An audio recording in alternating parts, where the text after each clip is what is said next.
Let's get into it now. Synopsis of the 5th tablet. Ninmah arrives on Earth with a group of female nurses. She delivers seeds to grow elixir-providing plants. What? Marijuana, psilocybin, peyote, hemp. Yeah, I mean, it's probably what it was. She brings in little news of their out-of-wedlock son, Ninurta. And the Abzu, Enki establishes an abode and mining sites. In the Eden, Enlil builds space and other facilities. He's building a spaceport. Nibirians on Earth, who on Earth are called the Anunnaki or the Anunnaki, number 600. So there were 600 originally brought down to Earth. I did not know that. 300 Igigi operate the facilities on Lamu or Mars. Exiled for date-raping Sud, and Lil learns of the hidden weapons. Date-raping Sud? Really?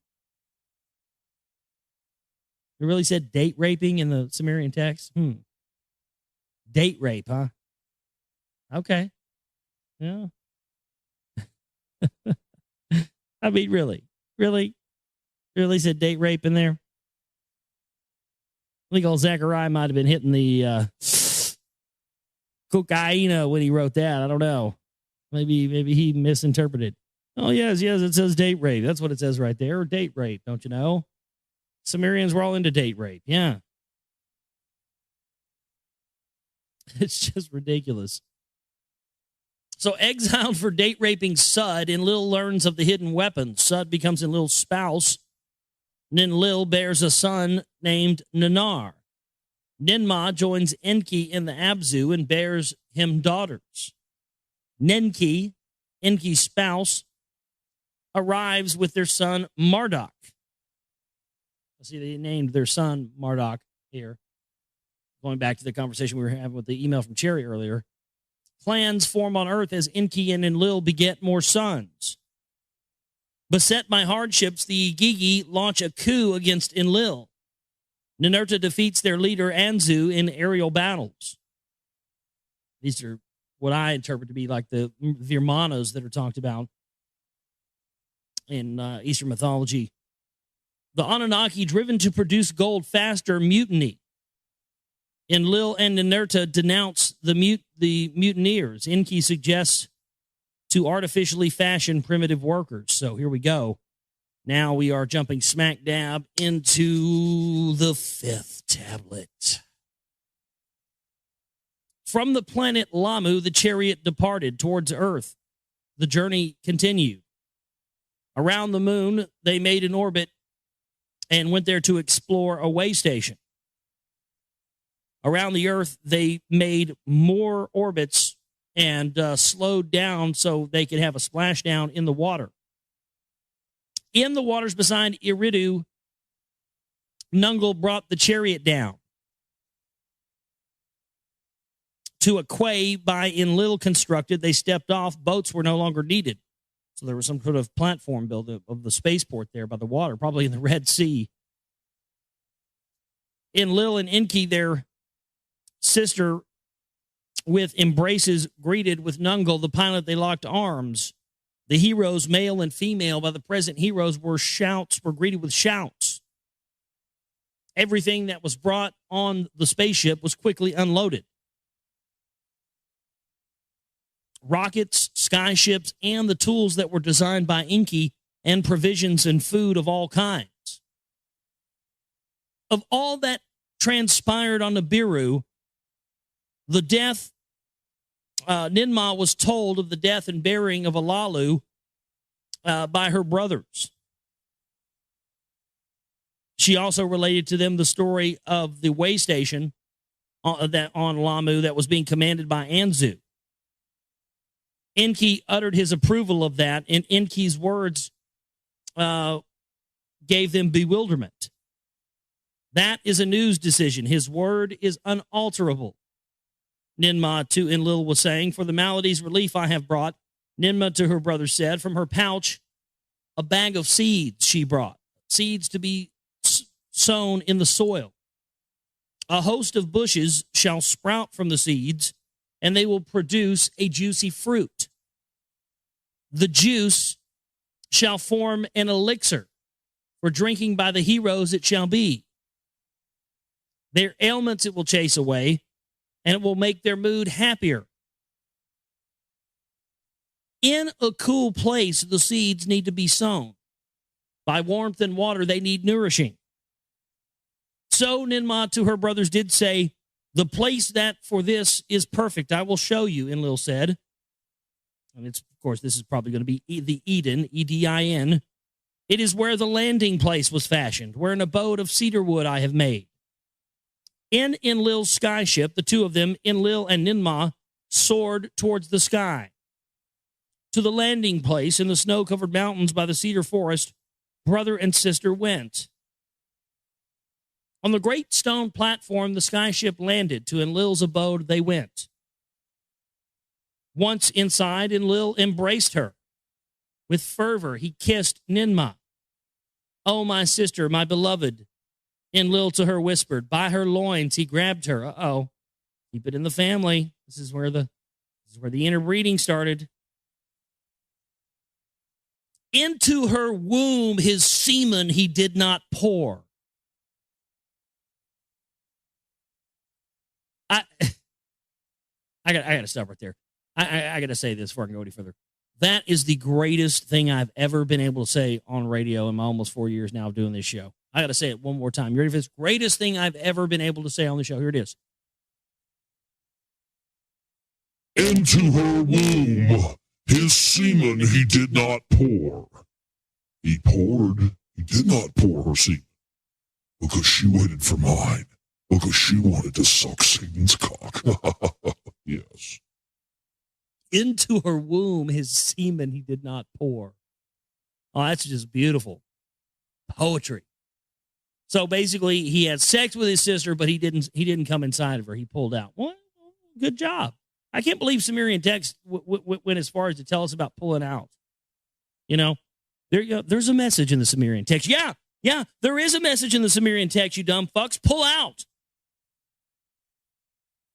Teach that to Britney Spears and her sister. My God, it's been there for thousands of years. So he fucked his sister, but he pulled out, so it's all good. Is basically what they're telling us. So the moral of the story is, it's okay to have sex with your sister as long as you pull out. Well, thank you. Thank you, Sumerian text. Thank you, Anunnaki. Thank you for clearing that up for us. We were all confused. Thank you. Of our son Ninurta, I will bring you word, Ninmah said to him softly. He is a young prince. He is ready for adventure, and he is ready to join you on earth. He is prepared. If you stay here on earth, let us, Ninurta, bring over our son, Enlil to her said. To the landing place, heroes were arriving. Rocket ships and sky ships were carried to the platform. From the pouch of Ninmah, the seeds were obtained. In the valley soils, they were sown. A fruit from Nibiru was to be grown here on earth. In the sky ship, Enlil and Ninmah returned to Eridu. On the way, Enlil showed her the landscape and showed her the extent of the Eden. From the skies, Enlil to her explained the plans. I have designed an everlasting plan, he was saying to her. That for which all-time construction shall determine I have laid out. That means like he's talking about like all-time construction. He's talking about, see, that's a very interesting thing. That's something I've come across in my research and wondered about, but never been able to really prove. He says, that for which all-time construction shall determine I have laid out.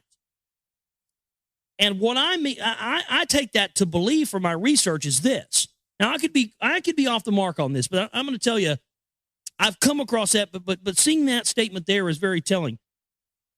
It seems that when you see the way that cities are laid out and the grids are laid out, and you can even look at official mainstream documentation on the civilization of Sumeria, the first civilization.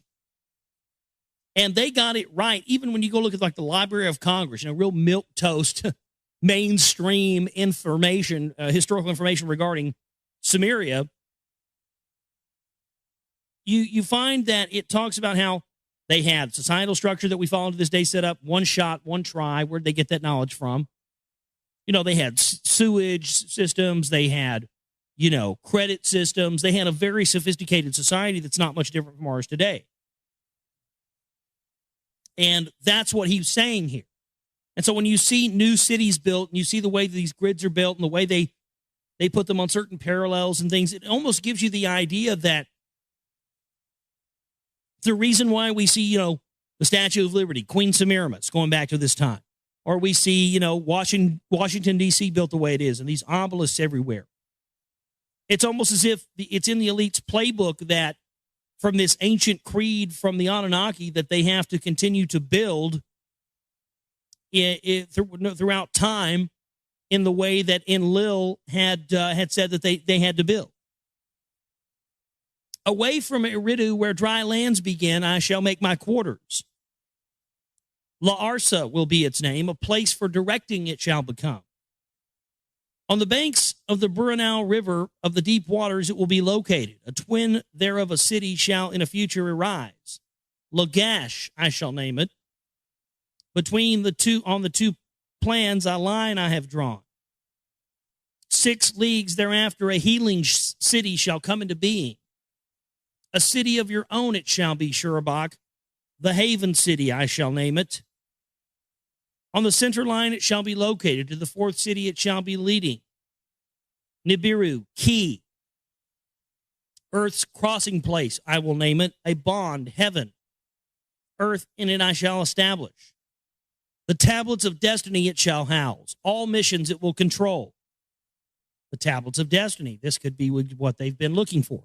So the tablets of destiny have been, see, I didn't know that, or have been stored on Earth. And that's what all this search for the Sumerian cylinder seals and clay tablets has been about. They're looking for the tablet of destiny with all these, basically these missions for what to do on Earth and in other places. They very well probably have found them by this point. With Eridu, 5 cities there shall be counted. To eternity they shall exist. On a crystal tablet, Enlil to Ninmah was showing this master plan. On the tablet, she saw more markings and inquired of them to Enlil.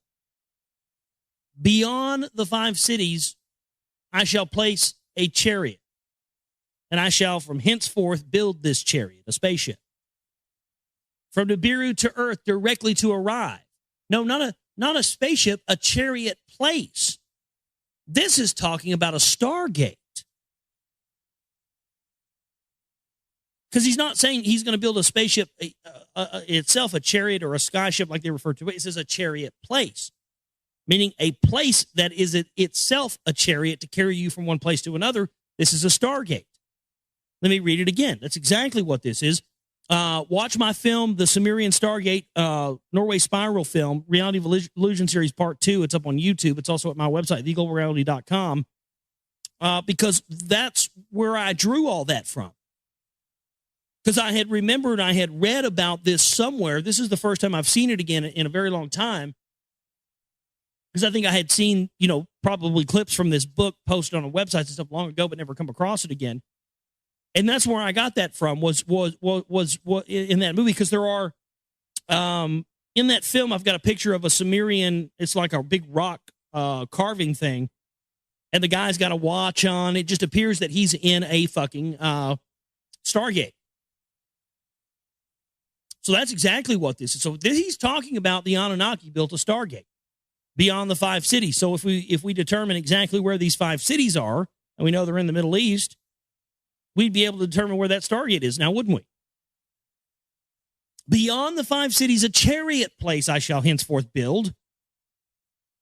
From Nibiru to Earth directly arrive. So meaning you can derive directly from Earth by just walking through this chariot place. There again, it's a portal. Enlil was responding to her. Why by Anu's plans for Lamu? Enlil was bewildered. Ninmah then understood. My brother, magnificent is your plan for the 5 cities. The creation of Shurabak, a city for healing, is my abode, for my own to be, is a matter for which I am grateful. Beyond that plan, do not transgress your father. Do not offend your brother. You are as wise as you are beautiful, Enlil said to her. In the Abzu, Enki plan, it was also conceiving plans on where to build his house. For where would he prepare a hero's dwelling? Where in the bowels of the earth to enter? So Enki wanted to build his where? Underground in the bowels of the earth. Where the first underground, this is why people have found these, ancient underground tunnels under the earth. They were built there thousands of years ago. In his skyship, the extent of the Abzu was measured, and he did survey its districts very carefully. A distant land, the Abzu was, beyond the waters from the Eden it was away. A rich land it was, bursting with riches, perfect in fullness. Mighty rivers rushed across the region. Great waters there rapidly flowed. An abode by the following waters Enki himself established. To the midst of the Abzu, to a place of pure waters, Enki betook himself. In that land, the place of deepness, Enki determined for the heroes into the earth for the bowels to descend. The earth sputter Enki there established there within the earth to make a gash. So he cut open the earth to make a way to go, to make tunnels into the earth. By way of tunnels, they reached earth's innards, and they hoped to uncover its golden veins, meaning they hoped to dig into the earth and pull the gold out. Nearby that which crunches and that which crushes he in place, which we determined that was some big mover, some big thing, that machine that did the work of mining the gold. The gold-bearing ores to crunch and crush and to be carried by the skyships. To the landing place in the Cedar Mountains to be brought. Therefore, by rocket ships to the way station on Lamu to be transported. So they transported them from Earth to the way station on Mars and then to Nibiru. Makes total sense. On Earth, more heroes were arriving. Some to the Eden they were assigned, and some to the Abzu they were given tasks. Larasa and Lagash by Enki were constructed, and Sirbarak for Ninma he did establish. Within her therein a host of female healers were dwelling. In Nibiru, Ki, Enlil, a bond heaven earth was assembling. From there, all missions to command. So they were going to command all their new missions for their new, revitalizing and re-strengthening of Nibiru from Earth. That was how they were launching their operations. Between Iridu and the Abzu, Enki was journeying back and forth for supervising. On Mars, construction was progressing, and a way station for the heroes was starting to be constructed. A shar, 2 shars, which is a period of time, lasted for the preparation. So the preparations took them a few years. Then Anu gave the word. And now you'll see where this came from. Again, much older than Christianity. Anu gave the word. We know what the word is. On earth, the 7th day it was. A day of resting. At the very beginning was decreed by Enki on the 7th day. So the idea of the 7th day being day of rest goes back to the time of Enki. Not way before the Bible, ladies and gentlemen. There you go. God damn, get over it. At every place the heroes were assembled. A message from Anu and from Nibiru they beamed overhead. In the Eden they were assembled. Enlil was there in command. And with him Ninma, her host of young ones by her side, was assembled. So they're assembled in Eden, assembled there in getting ready for something obviously to happen next. Let's see how much we have left here.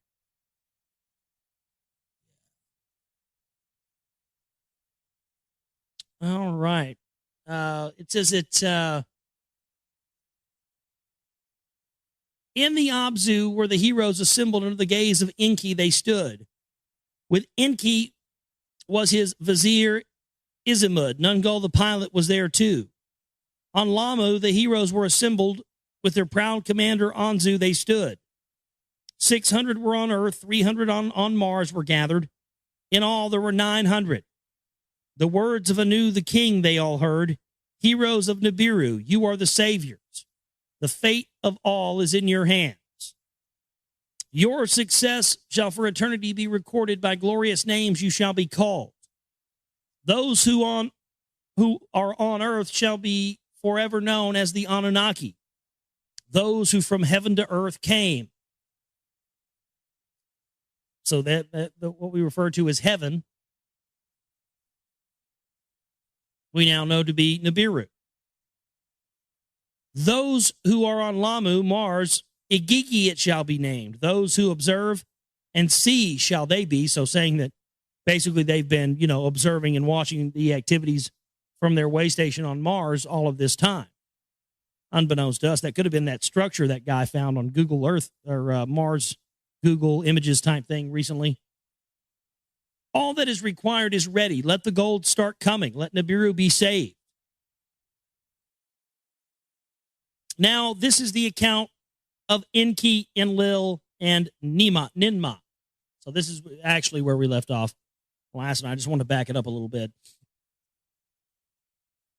Their loves and espousals, and by their sons, their rivalries. The offspring of Anu were the three leaders, and they were all born by different mothers. Enki was the firstborn son. A concubine of Anu was his mother. Enlil was born by Antu, the spouse of Anu, who was born the legal heir he became. Ninmah was born by another concubine, a half-sister of the two brothers she was. The firstborn daughter of Anu she was. By her title name Ninmah, this was indicated. Greatly beautiful she was, full of wisdom, one quick to learn. Ea, as Enki then was named, see, they clarify that for you. Ea was called, or Enki was called Ea back then. And later on, as you're reading this, I talked about this last night, you'll hear them, they'll be calling him Enki, but when they're on Earth, Enlil will address Enki as Ea sometimes. It's like a nickname. You know how sometimes somebody's name will be Frank or John or David, and some families will just name that kid Bubba. I mean, I don't know if a lot of you are from, I mean if that's just a southern thing from where I'm from down here in Redneckville, but where I come from, people do that, Hey, Bubba. Hey, Bubba, get over here, Bubba. And they'll just call him Bubba's. And it's kind of, that's what it is, So he refers to Enki as Ea. That's kind of like a childhood name. As Enki was then named by Anu to espouse Ninmah, was chosen. And thereby their offspring would be the legal successor to the throne of Nibiru.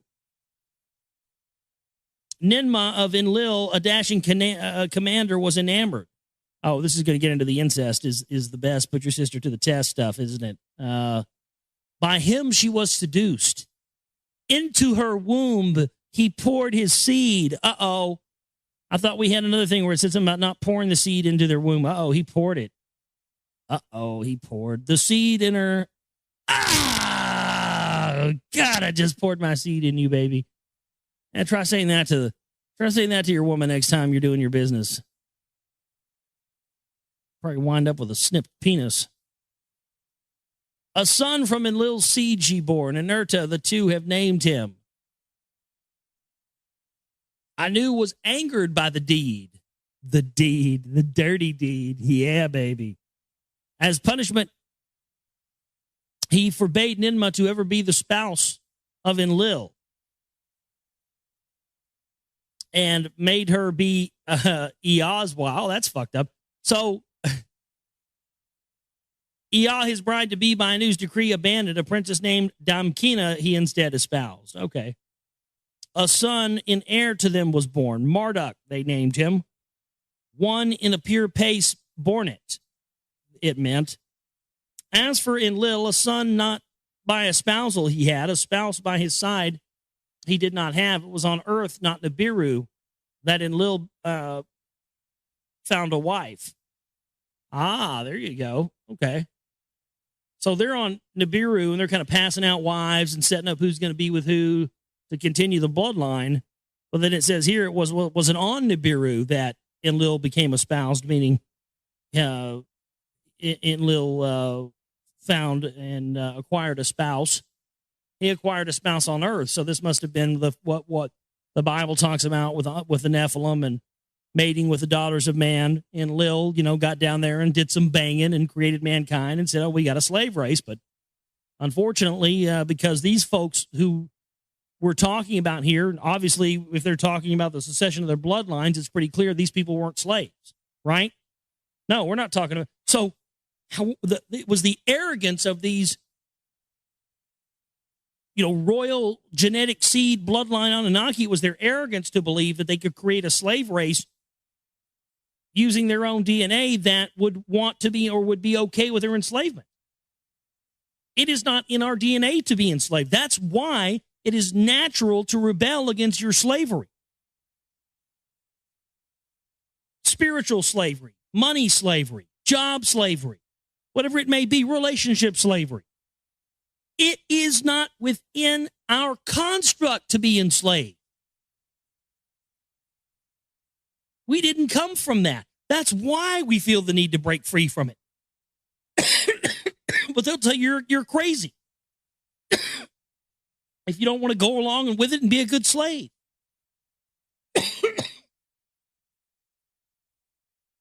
The account is one of rape and exile, a love that brought forgiveness, and of more sons that were only half-brothers.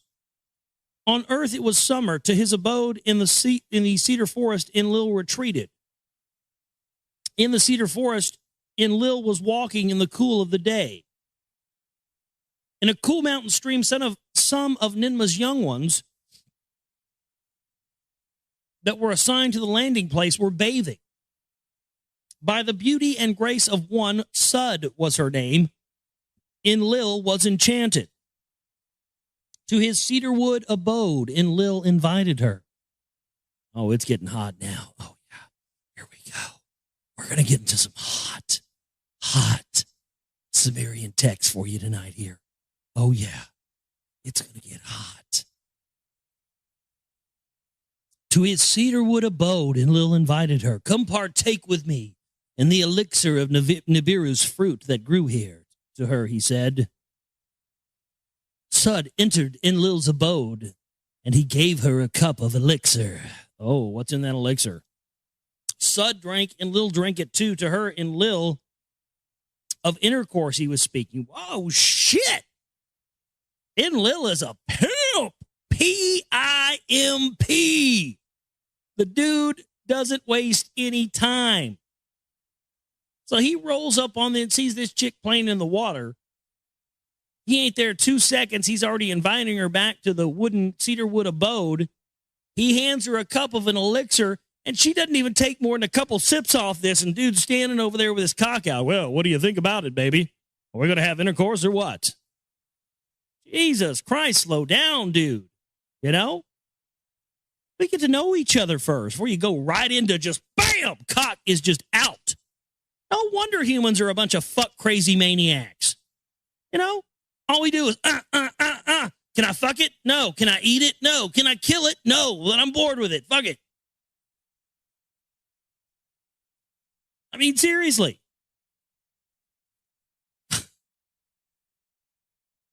No wonder we want to fuck everything that moves. We were created by a bunch of horny maniacs. We wonder why there's fucking 500 trillion of us on this planet. My God.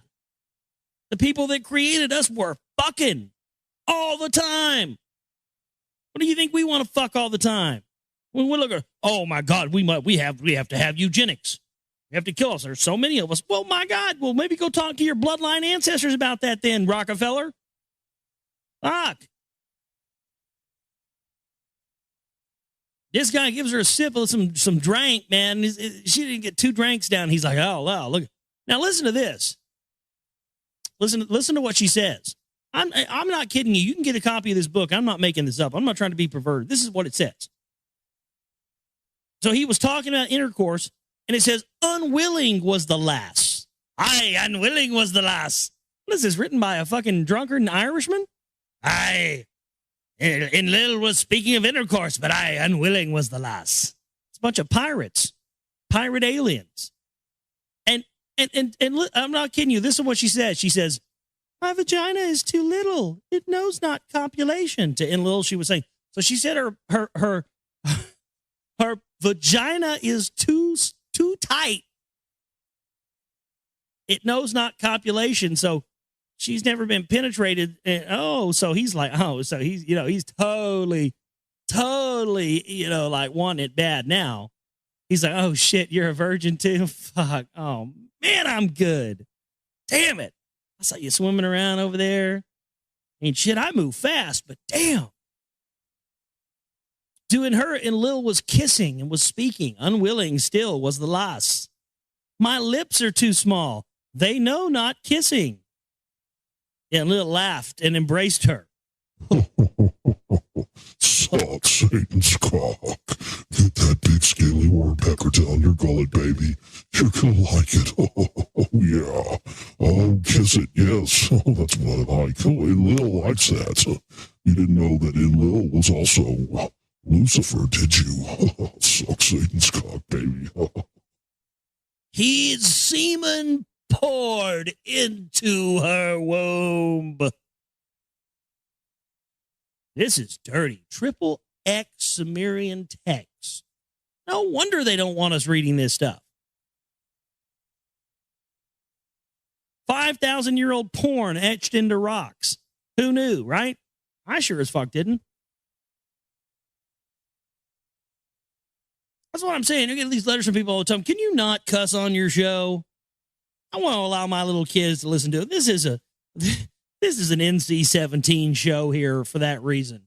Because if I would have been reading this on air on some, FM station or something, or somewhere where I couldn't cuss, that wouldn't have been my fault. I didn't know all this stuff was in there. Literally, this is talking about my pussy lips are too tight and pouring semen into the womb. I didn't have any idea any of this stuff was in there.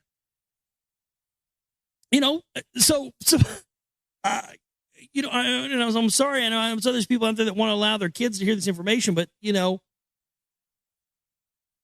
sometimes this stuff. That's what, I don't know. You gotta let kids be kids. Get them. I understand it's important. Also, you want to start teaching these kids at a young age, but I'm just saying, man. Sometimes this stuff gets into dirty territory. It's not necessarily just me, up here ranting and raving and using cuss words all the time. My goodness.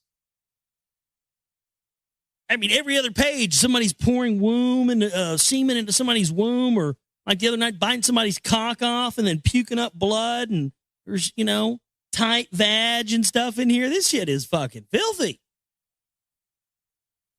But guess what? You know what's funny about it all? This is where all the teachings of the Lord came from, ladies and gentlemen. Yes, it is. Yeah. That's why they're trying to tell you, sex is sin and the devil. Don't have sex. That's why they do that. That's why those Christians do that. It's of the devil. Yeah, because they don't want you to know where we came from. Everybody knew our ancestors were a bunch of, fuck crazy maniacs just going through the galaxy, fucking everything they get their hands on. Look down there. They got some life forms. Let's see if we can go down there and fuck them. Take me to your leader. We are here to fuck your women. We're just horny guys just flying around in sky chariots going down and going, yes, we're gods. Yes, bow to us. Yeah, I'm a god. Yes, I am your god. And never do anything that says anything bad about your god. Always make sure that your God comes first. Don't have sex. Don't do anything like that. No. Also, do you have anything I could fuck, by the way?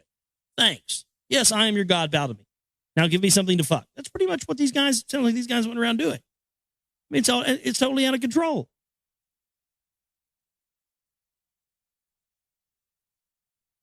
This is just filthy. To Ninmah, Sud's commander, the immoral deed was reported.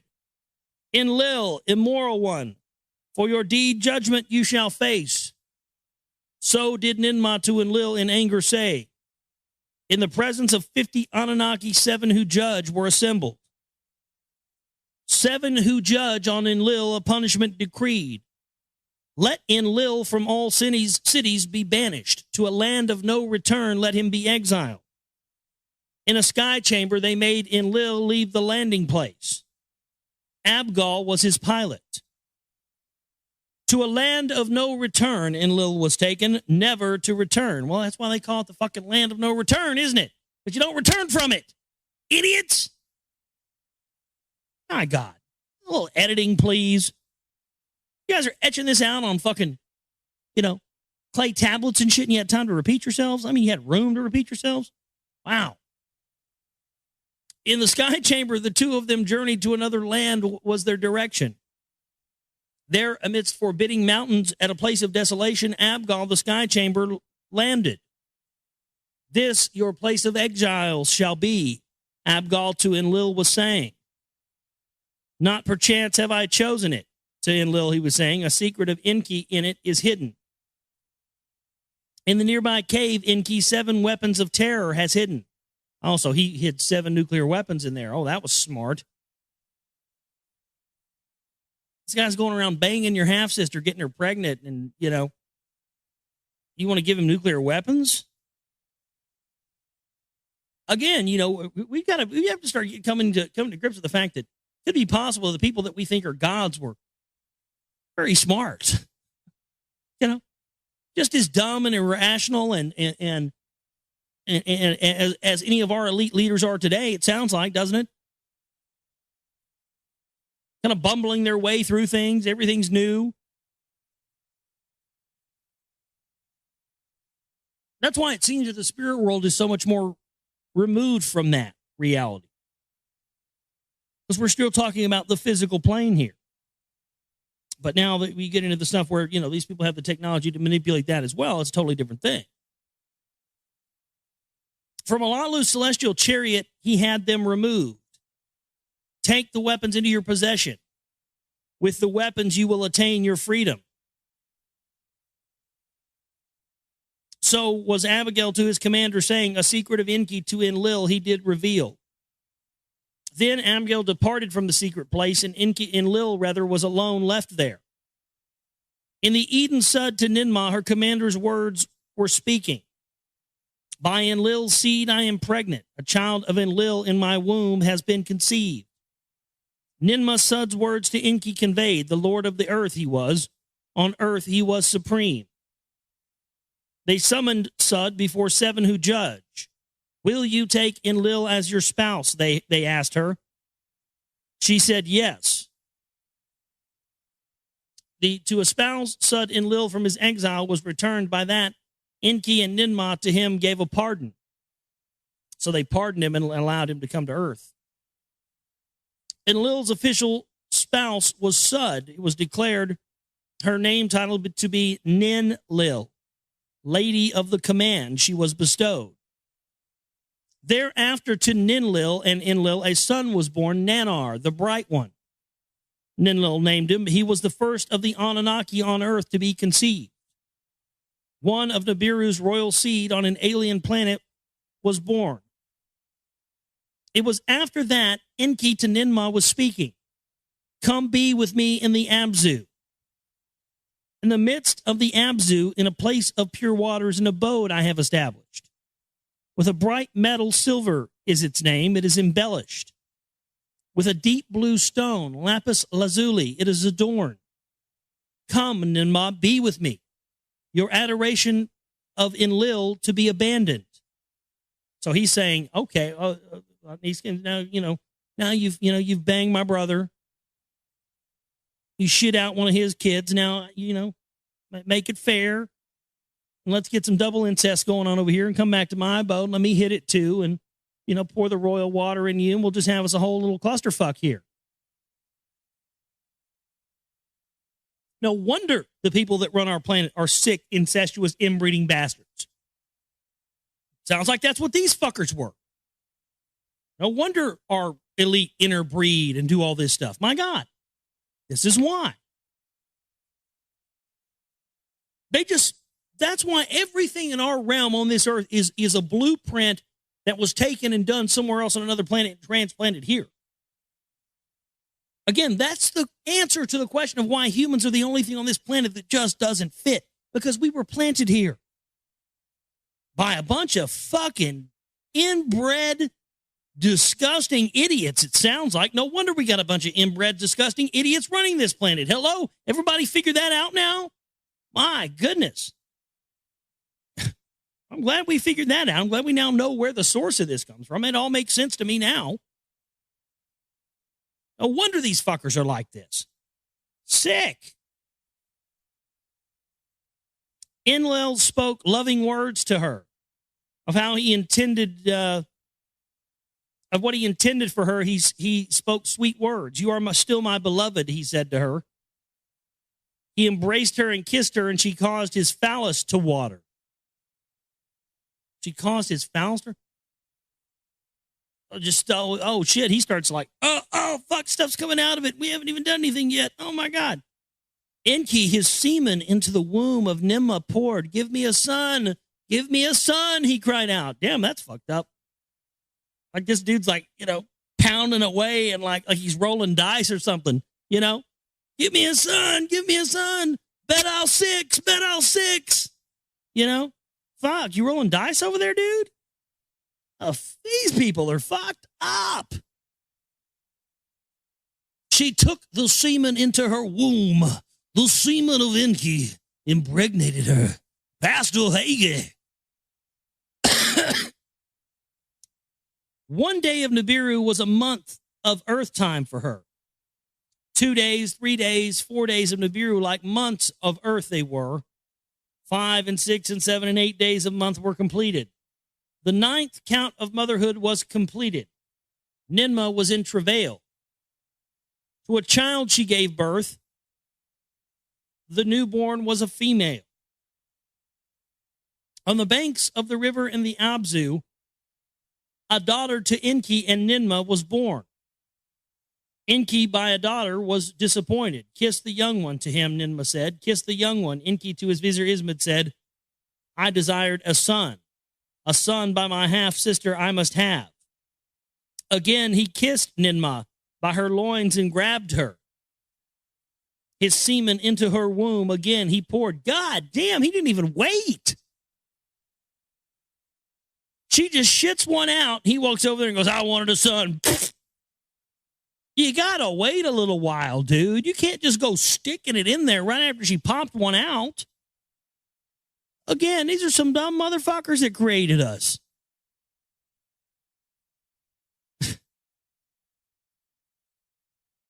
You gotta wait, dude. Again, she was with child, and again, a daughter to Enki she bore. A son by you I must have. Enki cried out to her again. Ninmah he kissed again. Thereupon Ninmah against Enki a cursing tittered. Whatever food he ate was poison in his innards. His jaw hurt, his tooth hurt, his ribs were hurting. Izimud the Anunnaki summoned to Ninmah for relief, they were pleading. To distance himself from Ninmah's vulva, Enki was raised. He raised his arm and swore. One by one, she and his ailments removed from his curse. Enki was freed. So he started like going after the vag again, and she had to cold-blooded put a damn curse on his ass to keep her away from the vag. Make him sick so he wouldn't want it. Damn, dude, that's hardcore. Ninki, lady of the earth, the title was given to the child. By her and her concubines, Enki had 5 more sons. These were their names: Nergal and Gibal, Ningal, and Ningshadiza, and Dumuzi was the youngest. To earth, Enlil and Ninmah their son Ninurta summoned. By his spouse Ninlil did Enlil one more son have. To Nanar a full brother. Ishkur was his name. 3 sons in all did Enlil have. None by concubines were they born. 2 clans were thus on earth established. Their rivalries to wars did lead. So what that means is that, and this is really a very proper explanation of something I've had a question about for a very long time here. Enki ended up having all these sons, but it says in this last statement here that the two clans were thus on earth established, and their rivalries led to wars. So they established two clans on earth that were both based on Enlil and Enki's family. This was the same family. They created one tribe over here. Another tribe over here didn't tell them they were family and then pitted them against each other, and this led to wars. So this is proof that they've been pitting us against each other, man against man, family against family, since time immemorial. And why would they do this? They had to do this to set up a culture of war, a culture that established itself on that so that they could control it. That's unbelievable to me. So, and that makes so much more sense. This is why the elite have tried to wipe out these certain bloodlines in the Middle East, the Arabic bloodlines in Iraq and Sumir, because supposedly there are people there that still have this royal blood in their systems, and the elite for some reason see it as a threat to them. Because if some of these people that are descendants of these original Anunnaki, of the Semitic Arabic bloodlines, they would be a challenge to the power structure. That's why this genocide in Iraq and the Middle East, folks, that's the real reason behind it. There's something there in those bloodlines that the elite's afraid of. They see it as a threat to their power. Unbelievable stuff. Well, this starts next with the account of the mutiny of Agigi. And I think Agigi, I can't remember what planet that said that was. It's one of the planets, Jupiter or Mars or something, but we'll pick up on that next time. We're going to leave it off here for tonight. Now, where we're getting into now is the account of the mutiny of the Agigi. And as we've established in our previous readings, the Agigi is the name for the people that were brought to Nibiru, to Earth from Nibiru, and were put in charge of mining the gold, and essentially started to revolt because they felt that the labor was too heavy and they couldn't get all the gold mined. So allegedly, this is why the Anunnaki created mankind as a slave race to mine the gold for them. So that's what we're going to be getting into now, is this mutiny of the Agigi, and these workers basically saying, we're tired of this, no more. Now this is the account of the mutiny of the Agigi, and how Anzu was put to death for stealing the tablets of destiny and was punished. From the Abzu, gold from Earth's veins was carried to the landing place, and they transported them in rocket ships to the way station on Lamu, which, of course, we have established Lamu as being Mars. So right there, they sent rocket ships, and this is a 5,000-year-old text openly talking about rocket ships being sent to the way station, also on the 33rd degree parallel, from the transport station on the 33rd degree parallel in Cydonia on Earth, which is what we know as modern-day Mesopotamia, modern-day Iraq. From the planet Mars, the celestial chariots brought the precious metal gold to Nibiru.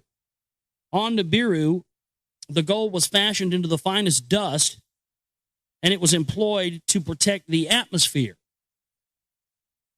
Slowly, the breach in the heavens was healing. Slowly, Nibiru was saved. In the Eden, and here, of course, Eden is E-D-I-N, but we know it to be the same thing as what we know in biblical text as Eden, E-D-E-N.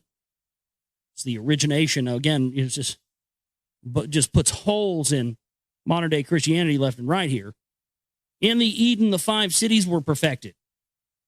Enki in Eridu, a sparkling abode made upon the soil and raised it skyward. So he built a large house that was basically a skyscraper. Like the ziggurats at Ur is what I believe those to be. You ever seen the ziggurats at Ur? That's essentially what that is. Like a mountain, he raised it above the ground and built it in a good place. Damkina, his spouse, dwelt there, and he taught his son Marduk Enki taught his son Marduk wisdom there. In Nibiru Key, in Lil, the bond heaven earth established, a sight it was to see. So he's talking about establishing, in Lil was basically the one in charge of establishing this link with heaven and earth and establishing Nibiru as heaven. And what we're told heaven is, heaven being Nibiru is what they claim here, or what they claim in these texts. At its center, a heavenward tall pillar was reaching the sky itself. On a platform that cannot be overturned, it was placed. There, with the words of Enlil, all settlements encompassed on Lamu and in Nibiru, they were heard. For their beams were raised, the heart of all the lands they could search. So they're talking about a beam that they can shoot on across great distances on any planet and tell if there's life there. Its eyes could scan all the lands, its net unwanted approach impossible made.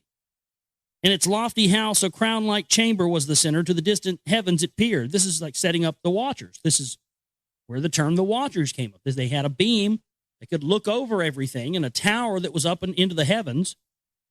So this is where the biblical term the Watchers came from. This is why they were called that. They had a beam.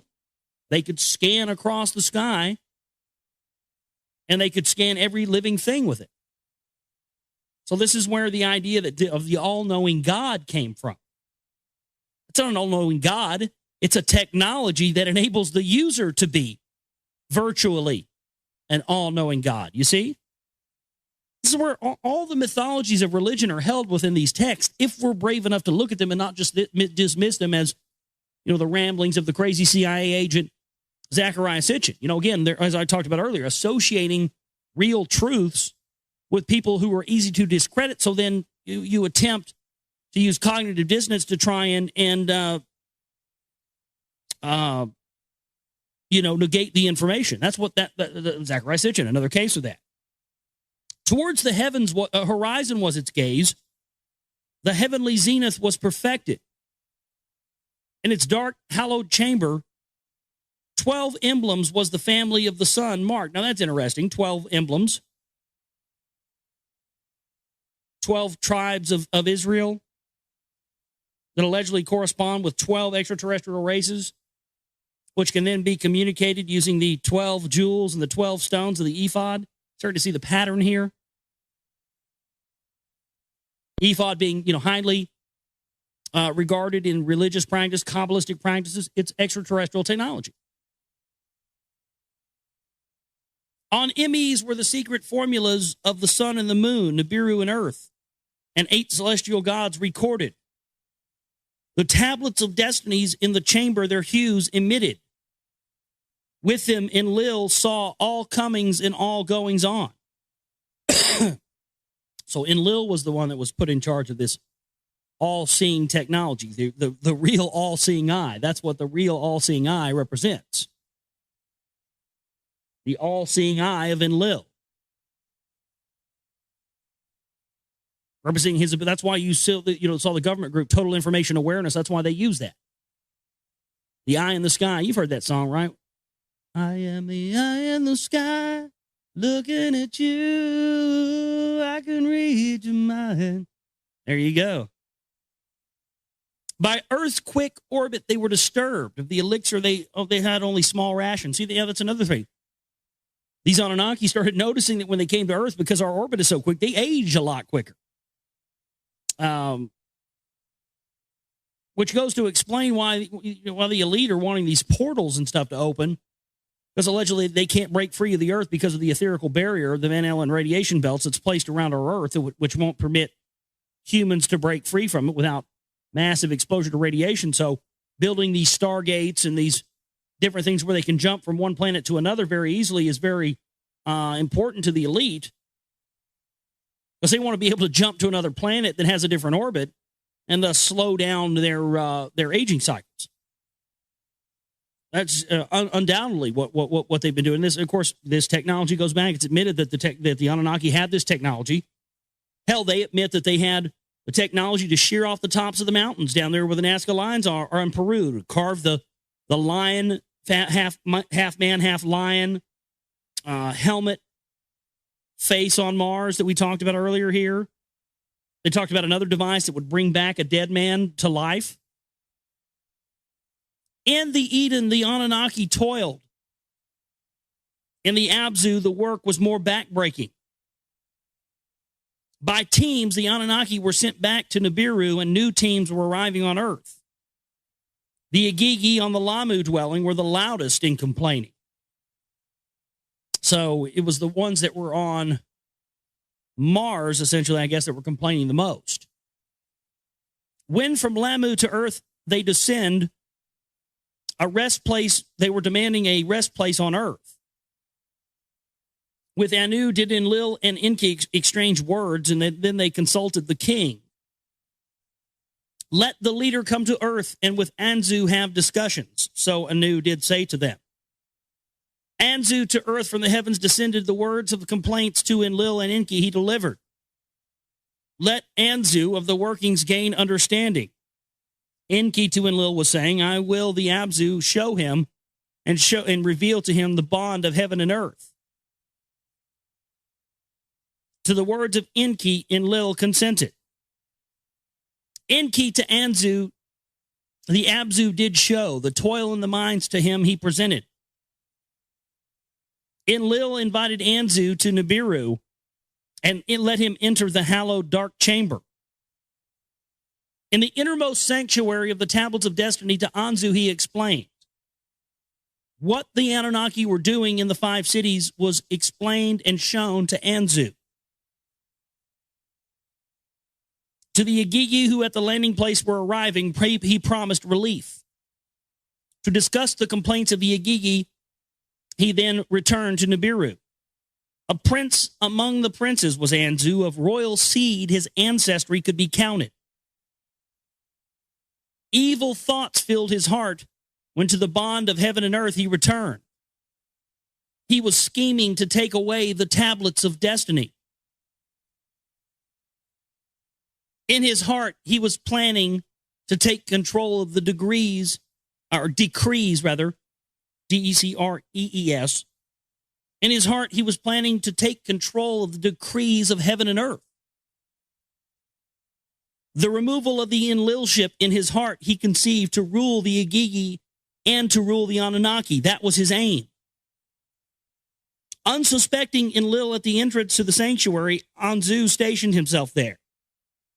Unsuspecting Enlil left the sanctuary for a cooling swim, he went away.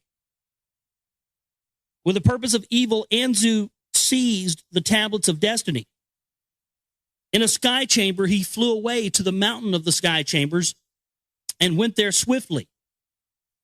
There in the landing place, rebellious Igigi were waiting for him. They were preparing to declare Anzu the king of earth and Mars. In the sanctuary of Nibiru, the brilliance petered out, the humming quieted down. Silence prevailed in the place. Suspended were the sacred formulas. In Nibiru, Enlil was speechless. He was overwhelmed by the treachery. To Enki, he spoke angry words of the ancestry of Anu. To him, he questioned. Hey, this isn't our blood doing this, is this? Somebody that's related to us wouldn't do this kind of fucking shit, would they? This isn't one of our bloodlines. We're going to have to kill this motherfucker. In Nibiru, the leaders gathered. The Anunnaki who decree fates with Anu were consulting. Anzu must be seized. The tablets to the sanctuary must be returned. Thus did decree Anu. Who shall face the rebel? Who shall retrieve the tablets? The leaders asked each other. With the tablets of destiny in his possession, Anzu is invincible. They were saying to each other. Ninurta, by his mother, encouraged from the assembled, and he stepped forward. Enlil's warrior I shall be. Anzu I shall vanquish, Ninurta was saying. That's pretty badass. The woman stepped up. One of the guys, you notice that? One of the women steps up and says, I'll kill this motherfucker. Fuck it, let's go, let's ride, you know? Wasn't a dude. No. This is the woman that steps up. Let's ride. Let's go fuck this dude up. Come on, let's go do a kick door on this mother. Let's fuck this dude up. I'm ready. I'm the chick. Let's go. Yeah, dudes biting off cocks. I guess the women got to step up and, you know, control some stuff here. To the mountainside, Ninurta said, Ninurta, I'm sorry. I guess Ninurta is a female. So Ninurta set his course. I thought they said Ninurta was a female. I must be getting confused here. Okay, apparently Ninurta is a male, so I take that back.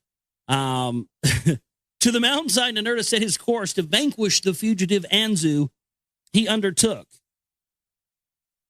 Ninurta was mocking Anzu from his hideout. You motherfucker, you suck. I'm coming to get the tablets, bitch. You know, mocking him. The tablets are my protection. I am invincible. Ninurta directed lightning darts at Anzu. But the arrows could not approach Anzu. They turned backwards and fired back away towards him.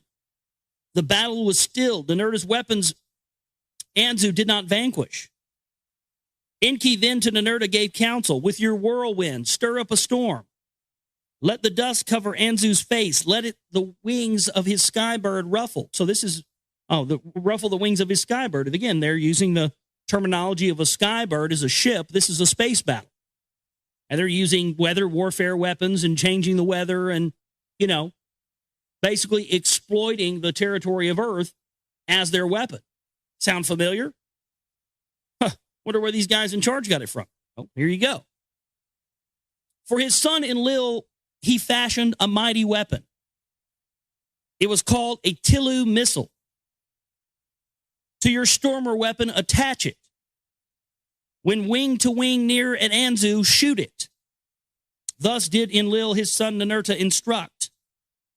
When wing to wing were near each other, he let the missile fly as fast as lightning. Again, Ninurta in his whirlwind soared, and Anzu against him in his skybird rose to the challenge. Wing to wing, Anzu in anger shouted, this battle will be your destruction. Ninurta followed the advice of Enki, and with his whirlwind, he created a dust storm. The dust covered Anzu's face, and the pinions of his skybird were exposed. Into their midst, Ninurta let the missile fly loose, a fiery brilliance of Anu's pinions engulfed. Like butterflies, his wings began to flutter to the ground. Anzu came falling. The earth shook. The skies became darkened. Well, why do you think that is? He shot a nuclear weapon at his ass. The fallen Anzu Ninurta made captive, and he retrieved the tablets of destiny from him. From the mountaintop, the Igigi were watching. When Ninurta came to the landing place, they trembled and kissed his feet.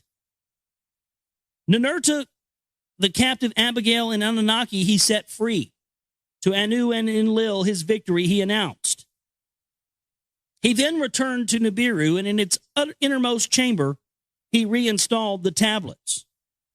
Once again, the brilliance therein returned. The hum of MEs in the tablet were restored. I don't know what this MEs is. This hum of something of MEs. And figure out what that is. ME. Anybody out there knows? Send me an email. Before the seven who judged Anzu, a judgment was taken. Enlil and Ninlil, his spouse, Enki and his spouse Ninki, the one beforehand as Demkina was known.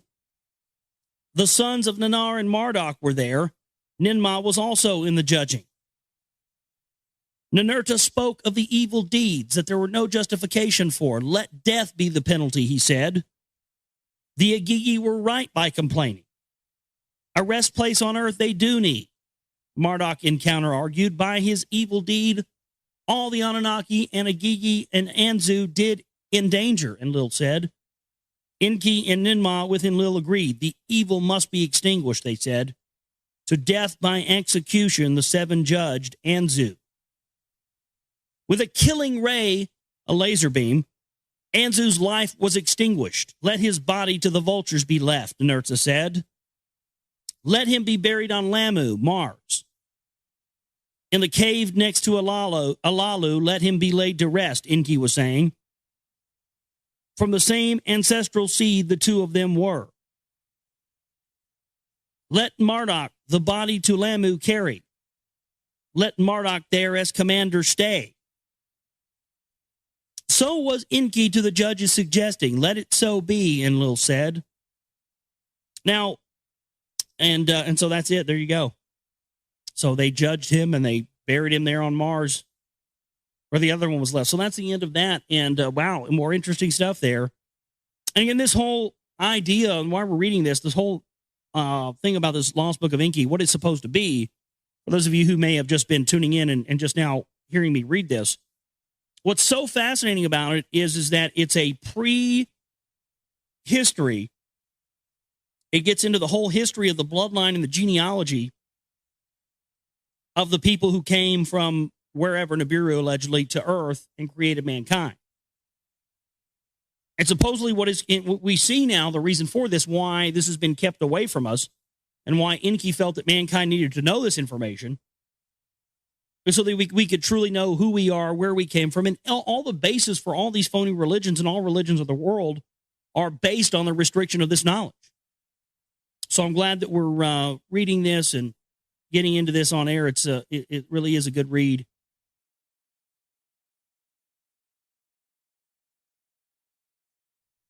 But we're at the end of tablet number 5.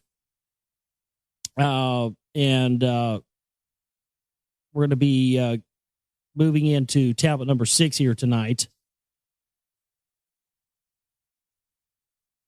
Let's see. Okay, we read this last week, the judging of Abzu. We read that. We finished up that.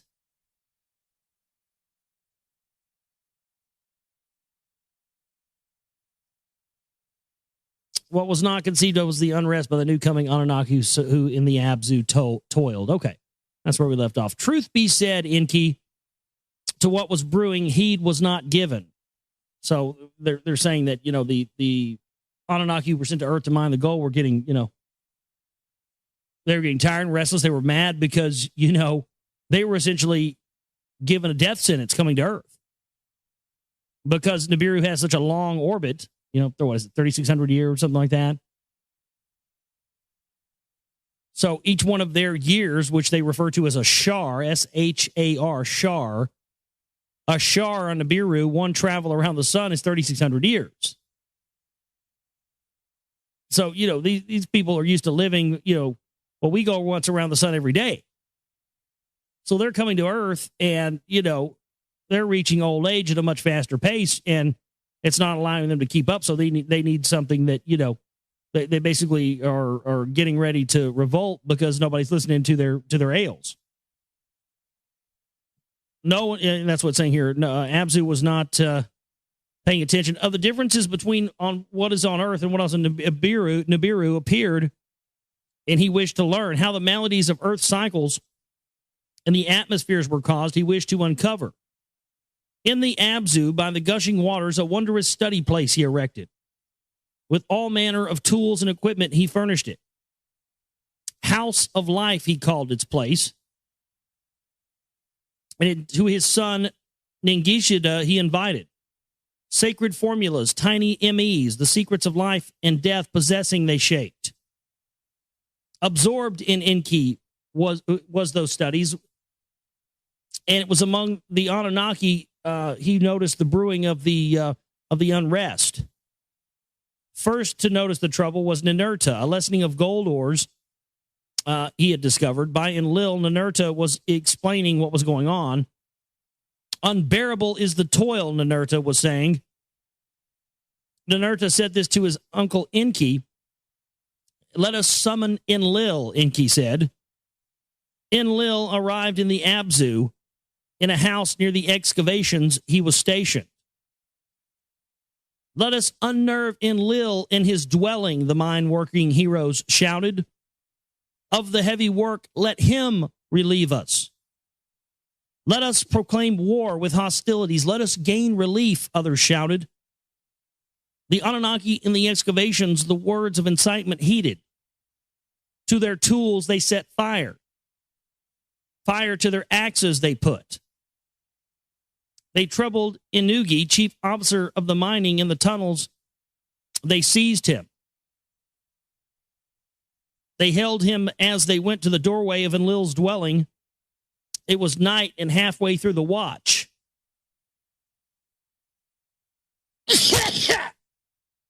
Excuse me. Sorry about that. I felt it coming.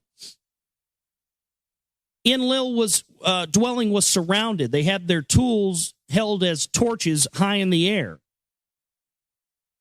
Kalkal, the gateway's guardian, bolted the door and aroused Nusku. Nusku, Enlil's vizier, roused his lord, got him out of bed, and said, "My lord, your house is surrounded by battling Anunnaki." Enlil summoned Enki to his presence. "What do my own eyes see? Is it against me that this thing is done?"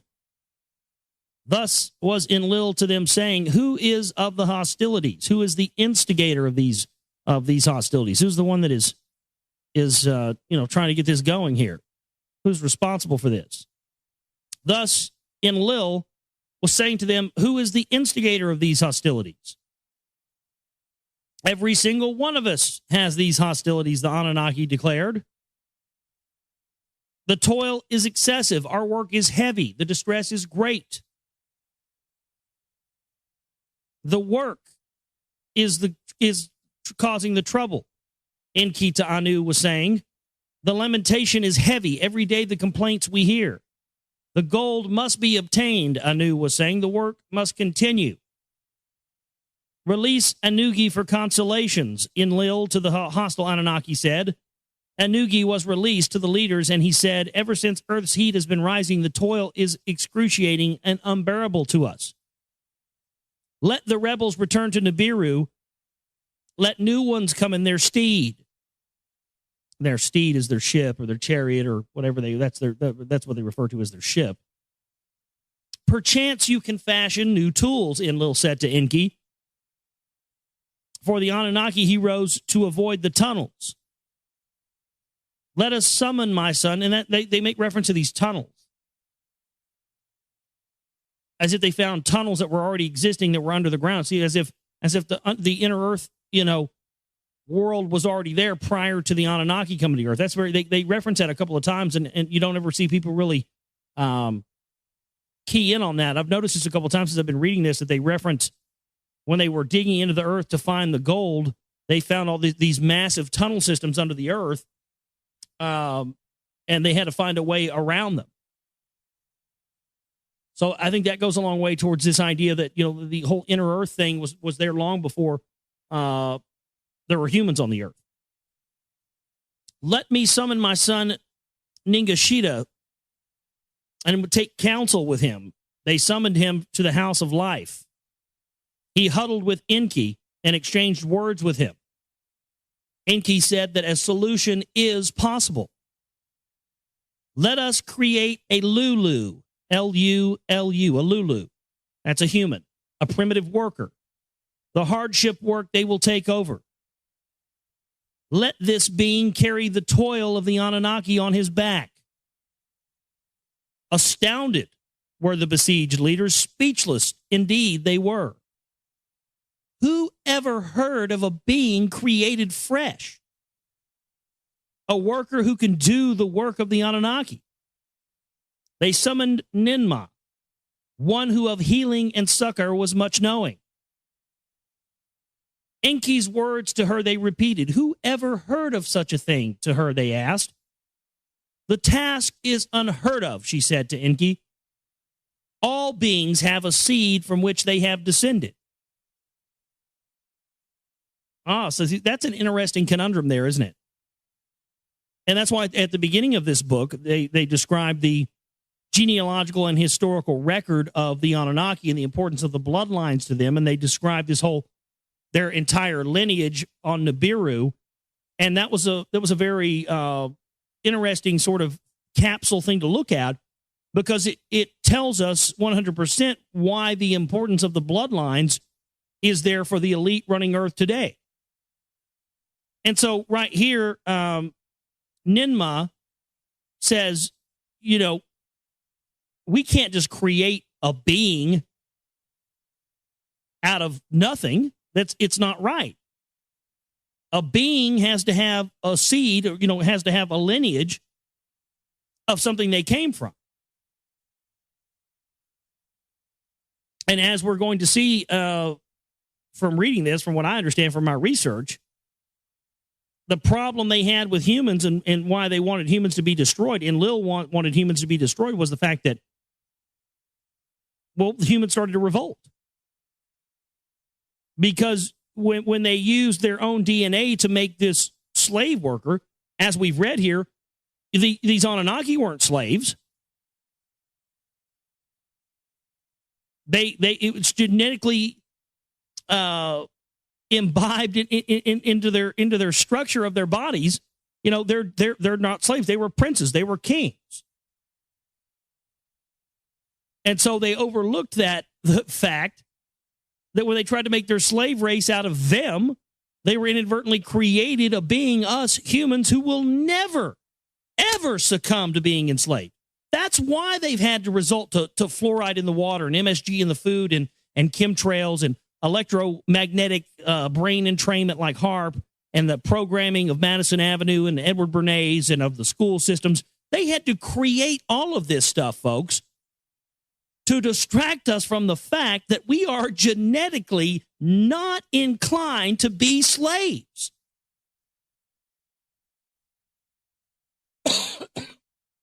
And so each and every one of you out there, from now on, in your daily life, when you're doing your slave job or whatever it is, always remember, never forget that you are not designed to be a slave. So your lack of wanting to participate in their system has, people try to tell you, oh, you're just a bum, or you're just lazy, or you're blah, blah, blah, because you don't want to have a job and work in their system. You're a bum, you're lazy. No.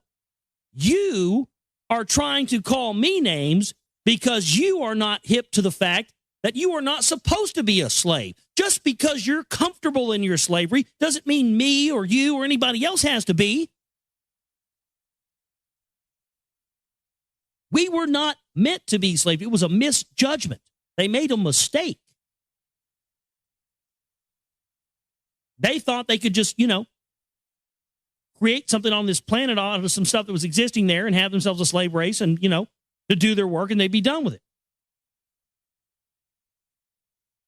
But it was a big time error in judgment on their fact, and we see that from their other history of what we've read, and this is why Enki, who was also what y'all wanted. These texts that we're reading, the Lost Book of Enki.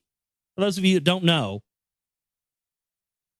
these texts are the very core texts that the elite have not wanted us to see for years and years and years, and have wanted us to misinterpret, because these are the texts that he set up the Brotherhood of the Snake with, the Brotherhood of the Serpent.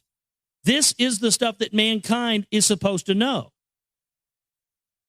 And the reason we're supposed to know this is we're supposed to know that our true ancestors made all of the mistakes. Nuclear war, they killed their planet. They made all these mistakes with technology, warfare. They wiped out most of their planet with nuclear weapons. And Enki says at the beginning of this that the reason he's having the person scribe this and write it down and put it there for mankind is so that mankind can find out what their forefathers did. And since we are from them and from their DNA, we have a very good chance, and of course, more than a chance, it's here, of going down the same road that they went down. But if you have this information, and you can keep our planet from going down the same road these Anunnaki went down allegedly, then their whole system comes crumbling down, doesn't it? This is why the priest class and the Vatican and the Jesuit order and all this stuff were created. To give people bullshit stories and not give them the context about things that could change the whole course of human history just by knowing and understanding them. This is our calling here. They are telling us, look, don't go down the same route we did. Don't do what we did to your planet. And this is why people have, tried to downplay this text and try to get you to not look at it and hear it. Well, that's why we're reading it on the air, because no more. You are not supposed to be a slave, and you should never feel bad about not succumbing to someone who wants to enslave you, be it emotionally or financially or anything else. All beings have descended from a seed, one being from another over eons to develop us. No one ever came from nothing. How right you are, my sister, Enki said, smiling. A secret of the Abzu, let me reveal to you all. The being that we need already exists. All that we have to do is put on it the mark of our essence. Thereby, a Lulu, a primitive worker, shall be created. So Enki did say to them, let us hereby make a decision and give blessing to my plan to create a primitive worker by the mark of our essence and fashion him. So that looks like that's the end of tablet number 5. Let me scroll down here. Yeah, and this is the synopsis of tablet number 6. We're going to be reading some of that here for you. To the incredulous leadership, Enki reveals a secret. In the Abzu, there roams a wild being akin to the Anunnaki. By augmenting its life essence with that of the Anunnaki, it can be upgraded to be an intelligent primitive worker. Now, these parts, now this is the key thing that people need to understand. These parts right here that I'm reading that are in good English, they're synopsis of each tablet. These are the parts that are actually written by Zecharia Sitchin. He's writing basically up a little synopsis on what the tablet says. So don't confuse that with the actual translations themselves.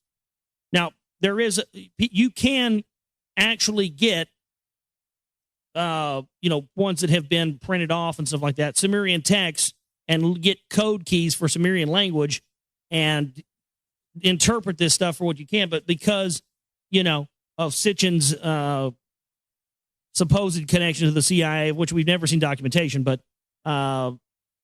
different things like that in stuff that, well, he also says that they're coming to, that the Anunnaki want to come and save us, which runs contrary to Christianity. So he's been demonized for a lot of reasons, and I'm not necessarily saying the guy's right either, but the fact of the matter is these texts are there, and there has been a massive campaign throughout alternative media, mainstream media, and everything else to keep us from ever looking at this, and they always just say, oh, Zecharia Sitchin's a spook or whatever else.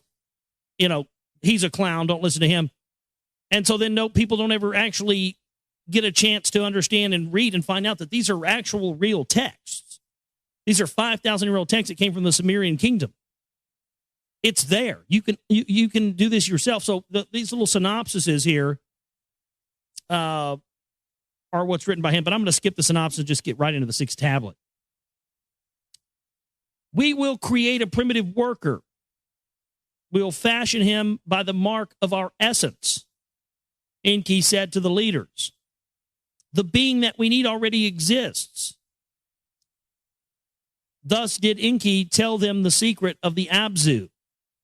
With astonishment, the other leaders heard Enki's words and were fascinated. There are creatures in the Abzu, Enki was saying. They walk erect on 2 legs. Their 4 legs they use as arms. With hands they are provided. Among the animals of the steppe they live. They do not dress in any garments. They do not wear clothes. They eat plants with their mouths. They drink water from the lake and the ditch. Shaggy with hair is their whole body. Their head hair is like a lion's. With gazelles they jostle. With teeming creatures in the waters they delight. The leaders to Enki's words were listened to with amazement. No creature like that has ever been seen in the Eden, Enlil said, disbelieving. Eons ago, on Nibiru, our predecessors like that may have been. Ninmah was saying, it is a being. It is a being, not a creature. To behold it must surely be a thrill, Ninmah said. To the house of life, Enki led them. There in strong cages were some of the beings. At the sight of Enki and the others, they jumped up with fists on the cage bars they were beating. They were grunting and snorting, making no words. Male and female they are, Enki was saying. Male hoods and female hoods they have. They have, parts. Like us from the Nibiru coming, they are procreating. Ningashita, my son, their fashioning essence has tested. Akin to ours it is. Like two serpents, it is intertwined. Right there. So the essence, that's why he said we had to give them add our essence to them. So when they refer to essence, they're talking about DNA. Because he says, just like ours, it is entwined like two serpents. That's why in the ancient Sumerian different buildings and stuff and structures that you see that. You see the caduceus there for the first time. That's what that represented. When their life essence and our life essence is combined, our mark shall be upon them. A primitive worker shall be created. Our commands he will understand. Our tools he will handle. He shall perform the toil in the excavations. To the Anunnaki, in the form of the Abzu, relief shall come. So with enthusiasm, Enki was saying, with the excitement of his words, and Lil was hesitating. This matter is one of great importance. On our planet, slavery has been abolished long ago. Tools are the slaves, not other beings. So you see, they're having problems with this because, they know slavery's not right. They know they're not slaves. So, they're having a sort of moral conflict here of making another being, enslaved, which with good reason, you should always be against enslaving another being of any kind. A new creature, non-existing, you wish to bring into being. Creation in the hands of the Father of all beginning alone is hell. See, they're saying, no, we can't play God. But that's exactly what they did. And these fuckers just went around all over the planet setting up shop, telling the poor people of Earth they were gods. And giving them some technology. I mean, all the religions of the world are based on this. So Enlil, in opposing, was saying, and stern in his words, Enki said to his brother, not slaves, but helpers is my plan. We want, it sounds like New World Order speak, doesn't it? Oh, no, they're not slaves. They're helpers. It's not a draft. It's a mandatory service. Nice doublespeak there. Nice to see the doublespeak goes back, longer than just our civilization. The doublespeak and Machiavellianism is nothing new. It's been around for a very long time. Not a new creature, but one existing more in our image will be made, Enki said. With a little change, it can be achieved. Only a drop of our essence is needed. So only a drop, only a little bit of our DNA is, that's what they thought. That's what they thought. They thought that only a little bit, but what they found out is to get what they really want to get a really good one, they had to use the most of their DNA, and what they ended up doing was they ended up using the most of their DNA with the white-skinned people that were found in the Caucasus Mountains region, and those became the Caucasoids, and those were the ones that were made with the most Anunnaki DNA, and since they were white, those are the ones that were put in positions of kingship, and to this day, that's where the whole origins of white power and white supremacy and all that stuff come from, because they believe that because they were made with the most essence of the gods, that's why, the divine right to rule for white people is there. That's honestly, that's where it comes from. That's the root of it. A grave matter it is. It is not to my liking, Enlil was saying. It is against the rules of planets. By the rules of Earth, coming to it was forbidden. To obtain gold was our purpose. To replace the Father of all beginning, it was not. So we came here to get gold. We didn't come here to become God. After Enlil thus had spoken, Ninmo was the one to respond. My brother, Ninmah said to Enlil, with wisdom and understanding has the Father of all beginning endowed to us. To what purpose have we so been perfected, unless it is to make use of it? With wisdom and understanding, the Creator of all has filled our essence. To whatever using it we are capable of, is it not that for which we have been destined? With that which in our essence was granted, tools and chariots we have perfected. Mountains with terror weapons we have shattered. Skies with gold we are healing. So was Ninurta to his giving birth mother, saying, let us with wisdom fashion new tools, not create new beings. Let by new equipments the toil be relieved, not by slave beings. Where does our understanding lead us? Does it lead us to that which we have been destined? What knowledge we possess, we cannot prevent its use. Destiny indeed cannot be altered. From the beginning to the end, it has been determined. To them, Enlil was saying, destiny it is, or fate it is. That to this planet we have brought no gold from the waters. To put Anunnaki heroes excavating the toil a primitive worker created to do its planning. My kinfolk, is the question. So they're saying, is it destiny or is it fate? Because, the Anunnaki are saying, we believe that everything that is supposed to happen is going to happen. But how do they know if it's destiny or if it's fate for them to create the slave race? I think it would be very realistic from our perspective right now today to say that it was destiny, wouldn't it? Is it from the beginning ordained, or is this coming about from us choosing it? See, it's a quandary. It's a philosophical quandary. Because they're saying, by us creating this new people, we're going to change the whole face of everything, of the whole universe. For the first time, we're going to create that's why we have so many questions. That's why we don't know where we came from. We haven't been allowed to know where we've come from. Because according to the Anunnaki, everything else in the universe, every other creature in the universe knows full well where their species originated from, but we don't. And so they're saying, is that destiny? Is that fate? If we make it happen, then it's fate. It's not destiny. So it's a philosophical quandary. They decided to put the matter before Anu, and they presented the council, the matter before the council. The elders, the savants, the commanders were all consulted. Long and bitter were the discussions of life and death, fate and destiny. Can there be another way to obtain the goal?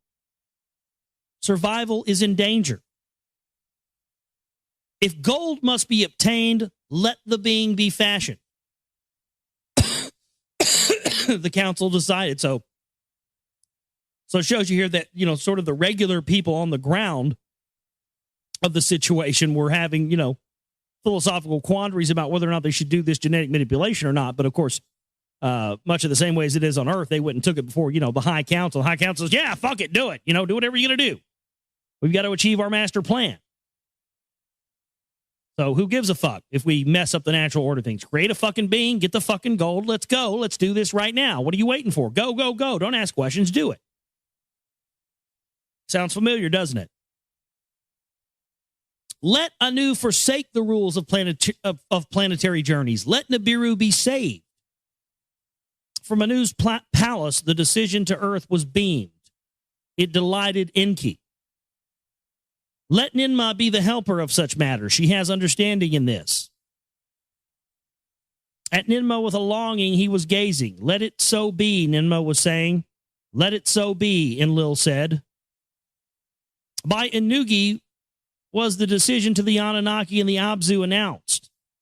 Until the being is achieved, To the toil willingly you must return.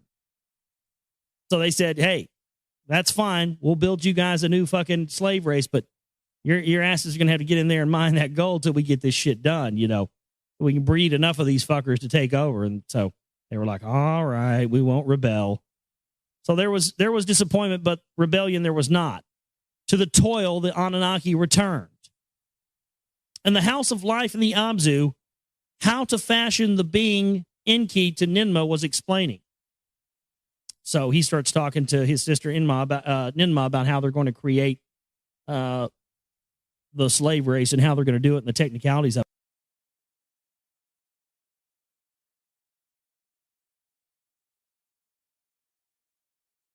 All right, let's get into the Lost Book of Enki for you here tonight. We left off last time. We're going to just read about a sentence back here. They were was about to be a rebellion, a revolt of the Anunnaki that were mining the gold, and they returned to the work in exchange for the agreement for Enki to create a slave race. So he started explaining to Ninmah how he was going to do this. So that's where we're picking up tonight. To a place among the trees, he directed Ninmah. It was a place of cages. In the cages, there were odd creatures, the likes that no one had ever seen in the wild. 4 parts of one kind they had, hen parts of another creature they possessed. Creatures of 2 kinds, by their essences combined, to Ninmah, Enki was showing to her. They returned to the House of Life, a clean place with brightness shining, they led her. In the clean place, Ningashita to Ninmah was giving and explaining the secrets of the life essence, the soul. How the essence from, essence, no, it doesn't really mean the soul here. I'm sorry, it means DNA and that kind of thing. How the essence from 2 kinds of creatures can be combined, he was showing to her. The creatures in the tree cages are too old. Monstrous they are, Ninmah was saying. Indeed so, Enki responded. To attain perfection, for that you are needed. I need to know how the essences combine. How much of this? How much of that to put together? In which womb is conception to begin? In which womb should the birth be given? Implying that males have the ability to actually give birth, but males or females were designated as that. For that, your succor and healing understanding are needed. The understanding of one who gave birth, who is a mother, is required. A smile on the face of Ninmah because of the 2 daughters that by Enki she mothered and she well remembered. With Ningashita, she surveyed the sacred formulas that on MEs were secreted. How this and that were done of him, she inquired. The creatures in the tree cages, she examined the 2-legged creatures and contemplated them. By a male inseminating a female are the essences transmitted. The 2 entwined strands separate and combine an offspring to fashion. Let a male Anunnaki, a 2-legged female, impregnate. Let a combination offspring be born, Ninmah did say. That we have tried, and it has resulted with failures. Enki responded to her. There was no conceiving, there was no birth. Now, this is the account of how the primitive worker was created.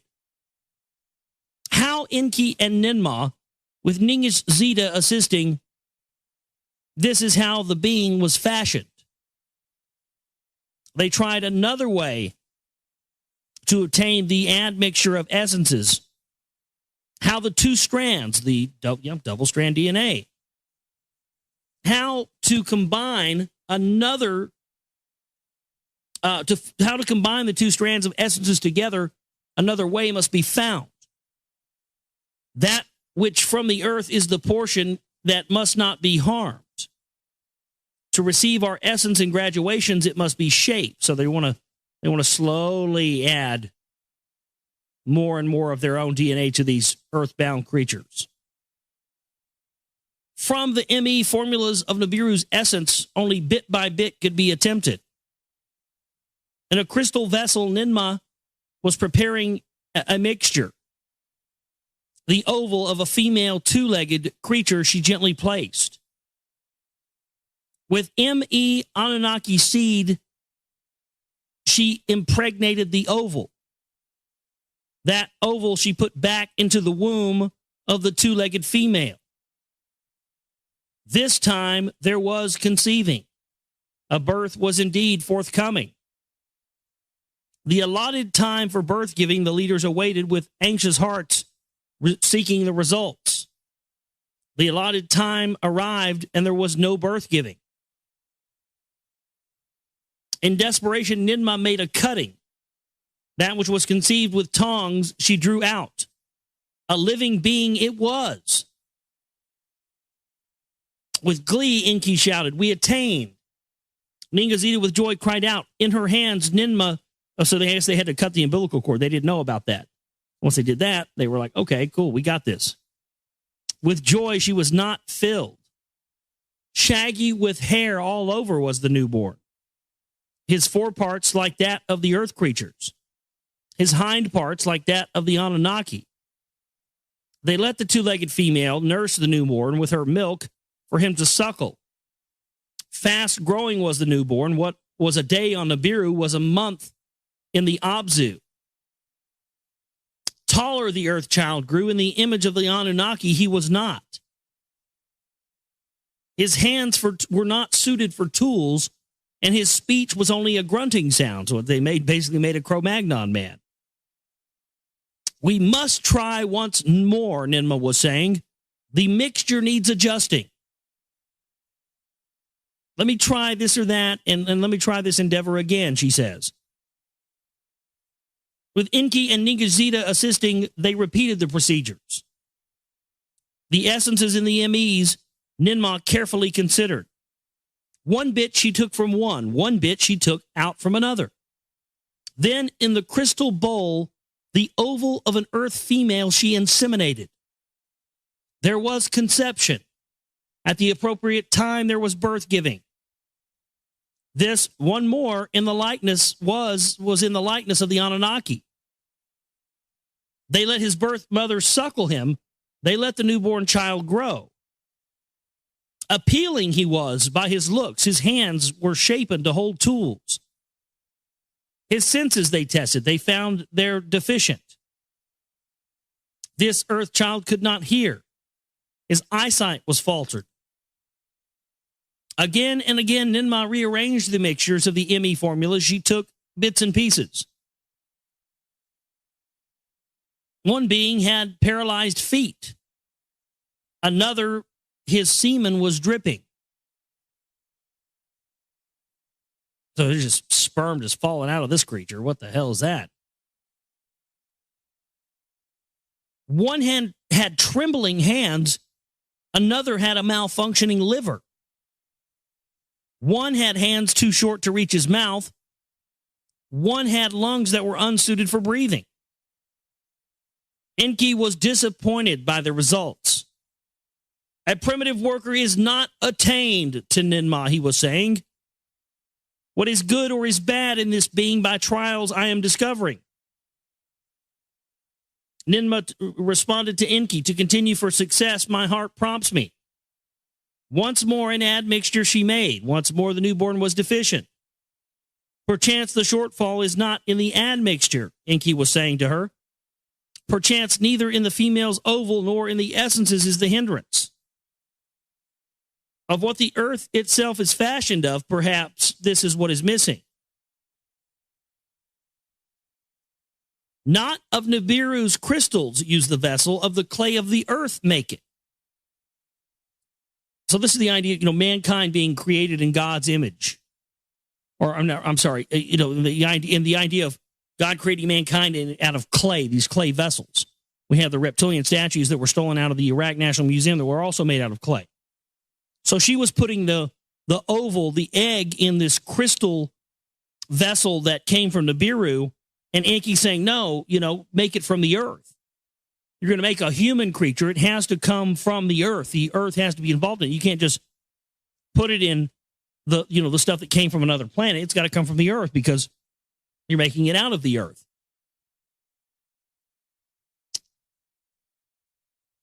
Enki was possessed with great wisdom.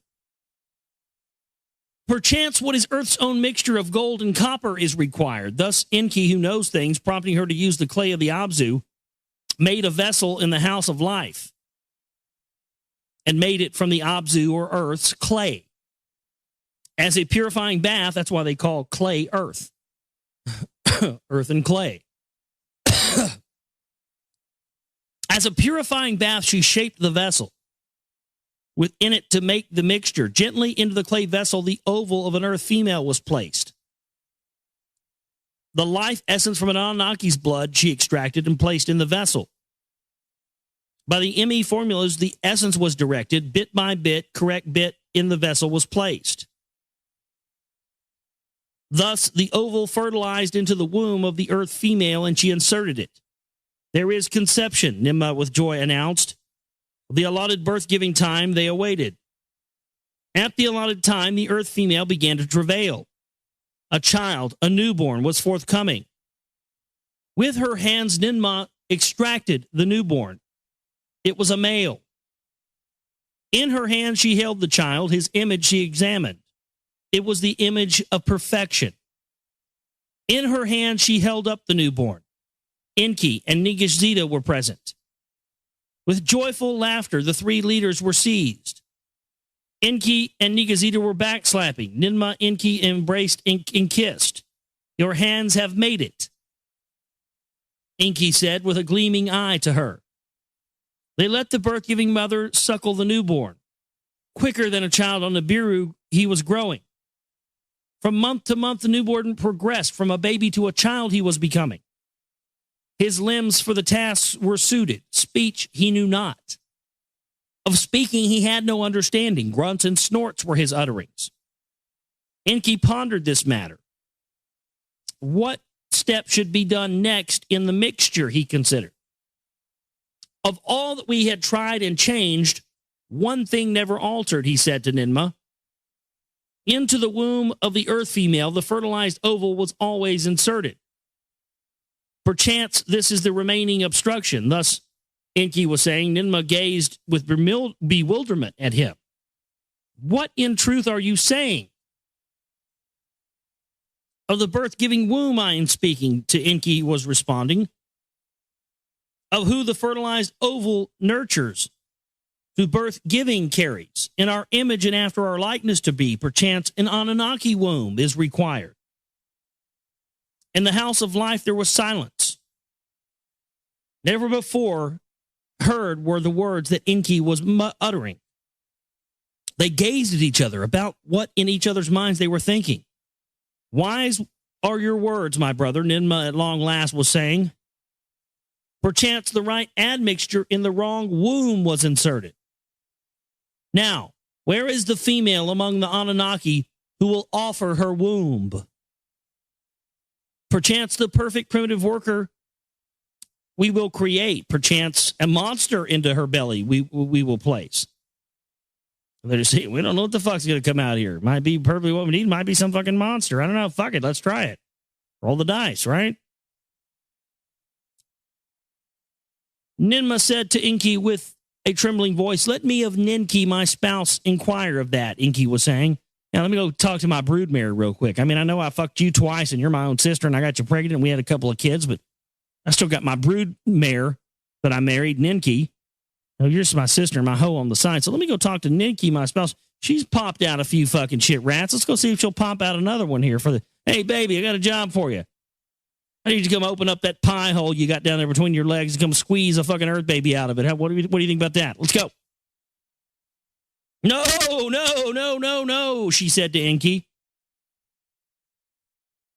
The admixtures were made. Reward and endangerment should be mine. I shall be the one Anunnaki womb to provide for good or evil, fate to face. Enki bowed his head, gently embraced her. So be it to her, he said. In the clay vessel, the admixture was made. the oval of an earth female with Anunnaki male essence they put together. The fertilized egg Ninmah put into the womb of Ninmah by Enki was inserted. There was conception. The pregnancy by an admixture was conceived. How long will it last? To each other they wondered. Will it be 9 months of Nibiru, or will it be 9 months of Earth? Longer than on Earth, quicker than on Nibiru, travail came. To a male child, Ninmah was giving birth. Enki, the boy child, held in his hands the image of perfection he was. He slapped the newborn on his hind parts, and the newborn uttered proper sounds. So that's where we're told that comes from. Is that if you don't slap the baby on the ass, they don't learn how to speak properly. And that's why they always do that. You know, people ask, why do they always slap the baby on the ass when they're born? Oh, you know, it's just a tradition. They just do that. Or, you know, they give you whatever bullshit explanation. No, that's not what they're saying here. He handed the newborn to Ninmah, and she held him in her hands. My hands have made it victoriously, she shouted. And that's the end of that section.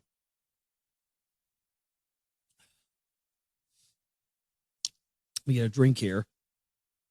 All right. Now this is the account of how Adamu, by his name was called Adamu, being Adam, and the beginning of the Adamic race. And how Tiamat, as in Tiamat, as a counterpart female, was fashioned for him. The newborn's visage and limbs were carefully examined by the leaders. His ears were in good shape, and they were not clogged. His limbs were proper, his hind parts like legs, foreparts were shaped like hands. Shaggy like the wild ones he was not. Dark black his head hair was. Smooth was his skin, smooth as the Anunnaki skin was. Like dark red blood was its color. Like the clay of the Abzu was its hue. They looked at its malehood. Odd was its shape. By a skin was its forepart surrounded. Yeah, he had a foreskin. Unlike that of the Anunnaki malehood, it was a skin from its forepart was hanging. That's supposedly why they do that. That's why the Jews do the circumcision. You know, I mean, you've got the 12 tribes of Israel, the 12 tribes of Judah, 12 extraterrestrial races. Supposedly that's why they cut the foreskin off and the rabbis suck the blood out of it and shit. And they literally do that. You can look it up. I'm not making that up. There's pictures of it online. If you don't fucking believe me, look it up. Rabbis cut the fucking foreskin off and suck the blood out of it off of the baby. It's a fact. They do that because they are trying to make the offspring of the Anunnaki, it's to take us and basically make us like them. Keeping the foreskin is supposed to make you, actually make you more human, I suppose. Let the earthling from us, the Anunnaki, by this foreskin be distinguished, so Enki was saying. The newborn was beginning to cry. Ninmah held him close to her chest. Her breast she gave him. The breast he began to suckle. And supposedly that's what one of these reptilian clay statues stolen from Iraq depicts. You can see the depictions of it, but supposedly that's what it is. It represents Ninmah suckling the human, the child, the crossbred child they made to her breast. You can see that. And where did those statues go and why were they stolen? Question we all need to ask. Perfection we did attain.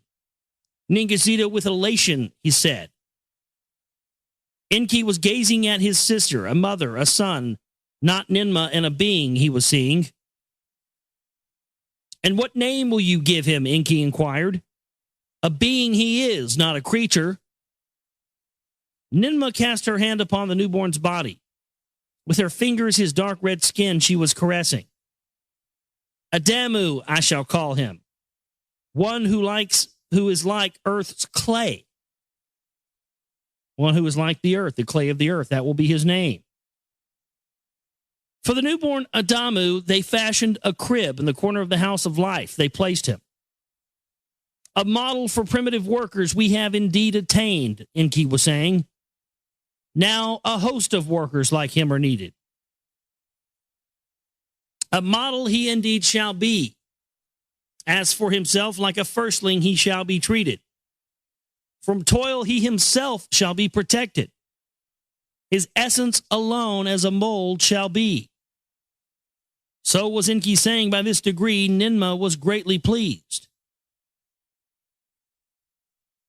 From here on out, whose fertilized ovals, whose womb are going to carry the fertilized ovals, Ningishita was asking.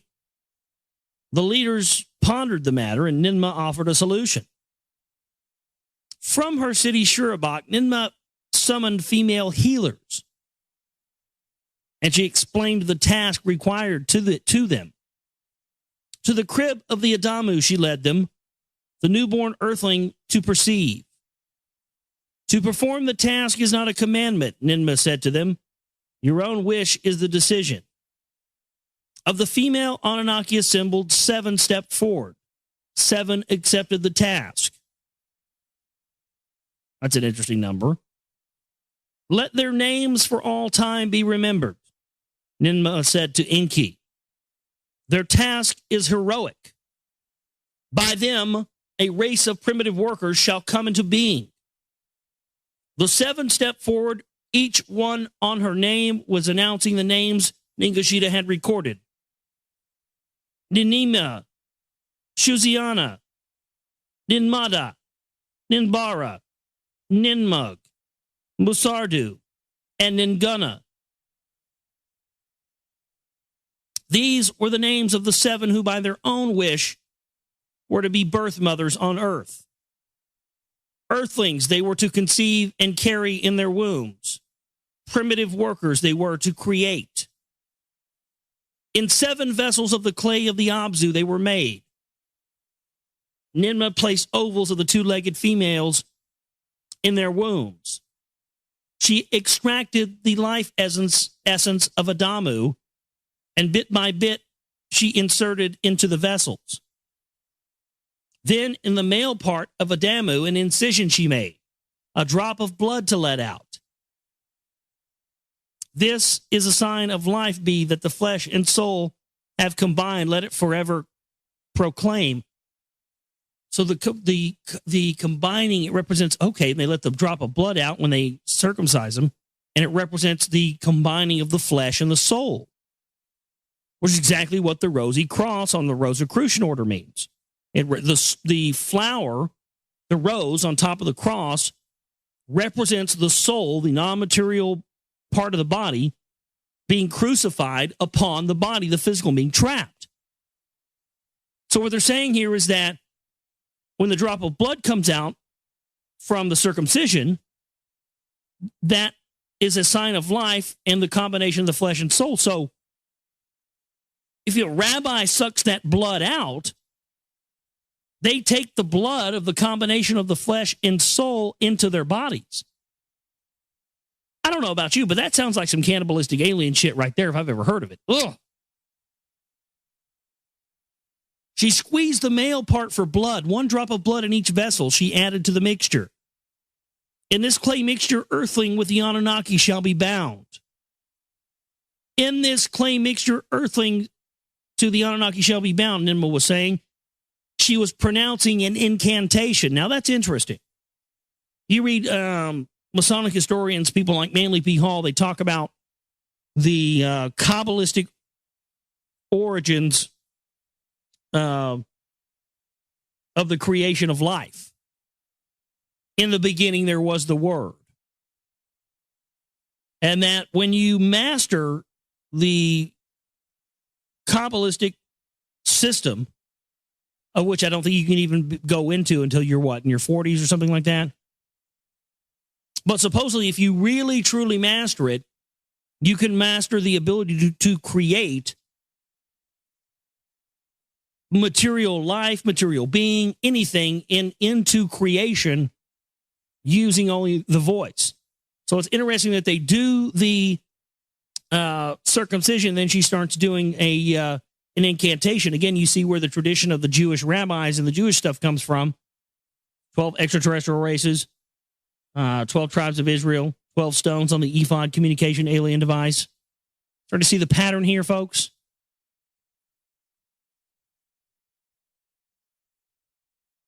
And so Ninmah was saying in incantation, she pronounced, "To a unity shall the two essences, one of heaven, one of earth, together be brought.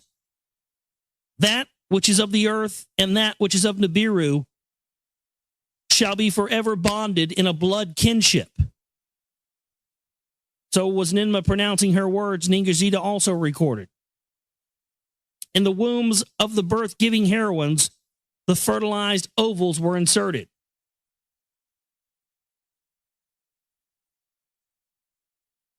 There was conception, with anticipation was the allotted time counted.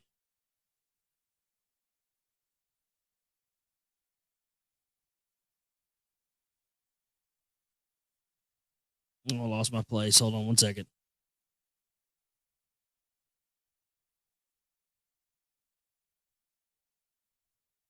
So with Ninmah pronouncing, in the wombs of the birth-giving heroines, the fertilized ovals were inserted. All the allotted time, 7 male earthlings were born. Their features were proper, good sounds they were uttering. By the heroines, they were suckled. 7 primitive workers have been created. Let the procedure be repeated. 7 more to undertake the toil. My son, to him Enki was saving, not even 7 by 7 sufficient shall be. Of heroine healers too much is required. Forever their task will be this way. Indeed, the task is too demanding. Glow beyond enduring it is. Female ones we have to fashion, Enki was saying, for males to be their counterparts.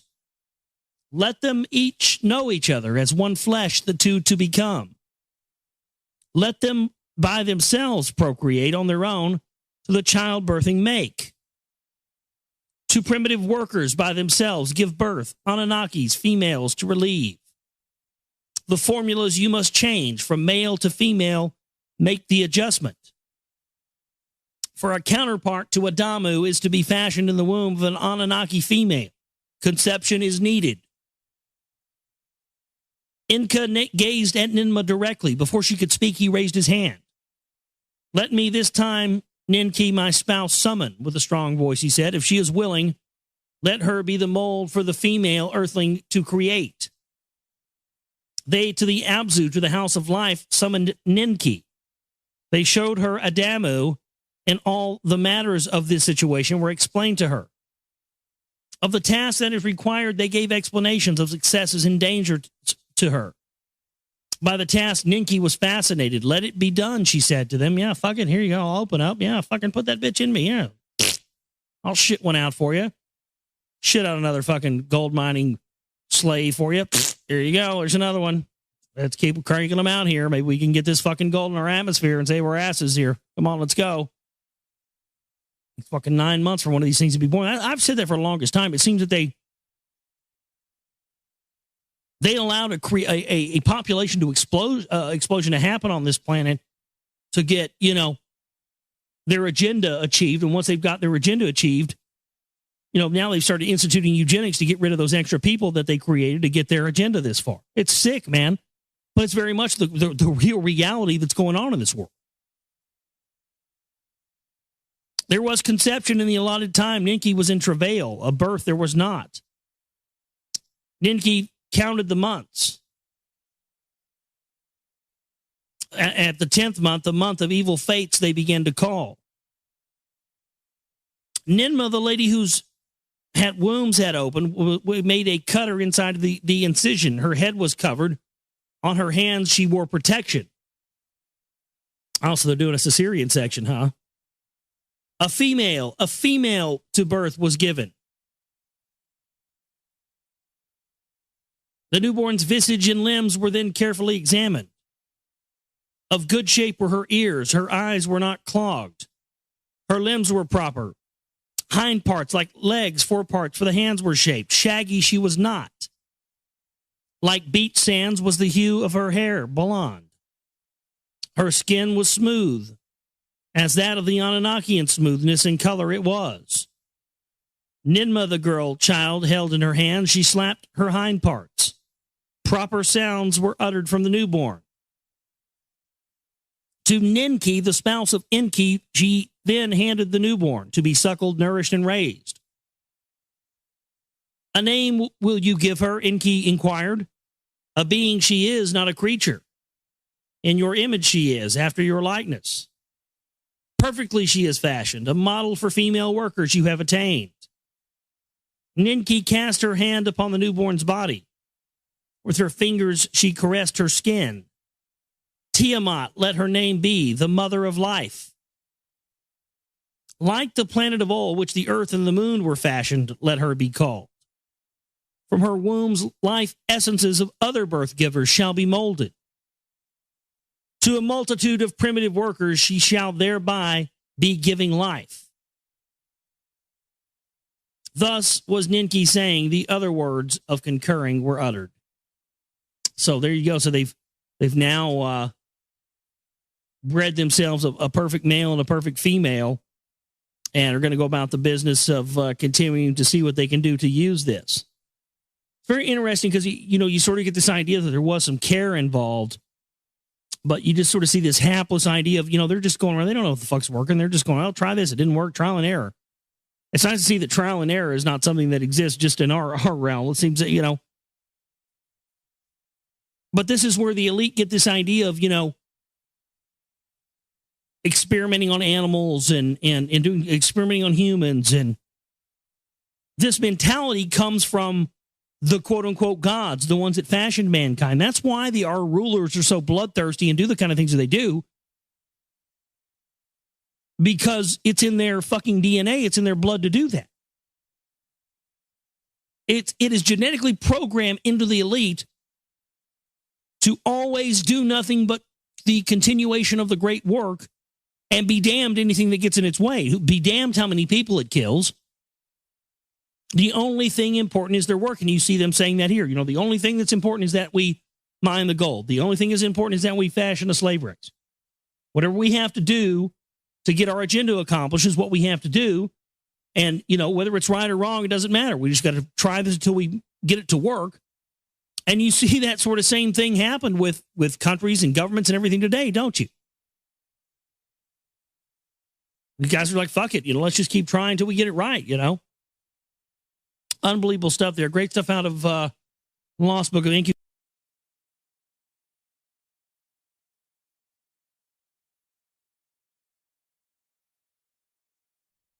All right, let's see here. Now, this is the account of the Adamu and the Tiamat in the Eden.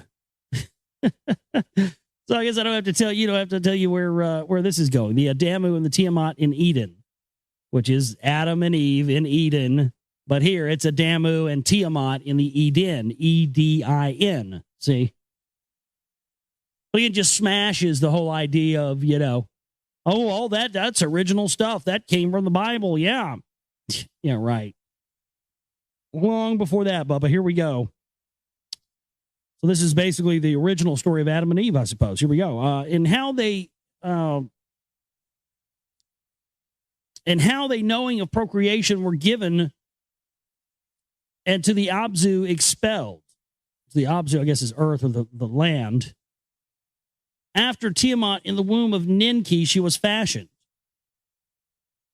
And 7 vessels of the clay of the Abzu made Ninmah ovals of the 2-legged females. She extracted the life essence of Tiamat. Bit by bit in the vessels she inserted. And the vessels of the clay of the Abzu she made and formed the admixture, incantations as the procedure befits she was uttering. I think I read this last night. Didn't I read this last night? Or something similar to it. Some of this stuff repeats itself, so sometimes I can't remember whether I read it already or not, but we'll just read it again for the heck of it. Their features were proper. They were uttering good sounds. Thus, there were 7 female counterparts for the primitive workers created. 7 male and 7 female did the 4 leaders create for them. After the earthlings were thus created, let the males inseminate the females. Let the primitive workers themselves beget offspring.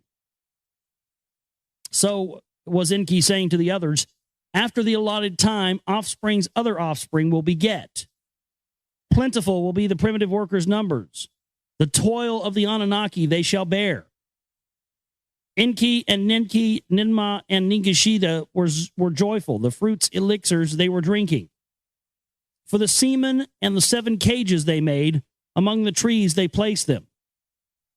Let them grow up. Malehoods and femalehoods attain. Let the males inseminate the females. Let them by themselves beget offspring. So they were saying to each other, as for Adamu and Tiamat, from the toil of the excavations they shall be protected. Let us to them the Eden bring over to the Anunnaki, therein our handiwork we will display. They want to take, basically they're saying they want to take Adam and Eve and show them to the Anunnaki and say, hey, look what we did. This is our hand. Look, we've got ourselves a slave race here. Aren't you proud of us? To Eridu and the Eden in the city of Enki, Adamu and Tiamat were taken. An abode and an enclosure for them was built for them to roam where they could. So they built them basically like a little dome. It was like, that's what Eden was, is what essentially what they're saying here. It was like a nature preserve, like a habitat, like their little, area they let them frolic in, much like we've always kind of thought it was. The Anunnaki came to the Eden to see them from the landing place they came. And what they refer to as the landing place is described previously here in the Lost Book of Enki, identically to the area in Peru where the Nazca lines are located, where we see evidence that it was a landing strip. They even describe here in the Lost Book of Enki the shearing off of the mountaintops, which are indeed there in Peru where the Nazca lines are. So apparently they come down to the landing place, essentially Peru, Nazca lines, and then they travel in their ships from there over to, Cydonia, the 33rd degree parallel. What later became Samaria, Iraq. Enlil came to see them, and his displeasure was diminished once he saw them. Ninurta came to see them. Ninlil did as well. From the way station on Lamu, which is Mars, Marduk, the son of Enki, also came down to see. It was a sight most astounding. A wonder of wonders it was to behold. Your hands have made it. The Anunnaki were the fashioners. The Agigi who were between Earth and Lamu shuttled and were also agog. Primitive workers have been fashioned. Our days of toil now can end, they were all saying. In the Abzu, the newborns were growing. For their maturing, the Anunnaki were anticipating. Enki was the supervisor. Ninma and Ningishita also came. In the excavations, the Anunnaki were grumbling. Patience to impatience gave way. Inugi, their overseer of Enki, was often inquiring. For primitive workers, the outcry he conveyed. The circuits of Earth, the orbits of Earth, rather, grew in number. Maturity of the earthlings was overdue. No conceiving among the females was observed. There was no birth giving. By the cages among the trees, Ningishita a couch of grass made for himself. Day and night he watched the earthlings to ascertain their doings. Indeed, he saw them mating. The males were inseminating the females. Conceiving there was not. Birth giving there was not. Enki pondered the matter deeply. The creatures once combined, he contemplated, none of them had offspring, had begotten any offspring. By combining the two kinds, by combining the Anunnaki and the humans, a curse had been created, Enki said to the others. Let us afresh examine the essences of the Adamu and the Tiamat. Ningazita was saying. Their MEs, which we're assuming is their DNA, will be studied bit by bit to ascertain what is wrong. In Shurabak, in the House of Healing, the essences of Adamu and Tiamat were contemplated. With the life essence of the Anunnaki males and the females, they were compared. Listen to this. Like two entwined serpents, Ningazita separated the essences. Arranged like 22 branches on a tree of life were the essences. So, wow, 22 branches of the DNA corresponded to the, 22 branches on the tree of life. No coincidence there. Their bits were comparable. The images and likeness they properly determined.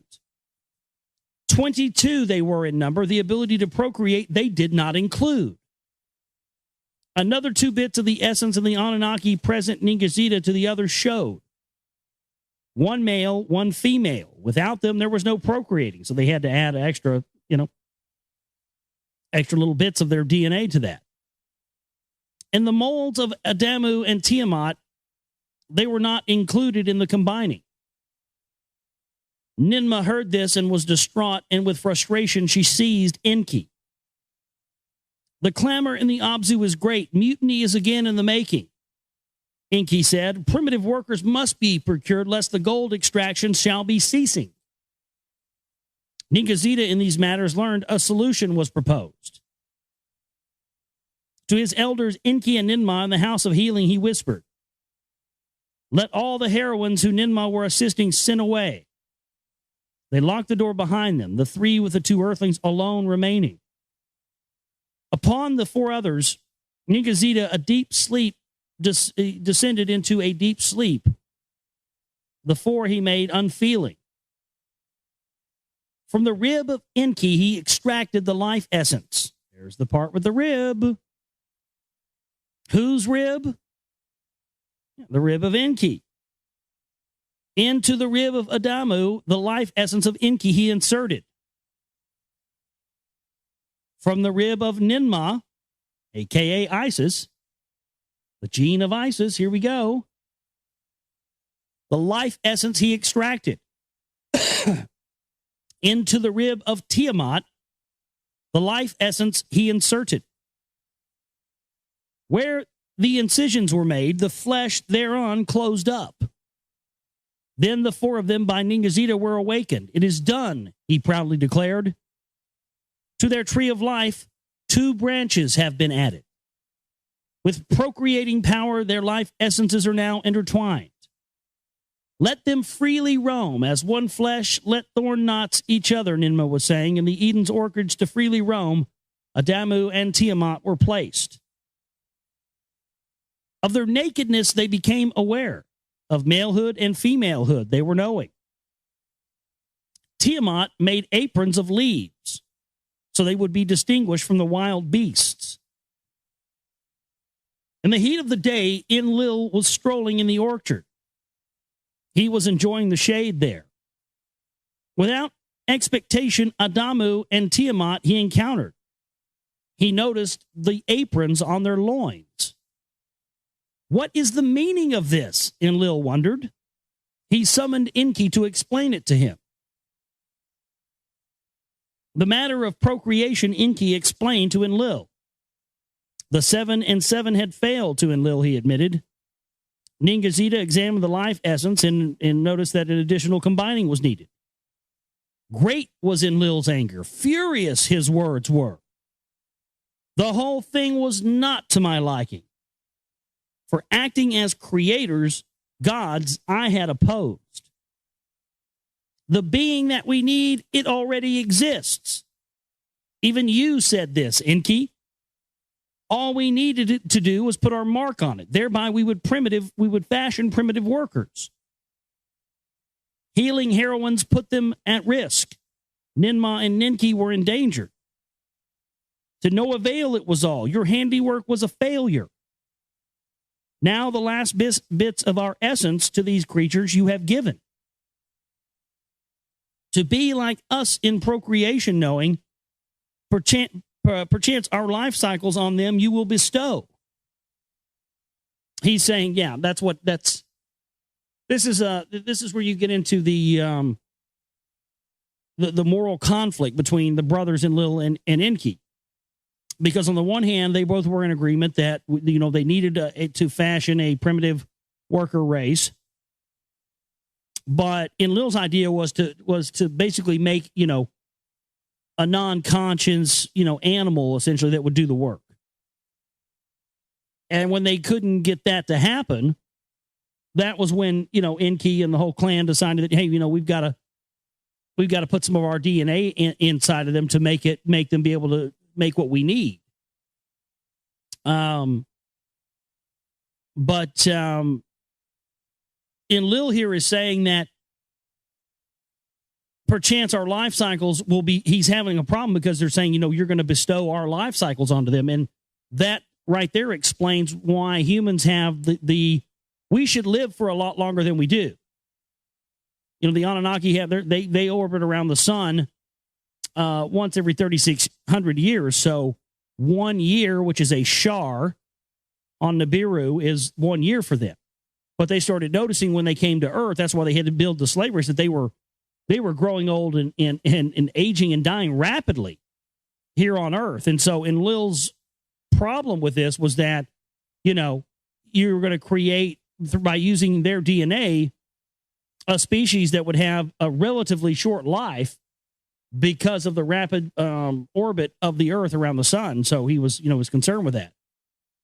And we'll find out later, this is why, of course, Enlil ordered the Great Flood and ordered mankind to be wiped out. But because Enki had love and compassion and saw the primitive workers as, his creations, this is where he allegedly created the Ark, the spaceship, and, kept the DNA essences inside of them so that they could, continue to thrive. And that's what this whole book of Enki is supposedly about. This is his account, the account that he attempted to use to set up the Brotherhood of the Serpent in order to teach mankind in secret the history of the Anunnaki so that we would not repeat those same mistakes ourselves. And of course, they just relegate this stuff to the fringe and act like it has no historical context when it, in fact, very much does. So, thus Enlil did speak angry words to Enki. Enki, Ninmah, and Nigazida were summoned to pacify Enlil with words. My lord Enlil, Nigazida was saying, knowing for procreation they were given. The branch of long living to their essence tree was not. Ninmah then spoke up to her brother. So they're again, admitting right there that they could add, more essence to the DNA, which would make them live longer, but they didn't do that. So maybe that's what we should be looking for. How can we add stuff to our DNA to make us live longer? Obviously, it can be done. There's proof right there. Why isn't science on that? They know. They're full of well aware of that. I think Kissinger and Rockefeller are in their fucking 90s, and they're in better shape than some of us are. Ninmah then spoke up to her brother Enlil. She said, what choice, my brother, did we have? Just to let it all end in failure and let Nibiru face its doom? Or try by procreation to let these earthlings undertake the toil? Then let them be where they are needed, Enlil said with anger. To the Abzu, away from the Eden, let them be expelled. There you go. There's the explanation of Adam and Eve from Eden, the throwing them out there. Get them out of paradise, throw them out there into the fucking gold mines where we need them, and get their asses out there mining this fucking gold for us if that's what you want them to do. Don't put them here in a paradise and make them think they're free. Get them out there and make sure they know they're fucking enslaved. Sound familiar? Yeah, that's what it's just great stuff right there, isn't it? That's what all your religions are based on right there. Okay, so we're moving into the seventh tablet now. We're moving right on through this book. The seventh tablet. To the Abzu, away from the Eden, let them be expelled. So did Enlil command the decree from the Eden to the Abzu, and the Adamu and Tiamat were expelled. In an enclosure among the trees, Enki placed them. he left them to get to know each other. With joy, Enki did see what Ningazita had come to be. Tiamat was now with child and frolicking. Ninmah came to the birth giving to watch. A son and a daughter, twins, to the earth beings were born. With wonderment, Enki and Ninmah watched the newborns. They watched how they grew and developed, and it was a marvel to them. Days were as months, months to earth years accumulated. By the time Adamu and Tiamat had other sons and daughters, the first ones were by themselves procreating. Before one shar of Nibiru had passed, the earthlings were proliferating. With understanding were the primitive workers endowed, of commandments they were comprehending. To be with the Anunnaki they were eager, for food rations they toiled well. Of heat and dust they did not complain, of backbreaking they did not grumble. Of the hardships of the work of the Anunnaki and the Abzu were relieved. The vital gold was now coming to Nibiru, and Nibiru's atmosphere was slowly healing. The Earth mission was proceeding with satisfaction to all. Among the Anunnaki, those who from heaven to earth came, there was also espousing and procreation. The sons of Enlil and Enki from sisters and half-sisters from healing heroines took spouses. To them on earth, sons and daughters were born. Here we go. The watchers, they were watching Adam and Eve grow, watching their progression. And now what are these watchers doing? They're procreating with these earth beings that have now been born and having children by them. Uh-oh. This is going to be problems. This is going to be trouble. Though by the life cycles of Nibiru they were endowed, by earth cycles they were quickened. When on Nibiru they would still be in diapers, on earth they became a child. When who on Nibiru began to crawl, they on earth were running around. Special joy there was when to Nanar and Ningal twins were born. A daughter and a son they were, Iana and Utu, by Ningal they were named. With them, a third generation of Anunnaki on earth were present. For the offspring of the leaders, tasks were allocated. Some olden chores were divided easier among the offspring. They were made to the olden chores. New tasks were added. Upon the earth, the warmth was rising. Vegetation flourished. Wild creatures overran the land. The rains were heavier. Rivers were gushing. Abodes, houses were in need of repair. Upon the earth, the heat was increasing. The snow-white parts with water were melting. I see, global warming. Weren't any cars running around back then, but the earth started getting hotter, right? And the ocean started to rise. No SUVs running around doing that back then, right, guys? The bars of the seas of the oceans were not containing. From the depths of the earth, volcanoes and fire and brimstone were belching. The grounds were trembling each time the earth was shaking. In the lower world, the snow-white-hued place, the earth was grumbling. At the tip of the Abzu, Enki made him a place for observing. So the earth's undergoing catastrophic changes. The Watchers have now mated with their creations. In other words, they've created these, this slave race and themselves, had children with them.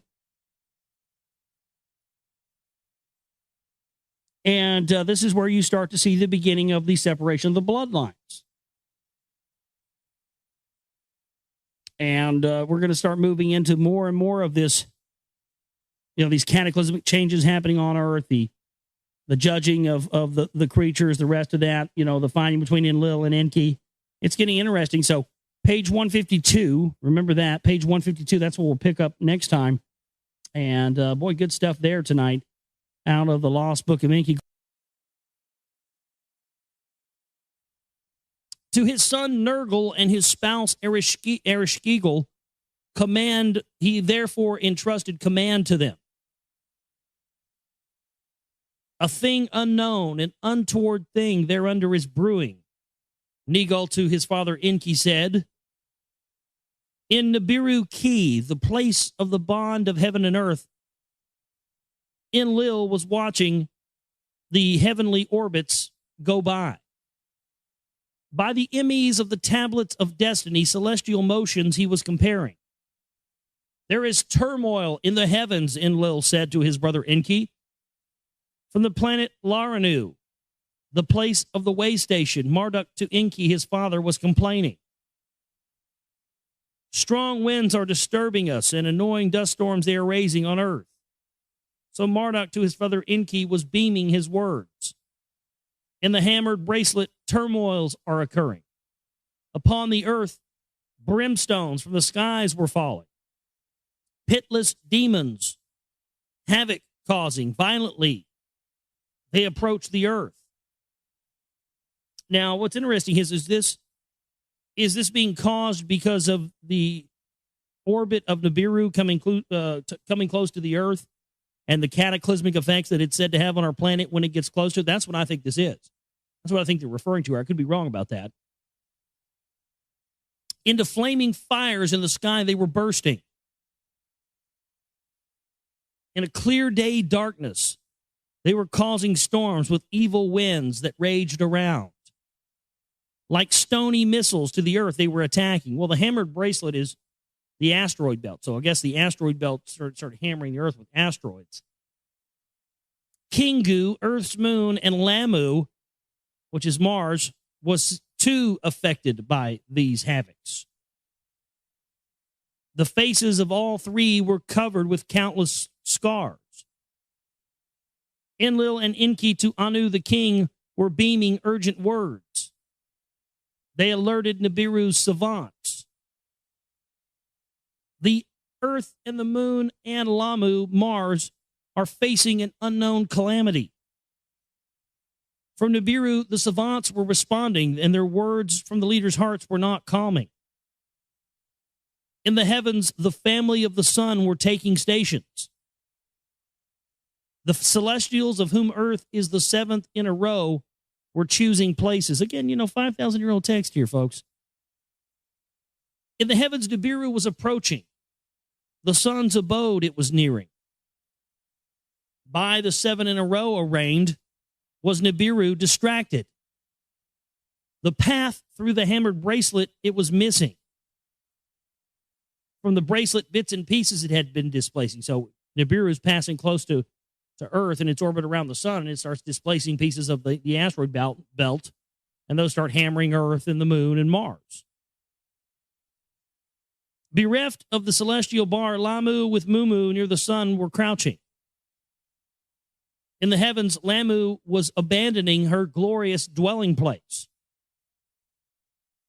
Toward Nibiru, she was attracted to the heavenly queen, a queen of heaven she wished to be. To quell her, Nibiru made a monstrous demon appear from the celestial deep. A monster once playing host to Tiamat by the celestial battlefield fashion. From this celestial deep made its way by Nibiru and was from its slumber awakened. From the horizon to the midst of heaven like a flaming dragon it was stretched. 1 league was its head, 50 leagues was its length, awesome was its tail. By day the skies of earth it darkened. By night upon the face of the moon a spell of darkness it cast. To her brothers, the celestials, Lamu was calling for help. Who will obstruct the dragon? Who will stop and kill it? She was asking. Only valiant Kingu, once Tiamat's protector, stepped forward to respond. To intercept the dragon in its path, Kingu was making haste. Fierce was the encounter. A tempest of clouds upon Kingu was raised.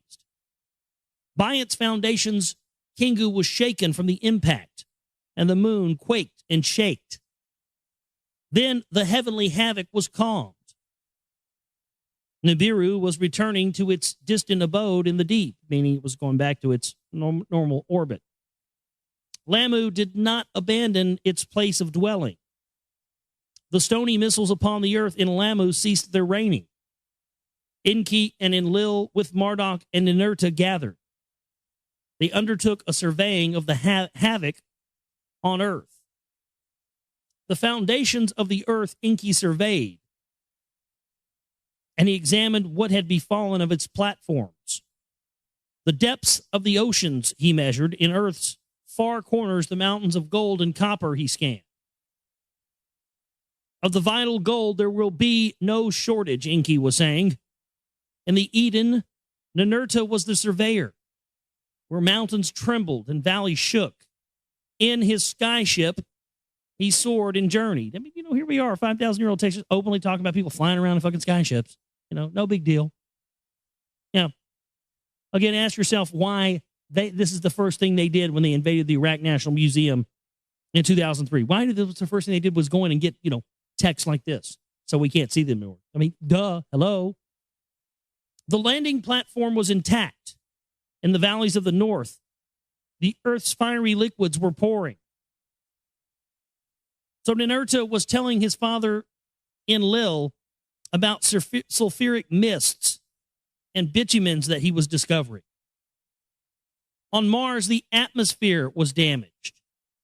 Dust storms were interfering with life and work. So Marduk said to Enki, I wish to return to Earth. He disclosed to his father. Enlil, to his olden plans, betook himself. What cities and their tasks he planned, he reconsidered. A chariot place in the Eden must be established, to the others he was saying. So he wants a landing pad in the Eden. He doesn't want to have to land over at the Nazca Lines in Peru and fly all the way over anymore. No, he wants front row service. The olden designs of the layout on the crystal tablet he showed to them. The conveying from the landing place to the way station on Lamu is no longer certain. To soar toward Nibiru from Earth, we must be able to do, Enlil was saying to them. For the count since the first splashdown, the count of 80 shars it was. So they've now been on Earth 80 shars, which a shar is how long it takes the Nibiru to go around the Earth, but the Earth goes around the sun, to go around the sun, but the Earth goes around the sun much quicker than that. So they age a lot faster. Now, this is the account of the journey to the moon by Enki and Marduk. Oh, you've seen some of David Hatcher Childress's research. He's got some evidence, pictures, photographs, where he's taken, a picture of the moon, and it serves a close-up, from telescopes from 1 year, and then shows that same area 2 years later, and you can see tracks, and you can tell where stuff has been mined. Somebody's been up there mining on the moon for a very long time. Who? Well, I'll leave that up to you to guess. But I have a feeling that's where it's going to go here. They're probably looking for gold and all that stuff on the moon. Now this is the account of the journey to the moon by Enki and Marduk, and how Enki determined the three ways of heaven and the constellations. Let the place of the chariots near Bad Tibiara, the metal city, be established.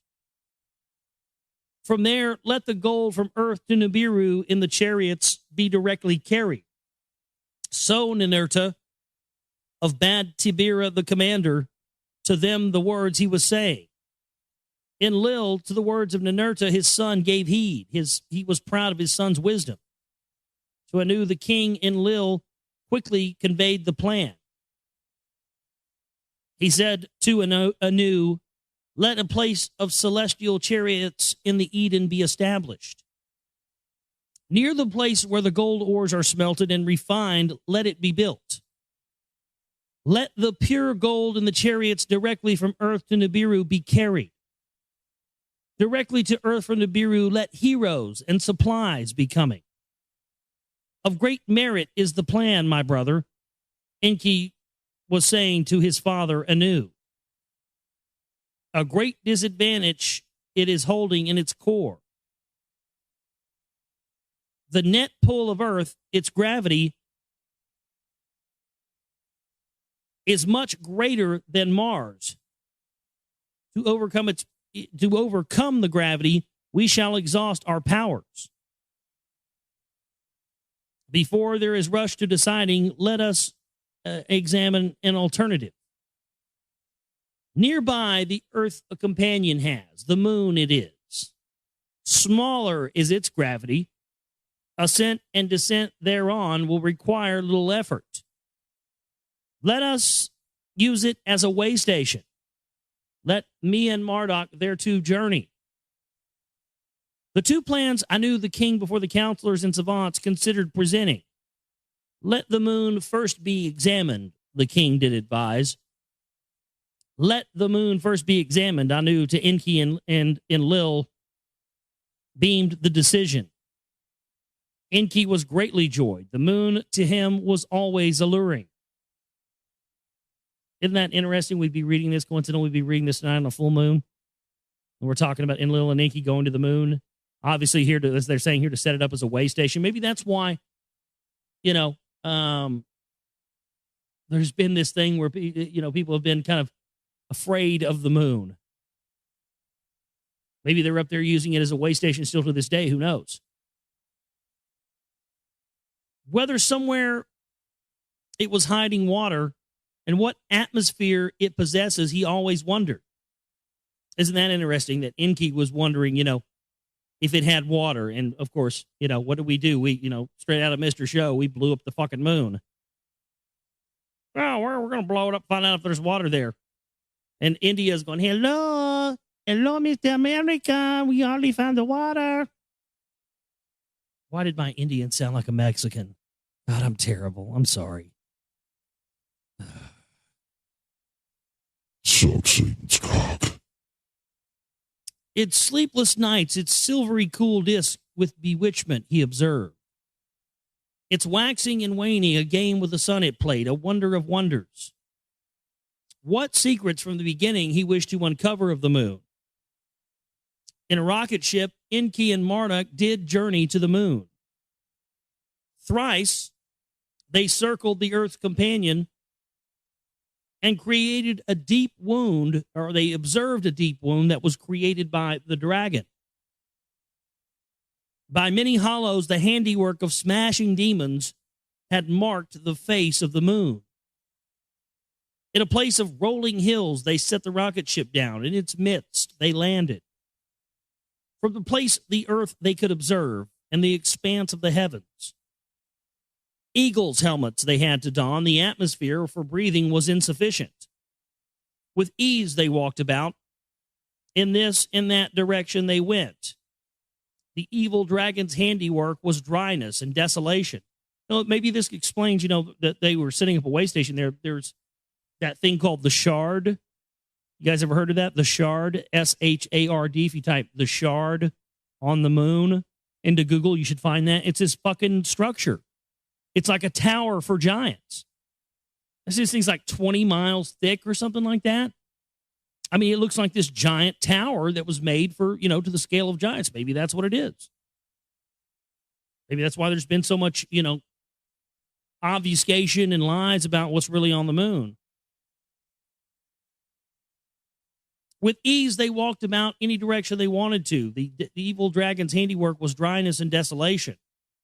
Unlike Lamu, it is, for a way station, it is unsuitable.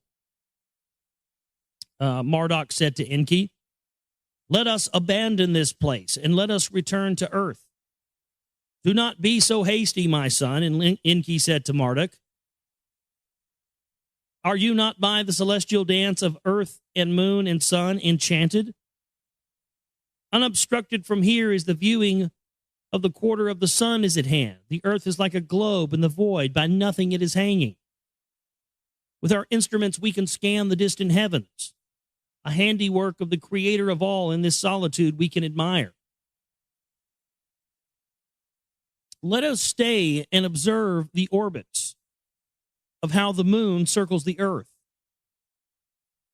and how the earth is making its orbits around the sun. So Enki was agitated by the sights and was saying to his son Marduk. Marduk was persuaded by his father's words. In the rocket ship, they made their dwelling, or their home. For one orbit of Earth and for 3 orbits on the moon, they remained. Its motions about the Earth they measured. The duration of a month they calculated. For 6 orbits of Earth, for 12 orbits around the sun, they measured Earth's year. How the two were entwined, causing the luminaries to disappear, they recorded. Eclipses, that kind of thing. Then to the sun's quarter they gave attention. To the paths of Mumu and Lamu they studied. With the earth and the moon, Lamu, Mars, constituted its second quarter. 6 were the celestials of the lower waters, so Enki was explaining to Marduk. 6 were the celestials of the upper waters beyond the bar, the hammered bracelet they were. Anshar and Kishar, Anu and Nudimud, Gaga and Nibiru. These were the 6 other planets, and I believe Gaga was the original name for Venus or Jupiter or something like that. Maybe it was Jupiter. Which one was also known as Lucifer? Is that Venus or Jupiter? One of those. Well, whichever one it is, that's what Gaga relates to. So there you go. Lady Gaga, Lady Lucifer, blah, blah, blah. We already see that. We already knew that. But, you know, I want to point that out since we're reading from 5,000-year-old text here. It becomes pretty obvious where these occultists that run the music industry get their fucking stuff from. If you read, that's why they don't want you to know this stuff. Because then you'll be able to point out, when you see Lady Gaga on TV and you see, some video where she's got Sirius in the background and 2 dogs flanking on both sides. You go, oh my God, the dog star, rising star. I mean, my God, that doesn't get any more Illuminati than that. And most people just don't see it because they don't read. 12 they were in all. Of 12 did the sun and its family finally make the count. Of the most recent upheavals, Marduk was inquiring to his father Enki, why have 7 celestials in a row taken place? Their circuits about the sun, their orbits, Enki then considered.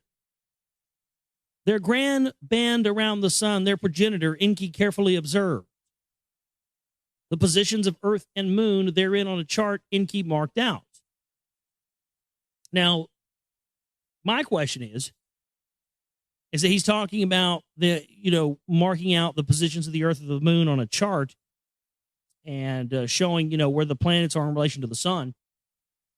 My question about that is that the same thing that we've seen in some of the Sumerian artifacts?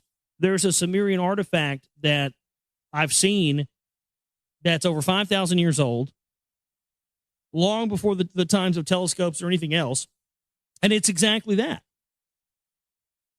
It shows the planets, in addition to 2 that we allegedly don't know about or talk about right now, added to it, and they're all in the right position around the sun. So this could be where this information originally came from. They got it on the moon and then brought it back to Earth and gave it to the primitive people later on. Same reason why we see the caduceus representing Enki and the genetic manipulation being its first usage in ancient Sumeria on the rock carvings there. The same one that's used today in the medical field. That's why. Because the medical field is based on the original medical field, which was the technology that the Anunnaki had that they gave to mankind, which was the knowledge of DNA and how to extract it and use it for whatever purposes. Genetic manipulation, everything else. By the motions of Nibiru, of the sun, not a descendant, the width of the great band he outlined. The way of Anu, the king, Enki decided to name it. In the expanse of the deep heavens, the stars were observed by the father and son.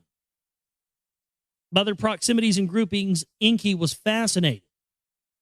By their orbit of the heavens from horizon to horizon, he drew images of 12 constellations. In the great band, the way of Anu, 1 each with the sun's family of 12 he paired. To each one he designated a station. By names they were to be called. And notice how anytime they always say that anytime anything is given a name, when you give it, they indicate that giving a name to something separates it from being, just an animal or something. It actually indicates that it's a living spiritual entity. Then in the heavens below, the way of Anu, whence Nibiru is approaching the sun. He designed a band-like structure, the way of Enki, he designated it. To it, 12 constellations by their shapes he also allotted. The heavens above the way of Anu, the upper tier, the way of Enlil, he called it. 13, therein to the stars into 12 constellations he assembled. 12 constellations, 12 tribes of Israel, 12 stones in the ephod communication device, 12 extraterrestrial races. Starting to get the idea here. 36 were the stars' constellations in the 3 ways where they were located. So we will position the Earth's position designated as it travels around the sun. The start of the cycle of celestial time will measure it. When I on earth had arrived, the station that was ending by me, the station of the fishes, was named. Right, the age of Pisces. He's openly talking about setting up what we know as the time period that an age is. Enki says, when I arrived on Earth at the station that was ending, which here that's what they're referring to as an age, is a station. The age that was ending was named the age of the fishes, or the age of Pisces. The one that followed after my name title, he of water, I called it. Enki was saying this with pride and satisfaction to his son Marduk. Your wisdom embraces the heavens. Your teachings any own extend. Sorry. Let me try to see what I'm trying to, I have to try to kind of fucking make this sayable. Your teachings any own understanding extend. I don't know what that means. Your teachings extend understanding is what it's supposed to be saying. There you go. But on earth and Nibiru, knowledge and rulership are separated, Marduk said to his father. My son, what is that you do not know? What is it that you are missing? To him, Enki was saying. The secrets of the heavens, the secrets of the earth I have shared with you. Alas, my father, Marduk was saying, there was agony in his voice. When the Anunnaki were toiling in the Abzu on earth, when that ceased, and you sent the primitive worker to fashion, not my mother, Ninmah, the mother of Ninurta, to assist you, was summoned. Not I, but Ningishzida, the younger, you invited to help you. With them, not with me, your knowledge of life and death you did share. My son, Enki responded to Marduk. To you, command was given of the Agigi, the workers, and of Mars to be supreme. You were given rulership over Mars and its workers. Alas, my father, of supremacy by fate we are deprived. You, my father, are Anu's firstborn, yet Enlil, not you, is the legal heir.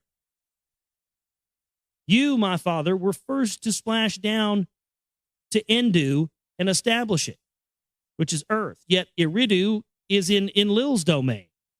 Yours is in the distant Abzu. I am your firstborn. By your legitimate spouse on Nibiru I was born.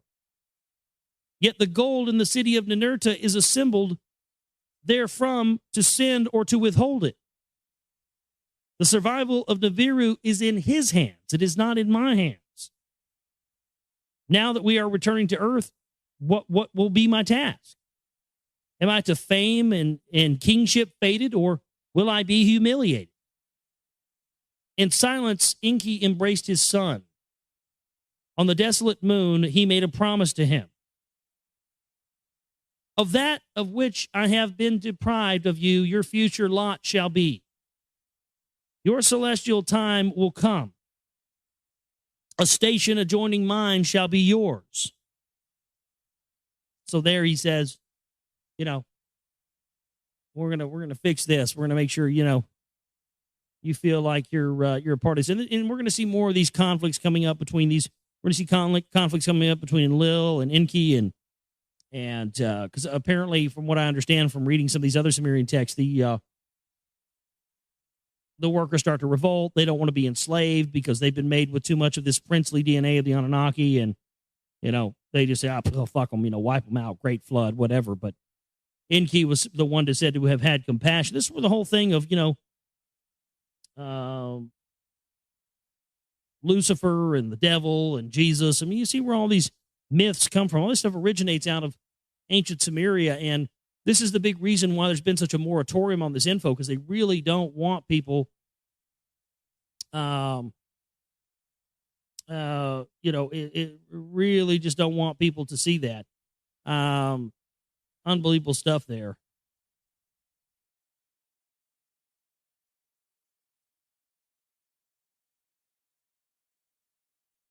Now this is the account of Sippar, the place of chariots in the Eden. And we've established that the Eden, E-D-I-N, is, of course, the Eden that we all are familiar with already.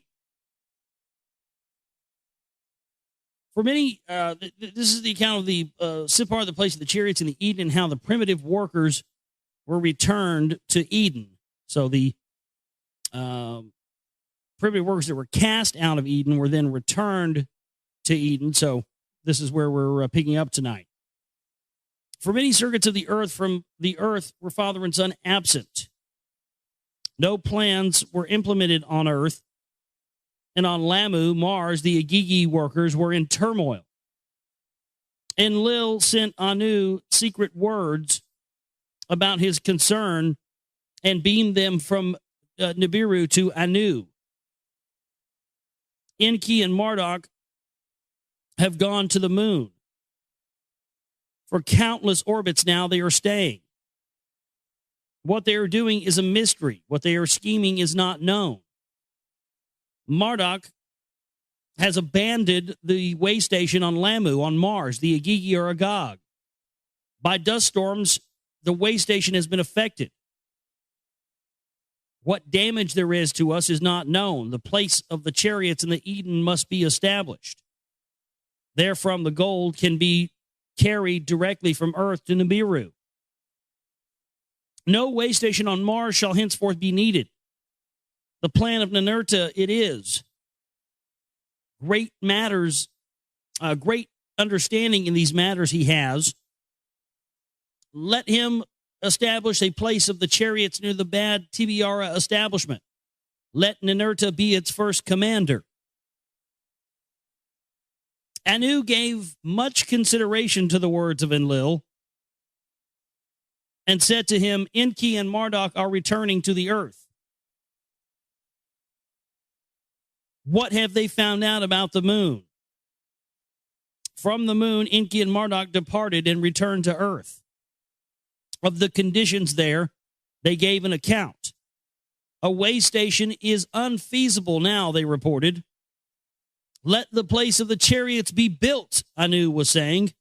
Let Marduk be its commander, Enki was saying to Anu.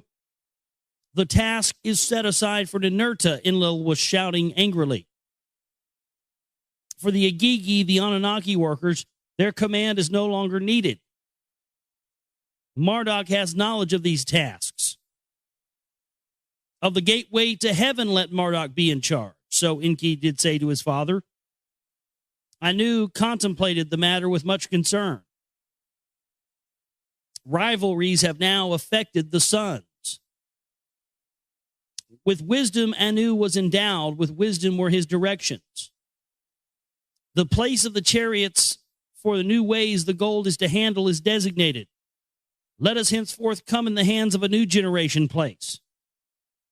Neither Enlil nor Enki, neither Ninurta nor Marduk shall be in command. Let the third generation take responsibility.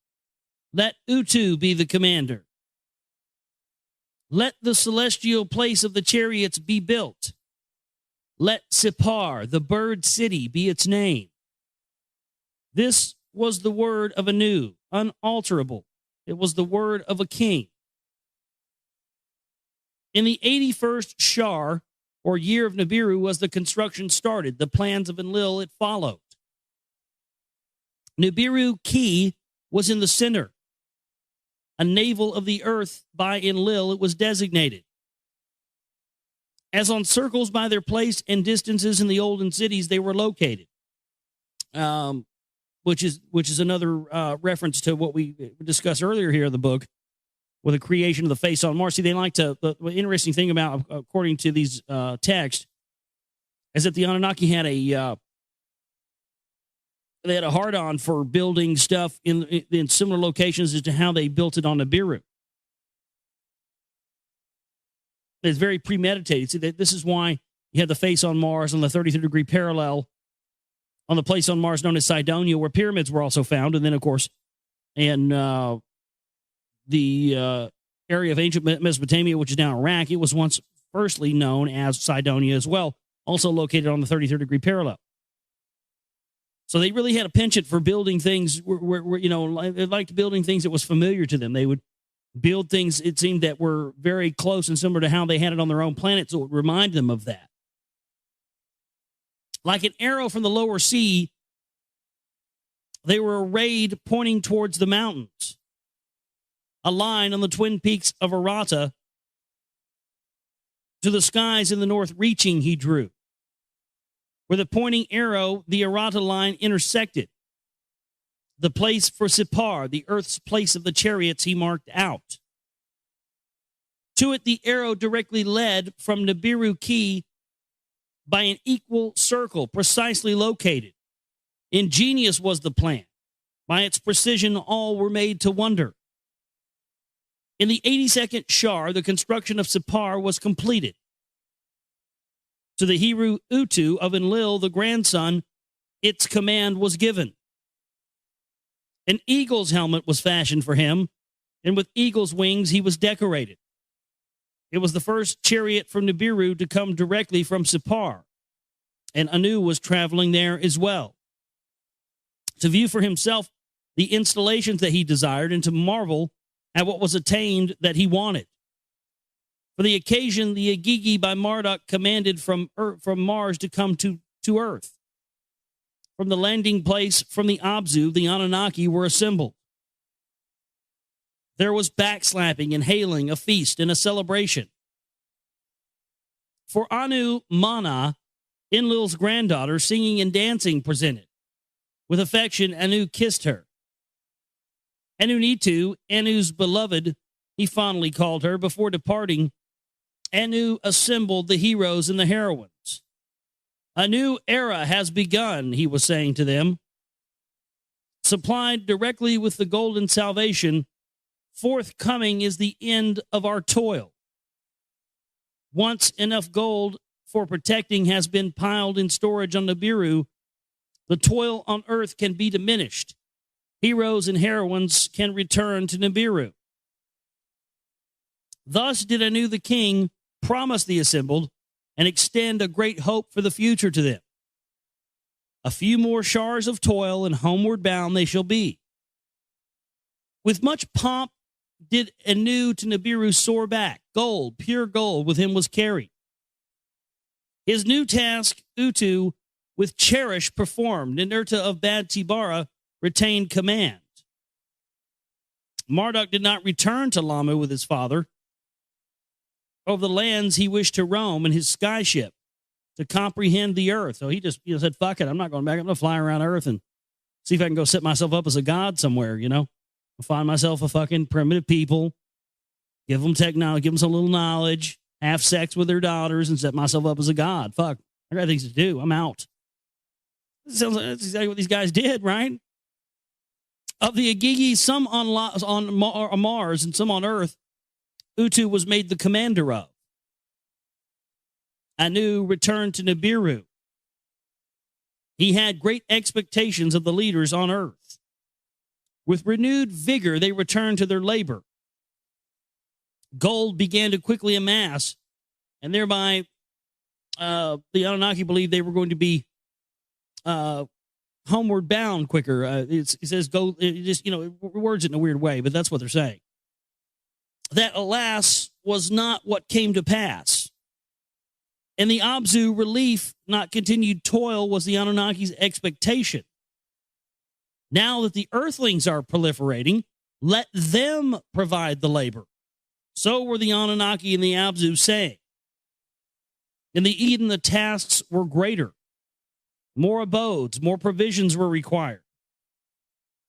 For primitive workers, to the Abzu, they were confined. In the Eden, the heroes clamored. For 40 shars, only relief the Abzu provided. The heroes in the Eden shouted, "Our toil has increased beyond endurance. Let us have the workers too."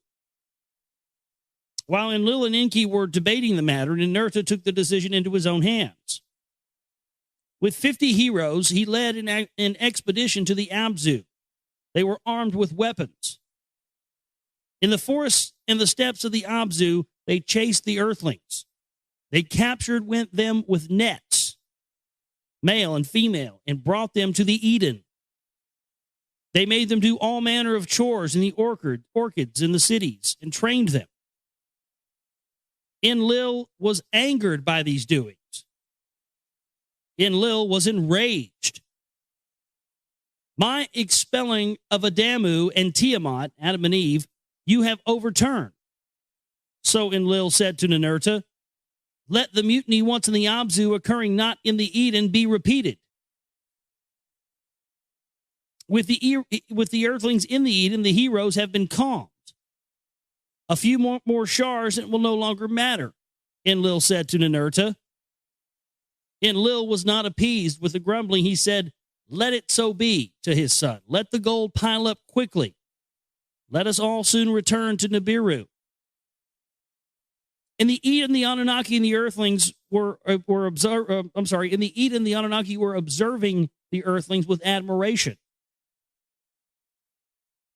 They possessed intelligence, and of commands they had understanding. They took over all manner of chores, unclothed they were for the tasks that they were performing. Males with females among them were constantly mating, and quick were their proliferations. They're just, doing work and fucking and doing work and fucking. Sounds familiar, doesn't it? That's what they get us to do. Go to work, fuck, go to work, fuck, go to work, fuck, go to work, fuck. No wonder that's all we do. In one shar, sometimes 4, sometimes more were their generations. As the earthlings grew in numbers, the workers that the Anunnaki had with the food, the Anunnaki were not satiated. In the cities and in the orchard, in the valleys and in the hills, the earthlings for food were constantly foraging. In those days, grains had not yet been brought forth. There was no ewe, a lamb had not been fashioned yet. So they're basically saying here that they're genetically responsible for creating, the animals that we use for food. That's an interesting thought. About these matters, Enlil was saying angry words to Enki. By your doings, confusion was created. You must devise a salvation. So that stops there. Now, this is the account of how civilized man was brought about. Now, this is going to get really juicy and interesting here, folks. How by a secret of Enki, Adapa and Titi in the Eden were brought forth. By the proliferation of the earthlings, Enki was pleased. He was also worried. The lot of the Anunnaki was greatly eased. Their discontent was diminished. By the proliferation, the Anunnaki shunned the toil. The workers were becoming serfs. For 7 shars, the Anunnaki's lot was greatly eased. Diminished was their discontent. By the proliferation of the earthlings and how fast they were growing, the food was insufficient. In 3 more shars of fish and fowl, there was a shortage. What by itself grows, Anunnaki and earthlings did not satiate. In his heart, Enki was scheming a new undertaking to create a civilized mankind that he had conceived in his heart. Grains that are sown by them be cultivated. Ewes that become sheep, let them shepherd. In his heart, Enki was scheming a great undertaking and contemplating how to attain it. The primitive workers in the Abzu he observed for this scheme. The earthlings in the Eden, in the cities, and in the orchards he considered. What for the tasks made them suited? By what life essence has not been combined? The offspring of the earthlings he observed. An alarming matter he noticed. By their repeated copulations back toward their wild forebears, they were degraded. So they're de-evolving with each successive generation. Enki looked about the marshlands. He sailed on the rivers and observed. It was only him and his vizier who kept secrets. On the river's bank, bathing and frolicking earthlings, he noticed. 2 females among them were wild with beauty. Firm were their breasts. The sight that the phallus of Enki caused to water, their sight caused the phallus of Enki to water. That's some funny shit, dude. I told you guys. 5,000-year-old alien porn is just great. So he rolls up and sees these chicks and their tits out bathing in the water, and he just nuts himself right there. I mean, that's what it says. He saw him, was like, just auto rubbed one out just right there, dude. Their sight caused the phallus of Enki to water. I want to hear. I'd like to hear Captain Kirk say that line. The sight caused the phallus of Enki to water. A burning desire he had. Shall I not kiss the young ones? Enki was asking. I will row the boat for you to kiss the young ones, Izimud said to Enki. Enki stepped onto dry land. A young one, Enki called to him, a tree from the fruit she offered him. Enki bent down to the young one and embraced her and kissed her lips. Lips, sweet were her lips, firm with ripeness were her breasts. Into her womb he poured his semen. In a mating he knew her. Into her womb she took the holy semen. By the semen of the Lord Enki she was impregnated. The second young one called to him. She offered him berries from the field. Enki bent down and embraced her and kissed her on the lips. Sweet were her lips, firm with ripeness were her breasts. This guy didn't waste any time, man. He rolls up, sees him, kisses on the lips, and just proceeds to pouring the semen. Not squirting it or spurting it, just straight pouring it, as if Enki's just rolling around with like pitchers full of sperm, dude. Here, I'm going to pour this shit in you, girl. Bend over. I mean, that's fucking dirty. Into her womb he poured his semen. In a mating he knew her. Into her womb she took the holy semen. By the semen of the Lord Enki she was impregnated. Stay with the young ones and ascertain whether or not their pregnancies come about, Enki said to Vizier. Izimud sat down by the young ones. By the 4th count, their bulges appeared. By the 10th count, the 9th having been completed, the first young one squatted and gave birth. By her, a male child was born. The second young one squatted and gave birth. By her, a female child was born. At dawn and dusk, on the same day, the two were born. So one was born at dawn, the other at dusk. The gracious ones, dawn and dusk, thereafter in legends they were known. In the 93rd shard, The two that were fathered by Enki were born in the Eden. Word of the births Izimid quickly brought to Enki. By their births, Enki was ecstatic. Whoever has known such a thing? Between Anunnaki and Earthling, conception was attained. Civilized man I have brought into being. That's an important distinction, you know. That's where the whole thing with the Nephilim and stuff comes in.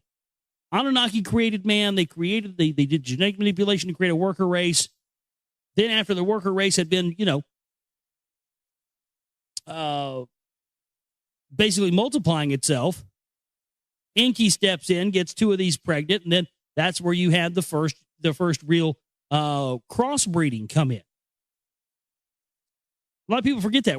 It seems that, according to the Anunnaki, we're a result of not just a genetic creation, but then a crossbreeding between them after the creation took place. A lot of times people leave that out. I think that's a very, very important thing to understand. It's not just that they created us through genetic manipulation. Once they created us, they had sex with us and made a crossbreed. Civilized man I have brought into being. Enki gave instructions to Izimud. A secret my deed must remain. Let the newborns be suckled by their mothers. Therefore, after that, bring them into my household. Among the bulrushes and reed baskets I have found them. Thus to all you will say, by their mothers, the newborns they were suckled and nurtured. To Enki's household in the Ridu, Izmid brought the children. Enki took the foundlings took a liking to the foundlings as her own children and raised them. Adapa, the foundling, the boy she called, Titi, one with life, the girl she named. Unlike all other earthling children, the twosome were. Slower to grow up than earthlings they were, much quicker in understanding. They were endowed with intelligence. They were capable of speaking with words. Beautiful and pleasant was the girl, and her hands were greatly dexterous. Ninki, the spouse of Enki, to Titi took a liking. All manner of crafts to her she was teaching. To Adapa, Enki himself gave the teachings. How to keep records he was instructing him in. The achievements with pride Enki to Izimid was showing. A civilized man I have brought forth. A new kind of earthling from my seed has been created in my image and after my likeness. There you go. Man was created in God's image. There you go. From seed, they will grow food. From ewes and sheep, they will shepherd. Anunnaki and earthlings henceforth shall all be satiated. Enki sent word to Enlil, and from Nibiru to the Eridu, Enlil came. In the wilderness, a new kind of earthling has come forth, to Enlil, Enki was saying. Quick of learning they are, knowledge and craftwork to them can be taught. Let us bring down seeds to be sown from Nibiru. Let us bring ewes that sheep can come from Nibiru to earth and deliver them. Let us the new breed of earthlings farming and shepherding teach. Let the Anunnaki and earthlings together satiated be, so Enki was saying to Enlil. Akin to us Anunnaki in many ways, indeed they are, Enlil said to his brother. A wonder of wonders it is, in the wilderness by themselves they have come about. Izimud was summoned. Among the bulrushes and the reed baskets I found them, he said. Enlil pondered the matter with graveness. With amazement, his head he shook. Indeed, a wonder of wonders it is. A new breed of earthling on earth has emerged. A civilized man has the earth itself brought forth. Farming and shepherding, crafts and tool making he can be taught. Let us send word of the new breed to Anu, Enki said to Enlil. Of the new breed, word was beamed from earth to Anu on Nibiru. Let seeds that can be sown and sheep come to earth, he said. And so Enki did make a suggestion, and so Enki and Enlil to Anu made the suggestion. By civilized man, let Anunnaki and earthlings become satiated. Anu heard the words and was amazed by them. That by life essences one kind to another leads is not unheard of. To them he sent word back that on earth a civilized man from the Adamu so quickly appeared, that is unheard of. For sowing and husbanding great numbers are needed. Perchance the beings are unable to proliferate.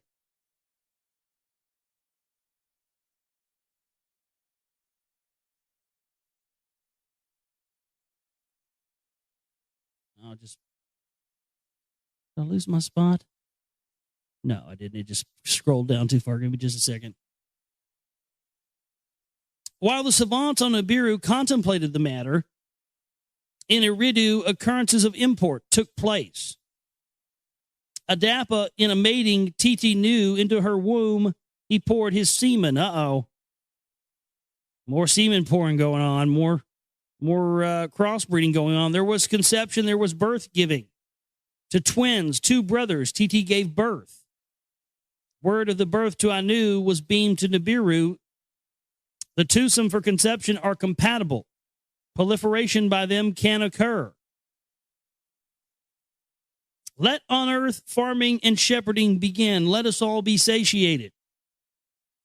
So Enki and Enlil on Nibiru did say to Anu, let Titi in Eridu remain. The newborns are to be suckled and nurtured. Let Adapa, the earthling, to Nibiru be brought. Anu did declare his decision. So that's the end of the 7th tablet. We'll read the synopsis of the 8th tablet, and we'll get into that next time on the broadcast. This is the synopsis of the 8th tablet. Adapa's wide understanding amazes Nibiru's savants. On Anu's orders, Adapa is brought to Nibiru, an earthling's first ever space journey. Enki reveals Adapa's parenting truth to Anu, and Enki justifies his deed by the need for more food. Adapa is sent back to start farming and shepherding. Enlil and Enki create crop seeds and sheep lines. Ninurta teaches Ka in crop cultivation. Marduk teaches Abel shepherding and tool making. Fighting over water, Cain strikes and kills Abel. Cain and Abel, Cain and Abel, Kain and Abel. Yeah. Ha ha. Cain and Abel, there you go. Cain is tried for murder, sentenced to exile. Adapa and Titi have other offspring who intermarry. On his deathbed, Adapa blesses his son Sati as his heir. A descendant, Enki, is taken from Marduk to Lamu. So, crazy stuff there. And, wow. Getting more into the genetic manipulation. And apparently, that's where we start to see the problem. The original, a lot of times historians and researchers don't specify this. They created the original workers to mine the gold. That was it. Enki found them beautiful and decided to do some crossbreeding, have a little fun, get his dick wet, and boom, then you have apparently have modern, what we call modern civilized human beings. I don't know what makes it so civilized, but that's what they say anyway. And apparently, as the story goes, they ordered man to be wiped out, and it didn't happen. So it seems that we're just here as a result of a bunch of these aliens from some other civilization just dicking around, rolling dice, and now we're here. That's just great, isn't it?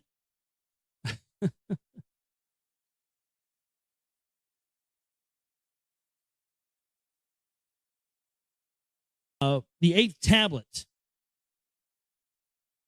Let Adapa the earthling be brought to Nibiru.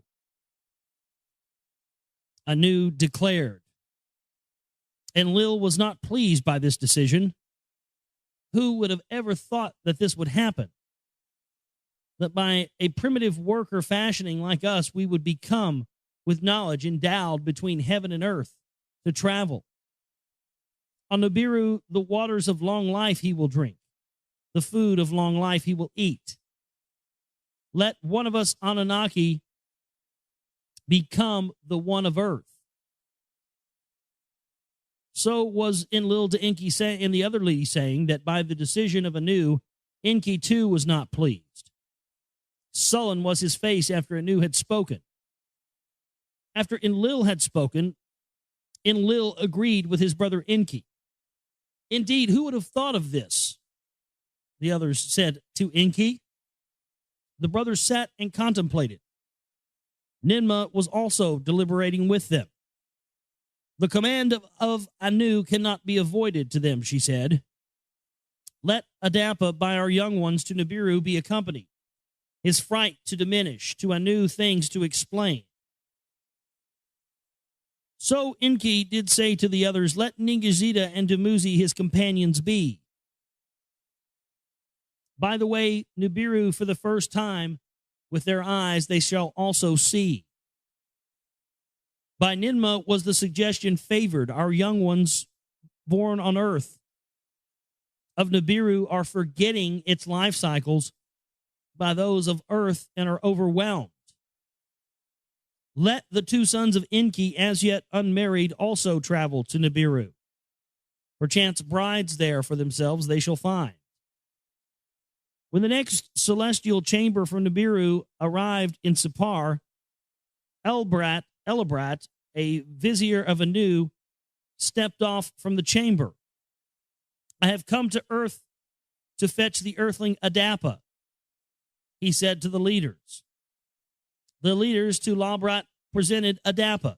Titi and her sons to them they also showed. Indeed, in our image and after our likeness they are, so did Elibrat say. To Elibrat, Ningishzida, and Dumuzi, sons of Enki, were presented. To accompany Adapa on his journey, they have been selected, he said to Enki. Anu, his grandchildren, Anu will be very pleased to see his grandchildren. So did Alabrast also say. To hear instructions, Enki summoned Adapa to him. To Adapa, he said, Adapa, to Nibiru, the planet which we had come, you will be going. Before Anu, our king, you will come. To his majesty you will be presented. Before him you shall bow. Speak only when asked. To questions give short answers. New clothing will be given to you. Put on these new garments. A bread on earth not found they will give to you. The bread is death. Do not eat it. In a chalice, an elixir to drink they will give to you. This elixir is death. Do not drink it. With you, Ningishzida and Dumuzi, my sons, will journey. Hearken to their words, and you shall live. So did Enki instruct Adapa. This I shall remember, Adapa said. Enki, Ningishzida, and Dumuzi summoned. They summoned the Adapa and gave him a blessing and advice. Before I knew the king, my father, you are coming. To him you shall bow and pay homage. By princes and nobles, do not be coward. Of them you are equals. To bring Adapa back to earth is your mission. By Nibiru's delights, be not charmed. This we shall remember, Ningishzida and Dumuzi said. His young one, Dumuzi, Enki embraced and kissed him on the forehead. The wise one, Ningishzida, Enki embraced on the forehead, he kissed him. A sealed tablet he placed, unseen, in the hand of Ningishzida. To my father Anu, this tablet in secret you shall give. So Enki did say to Ningishzida. Then the two with Adapa to Sipar departed. To the place of the celestial chariots they went. To Ilbrat, Anu's vizier, the three of them themselves presented. To Ningishzida and Dumuzi, the garb of Agigi was given. Like celestial eagles they were dressed. As for Adapa, his unkept hair was shaven. A helmet as that of an eagle he was given. Instead of a loincloth, a tight-fitting vestment he was made to wear. Between Nigazida and Dumuzi, inside that which ascends, he was placed. When the signal was given, the celestial chariot roared and shuddered. In fright did Adapa cower and cry out, "The eagle without wings is soaring." This guy's flying in a fucking UFO and freaking out. Holy shit, we're flying off the ground. Oh my God. You know, somebody with no reference for technology, it's unbelievable.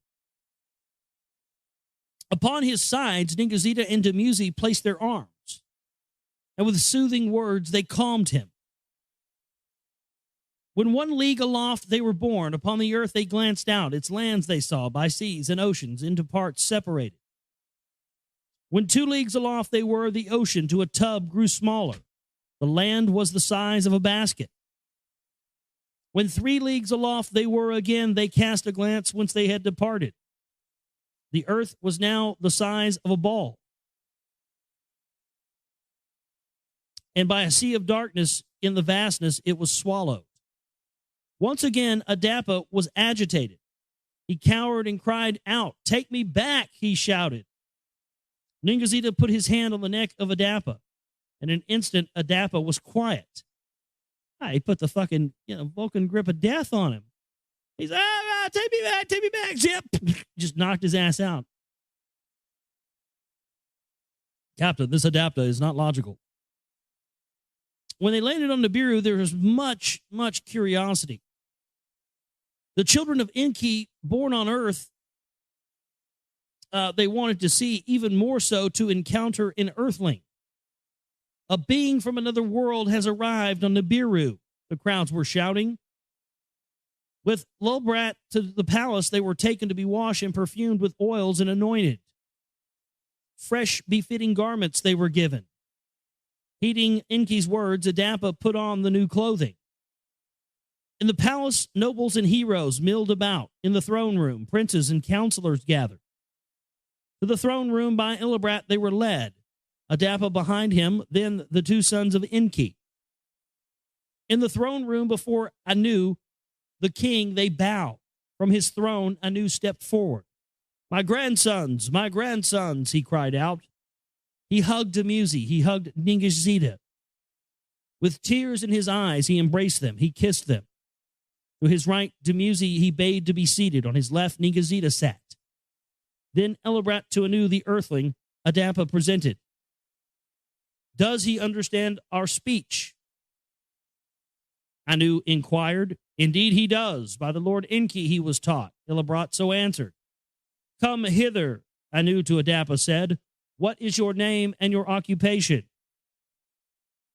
Adapa stepped forward. He again bowed. Adapa is my name. Of the Lord Enki I am a servant. So did Adapa speak in words. His speaking was causing great amazement. A wonder of wonders on earth has been attained, Anu declared. A wonder of wonders on earth has been attained. All the assembled shouted. Let there be a celebration. Let us, our guests, thus welcome, Anu was saying. To the banquet room, Anu, all who were assembled, led to the laden tablets that he happily gestured. I just want to say this. Let's stop right there. Just going through my head as I'm reading this. If there's nothing to all of this Enki stuff and Eon, if there's absolutely nothing to it, this is all hogwash. The fact that our planet we call our planet Earth,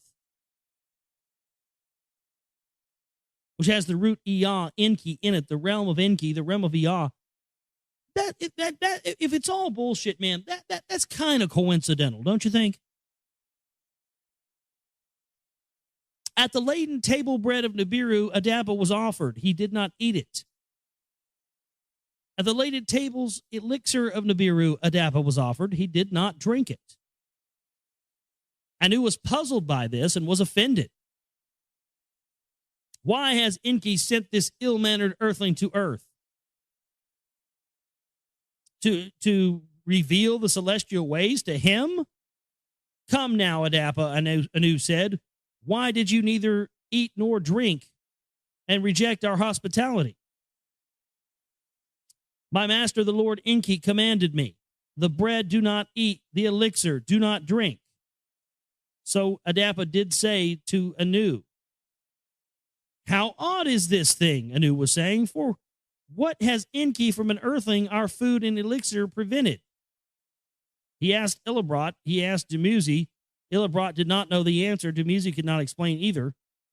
He asked Ningazida, perchance in this lies the answer, Ningazida said to Anu. The secret tablet that he carried hidden to Anu, to give to Anu the king. Anu was puzzled and concerned. He went to his private chamber with the tablet to attempt to decipher it. Now, this is the account of Adapa, of civilized mankind, the progenitor, and how by his sons Cain and Abel, satiation on earth was started. In his private chamber, Anu broke the tablet seal open. Into the scanner tablet, he inserted it and began to decipher the message from Enki. Adapa by my seed to an earthling woman was born. So did the message from Enki say. Likewise was Titi by another earthling woman of my seed conceived. With wisdom and speech they are endowed. With Nibiru's long lifetime they are not. The bread of long life giving he should not eat. The elixir of long life he should not drink. To live and die on earth, Adapa must return. Mortality his lot must be. By the sowing and shepherding of his offspring on earth, satiation shall be known. So Enki did reveal the secret of Adapa to his father. The fact that, everybody was under the impression that this just, they just came about as the result of their original genetic tinkering to create a worker race, when in reality, this came as a result not of the genetic tinkering, but of Enki sticking his penis in multiple genetic offspring and then creating a whole new species, which was a bred from the Anunnaki and the created slave race. Thus, supposedly, we have human beings. By the secret message from Enki, Anu was astounded. He didn't know whether to be angry, to laugh. He didn't know what to do. Illibrat, his vizier, to his private chamber he summoned and said to him, that son of mine, Ea, even as Enki, his free ways with females has not mended. Ea is like his bitch name. That's what they call him back on Nibiru. Enki's like his formal, soldier god name. Ea is like a nickname, like Bubba, He has not mended his free ways with the females. To Illibrat, his vizier, the message on the tablet was shown. What are the rules? What is the king to do? Anu inquired. Concubines by our rules are permitted. Of interplanetary cohabitation, no rules exist. So he's like, hey, he's like, well, this may be a problem, but, we've never encountered this situation before, so we don't, there isn't technically a law that says you can't go stick your penis in something that came from another planet, so you really can't get mad about this. So Illibrat did respond to the king, if there's damage done, then let it be restricted, and if there isn't, then fuck it, why not? Let Adapa forthwith be returned to the earth, and let Ningazida and Dumuzi stay longer. Anu then summoned Ningazida to his private chamber. Do you know what your father's message said of Ningazida? He inquired. Ningazida lowered his head with a whispering voice. He said, I know not, but I can guess. The life essence of Adapa I have tested, of Enki's seed he is. That indeed is the message, Anu said to him. Adapa to earth forthwith shall return. To be of civilized man a progenitor, his destiny shall be. As for you, Ningazida, to earth with Adapa you shall return.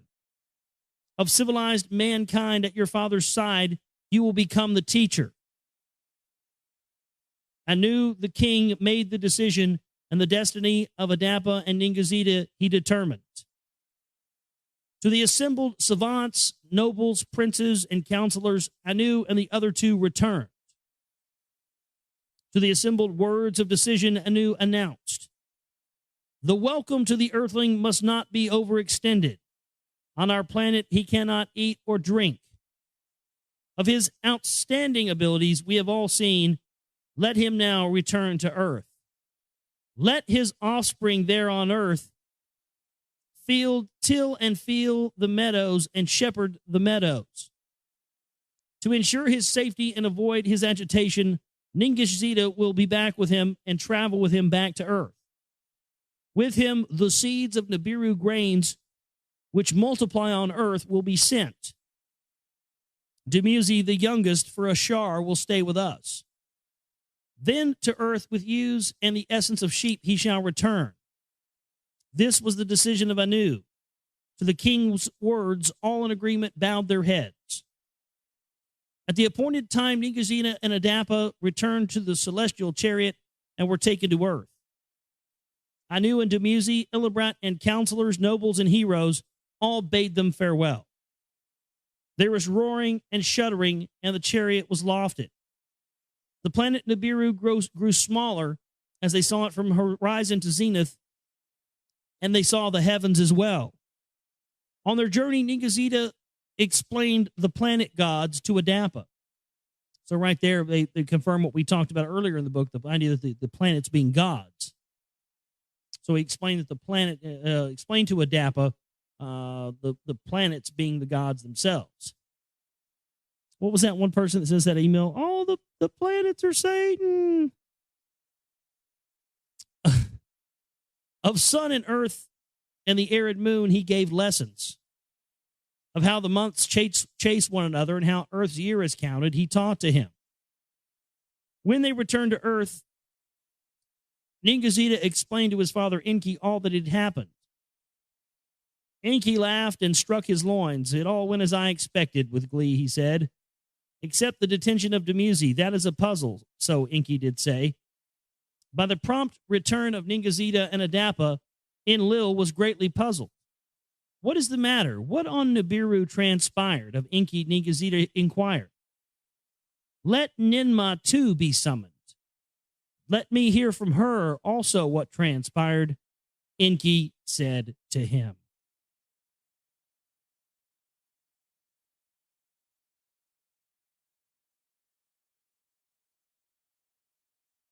After Ninma arrived, she told all to Enlil and Ningazida. She also related Enki's cohabitation with earthling females. "No rules I have broken.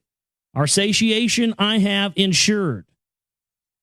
So Enki said to them, "No rules did you break. The fates of Anunnaki and earthlings by a rash deed you determined." So did Enlil in anger say, "Now the lot is cast. Destiny by fate is overtaken." With fury, Enlil was seized. With anger, he turned and left them standing. To Eridu, Marduk came, and his mother, Demkia, was summoned. The odd goings on to verify of his father and brother he demanded. He decided to keep the hidden secret from Marduk, and Anu, by the civilized man, was very enthralled. He commanded all at earth on once to be satiated. So they only revealed part of the truth to Marduk. By Adapa and Titi, Marduk was impressed. He took a liking to the boys. While Ningazida was instructing Adapa, he said, "Let me be the boy's teacher." So Marduk did say to his father Enki and to Enlil, "Let Marduk teach one and let Ninurta teach the other." To them Enlil responded. In Eridu, Ningazida with Adapa and Titi stayed. Numbers and writing Adapa he taught. The twin who was first born in Ninurta to Bad Tibiara his city took Cain, he who in the field grows food, he is called. To dig waters for canals, we taught him. Sowing and reaping, he was taught. This is the explanation as to why the Sumerians had literally overnight a perfect functioning society with agriculture and water and sewage and an economy and a government that were made up of the priests. They had it in one fell swoop. They had it overnight and disappeared overnight. A plow from the wood of trees Ninurta made for Cain. And he made it to be a tiller of the land. The other brother, son of Adapa, was taken to the meadows by Marduk. Abel, he of the watered meadows, was his name after that. How to build stalls, Marduk taught him for shepherding to start. The return of Dumuzi they awaited. When the Shar was completed, the Nibiru year, Dumuzi returned to earth. The essence seed of sheep for the growing of with him he brought. He also brought four-legged animals of Nibiru to another planet, to the earth. He conveyed. His return with essence seed was cause for much celebration. So right there's admits that they're bringing, animal species to earth for food purposes. Into the care of his father Enki, Dumuzi was returned his precarious cargo. The leaders then got together and considered how to proceed with the new breed. Never before was there a new ewe on earth. A lamb has never from earth or from the heavens been brought to earth and dropped. A she-goat has never before to her kid given birth. Here's my question. Does this finally answer? I think it does. Does this finally answer the whole conundrum of which came first, the chicken or the egg? I think it does. I think the chicken was brought here for food purposes by the Anunnaki. That's why we don't know which came first, right? Well, maybe not. I don't know, but it sounds good. And maybe next time somebody says, "Hey man, which came first, the chicken or the egg?" Just go. It was brought here by a fucking Anunnaki seed from the fucking planet Nibiru. Next. Some smart ass shit like that, Next. Anunnaki food brought here from Nibiru. Next.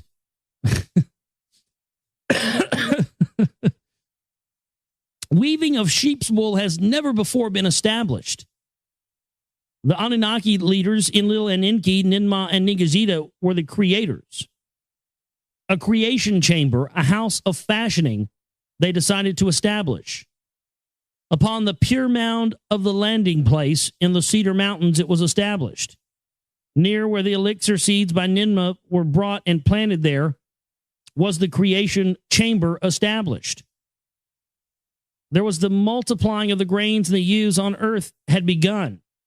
Of Cain for sowing and reaping, Ninurta was the mentor. Of Abel, the arts of ewe and lamb rearing and shepherding, Marduk was the mentor. When the first crops were reaped, when the first sheep matured, let there be a celebration of firsts.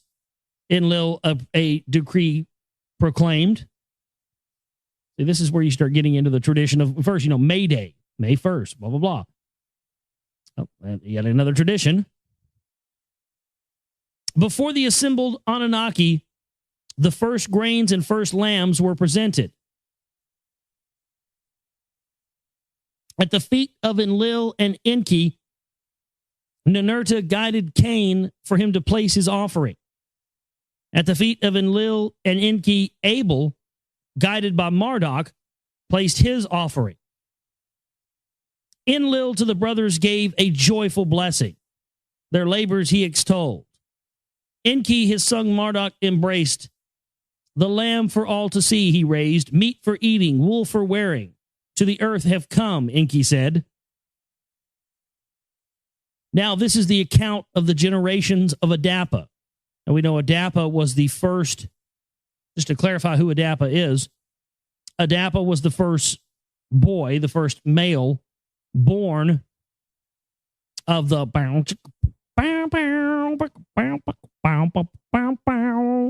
Hey, this is Enki. I'm here on the Global Reality. I've come back to tell you. Oh, that sweet earth pussy. It's so good, baby. I can't resist. Oh, yeah. I'm back. Oh, Enki. But yeah, so he was the first result of the little hanky-panky alien sex going on where, Enki decides to break him off, dip his spoon in the pudding for one more go, and he's the result of that. Now this is the account of the generations of Adapa and the killing of Abel by Cain and what thereafter transpired.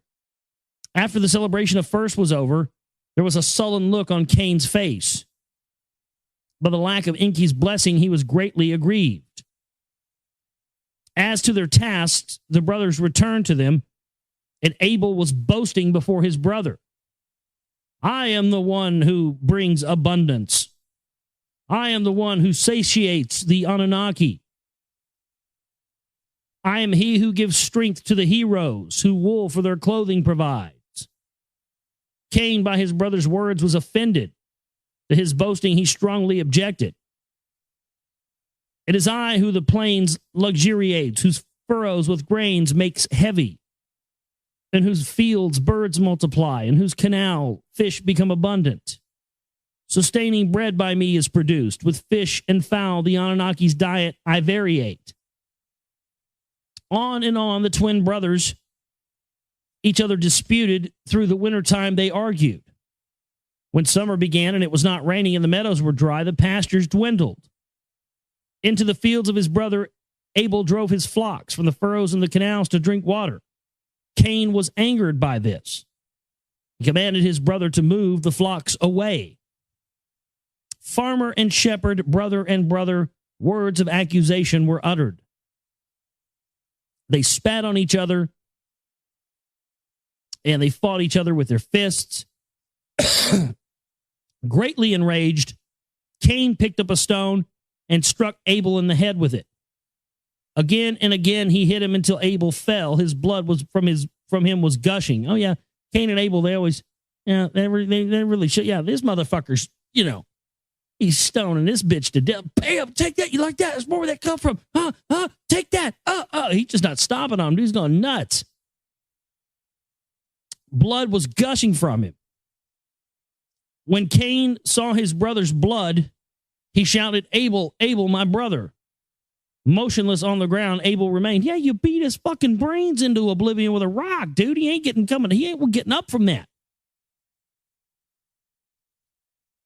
From him, his soul had departed. By the brother whom he had killed, Cain remained, and for a long time he sat crying. It was Titi who was shown of the killing first by a premonition. In a dream vision, as she was sleeping, she saw Abel's blood in the hand of Cain. She awakened Adapa from his sleep, and she told him her dream vision. A heavy sorrow fills my heart. Did something terrifying happen? So Titi did say to Adapa, greatly agitated she was. In the morning, the two from Eridu departed. To the whereabouts of Cain and Abel they went. In the field they found Cain by the dead. Abel, he was still seated. A great cry of agony, Titi shouted. Adapa spread mud on his head. What have you done? What have you done? To Cain they shouted. Silence was Cain's answer. To the ground he threw himself and wept. Adapa returned to Eridu city, and he told what had happened to the Lord Enki. Enki confronted Cain with a fury. Accursed you shall be, he said to him. From the Eden you must depart. Among Anunnaki and civilized earthlings you shall not stay. As to Abel in the fields, his body cannot for the wild birds remain. As the Anunnaki custom is, he in a grave below a stone pile shall be buried. How Abel to bury Enki to Adapa and Titi show, for the custom was not known to them. For 30 days and 30 nights, Abel was mourned by his parents. To Eridu for judgment, Cain was brought. The exile sentence to pronounce Enki wished. For his deed, Cain himself must be slain, so Marduk said with anger. Let the 7 who judge be assembled. So did Ninurta, mentor of Cain, say. Who ever heard of such an assembling? Marduk shouted. That for one not from Nibiru, Anunnaki leaders shall be called to judge? Is it not enough that one by Ninurta mentored the one by me and that was favored has been killed? Is it not that as Ninurta and Anzu did vanquish, so did Cain in against his brother rise? Like the fate of Anzu, Cain's fate should be. His life breath should be extinguished. Marduk said in anger to Enki, Enlil, and Ninurta. Ninurta was saddened by the words of Marduk. She sat with silence. Let me with Marduk, my son's words, have words in private with my son, to them, Enki said. He went into private chambers with Marduk. My son, to Marduk, Enki softly spoke, your agony is great. Let us not agony with agony compound. A secret that is on my heart has heavily emburdened me, and let me tell it to you. Once upon a time, as by the river I strolled, the 2 earthling maidens caught my fancy. Bow, chicka, bow, chicka, bow, chicka, bow, bow. By them from my seed were Adapa and Titi conceived. Yeah, I mean, according to this guy, he's pouring just, he's just walking around with just pitchers full of sperm, and he just walks over to some girls, spread them. And he just like poured, because that's what it says, poured his semen into her. He just, hey, what's going on? Oh, it's just a pitcher of semen. Oh, would you like if I poured some in you? Oh, we could create a new species. It'd be great. Come on. Here you go. I wouldn't suggest trying that at the bars, though, guys. There was always that one guy that would, everybody's known this guy. Everybody's know this guy, and everybody's known somebody like this, guaranteed. This guy, he would go up to every single chick at the bar and go, and just straight up, just out of the blue, walk up to him and go, hey, you want to fuck? And he'd get slapped and kicked in the nuts, and he'd just keep going back for more, dude. Hey, you want to fuck? Get out of my face, creep. Hey, you want to fuck? And eventually, at the end of the night, you'd see him throwing up the deuces, dude, going out to the parking lot with some chick. Because eventually he got to one, and eventually one said yes. Oh, man. So a new kind of earthling, a civilized man, was brought upon earth. Whether they procreate or were able to or not, Anu was in doubt. By the birth of Cain and Abel, the council on Nibiru and Anu were convinced. A new phase of the Anunnaki presence on this planet was welcomed and approved. Now that Abel has been slain, and if Cain too shall be extinguished, satiation will come to an end, and mutinies will be repeated. All that was achieved shall crumble. No wonder that you took a liking to Abel, the son of your half-brother he was. Now on the other one, have pity. Let the line of Adapa survive. So did Enki with sadness reveal the secret to his son Marduk. By the revelation, Marduk was at first astounded, and then he was overcome by laughter.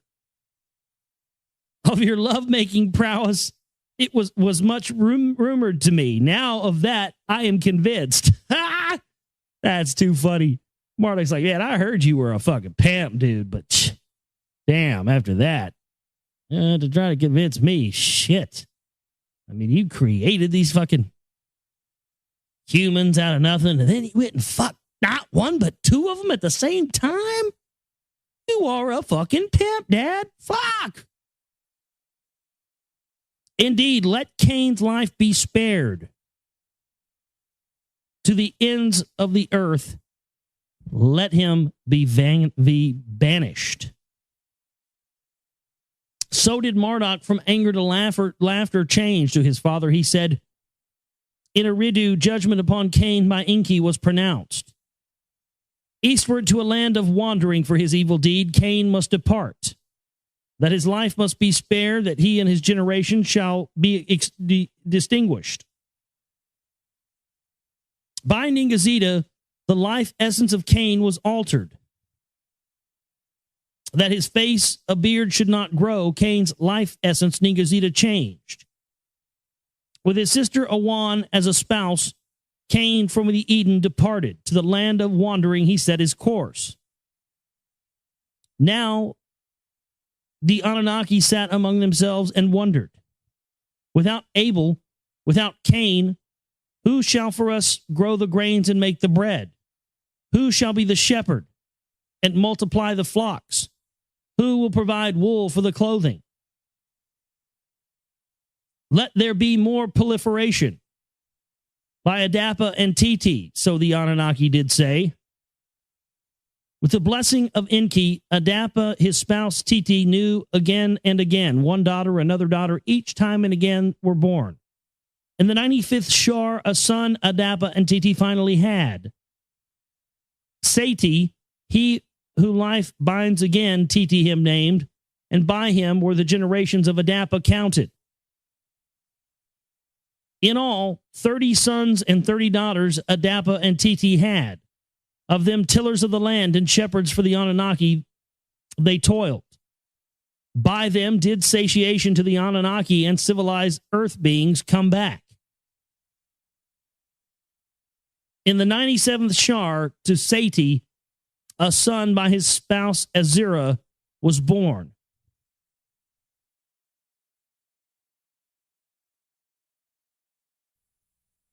By the name Enki, in the annals he was recorded.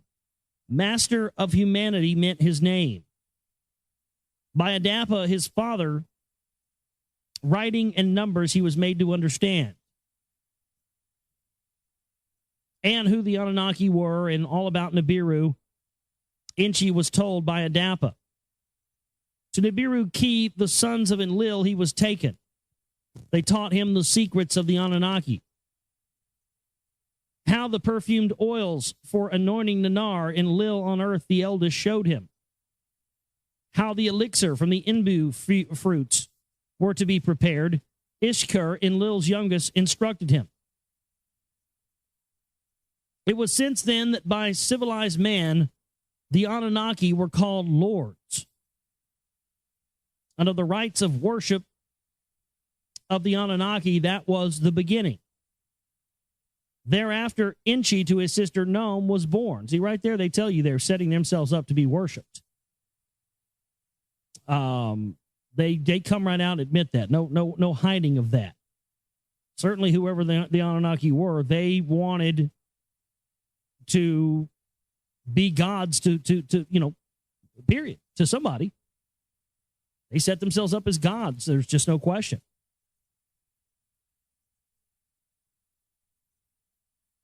For by Nibiru in Bad Tibiara he was tutored. He learned of the furnace and kiln there. With bitumens, how to make fire, how to smelt and refine, he was taught. And the smelting and refining of gold for Nibiru, he and his offsprings toiled. In the 98th Shar, this matter of record came about. Now, this is the account of the generations of Adapa after Cain was exiled, and the heavenly journey of Enki and the death of Adapa.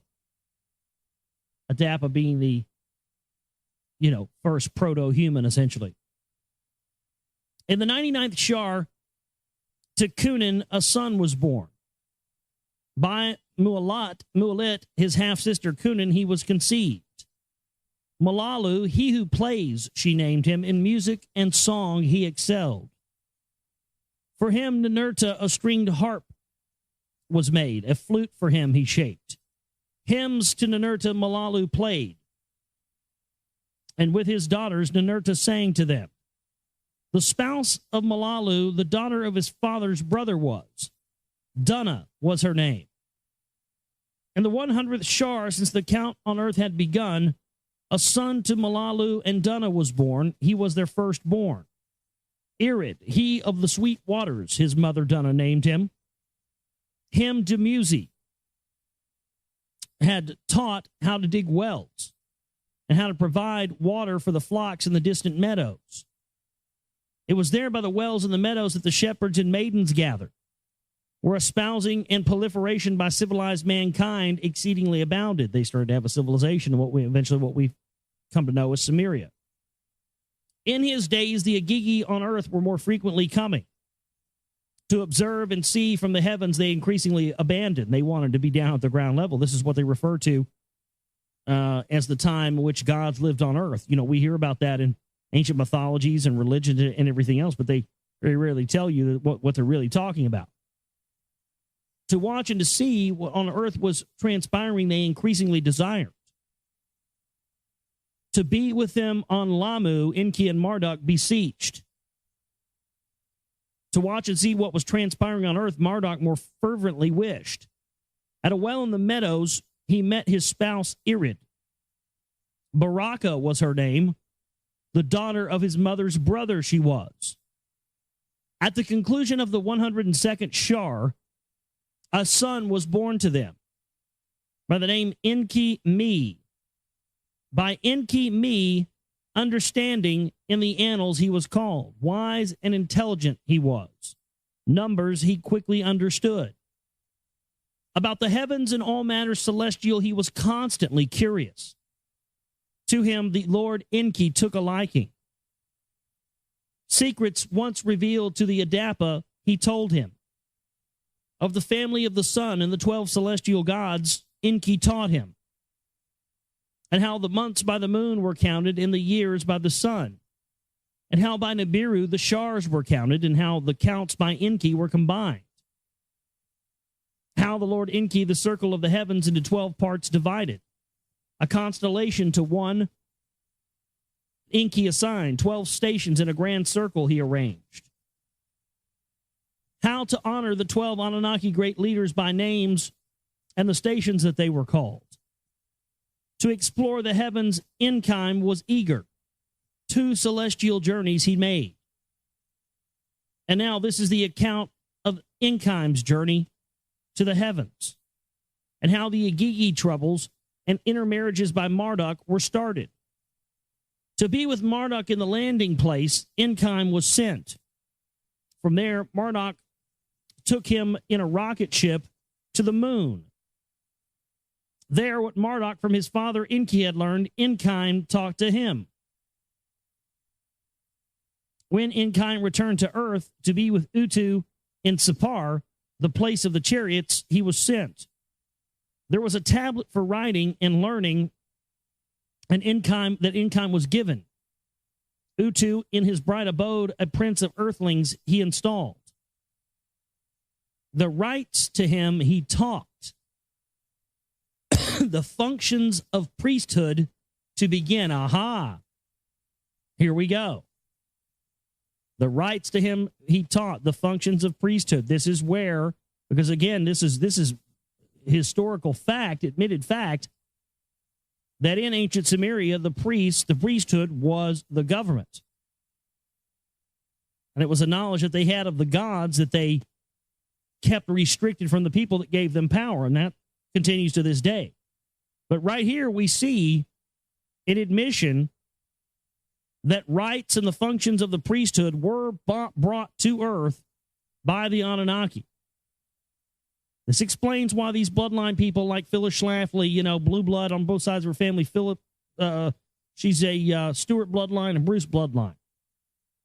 DuPonts, Rothschilds, all these guys in the Council for National Policy. This is why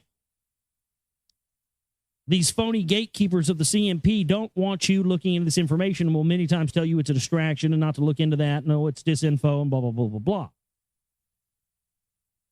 Because if you ever pull back the curtain and find out really who's behind all this, the priest class, well, that fingers them to a T for being the gatekeepers and trying to get you to not look into this. I've known this for a long time, but bam, there you go. The functions of the priesthood and the rites were brought down from somewhere else and installed here. It is an artificial construct that has been installed upon us. Still blows my mind that people can't see where the real power on the planet comes from, and this is why. Because the priesthood were the ones that were given the true secrets and had the true knowledge. That was a double-edged sword that could be used either for the enslavement of mankind or for the freeing of mankind. They chose to enslave us. But that's why we're here, to get this information out, to put out the information out there that won't allow us to be slaves anymore. That's our job. That's what we're trying to do. In Sippar, with his spouse, Edeni, a half-sister, Enki resided. To them, in the 104th Shar, a son was born. Matshual, his mother named him, who by the bright waters was raised, meant his name. It was after that Enki, on his second journey, was sent to the heavens. This time, too, Marduk was his mentor and companion. In a celestial chariot, they soared heavenward toward the sun, and away from it they circled. To visit the Agigi on Mars, he was taken by Marduk.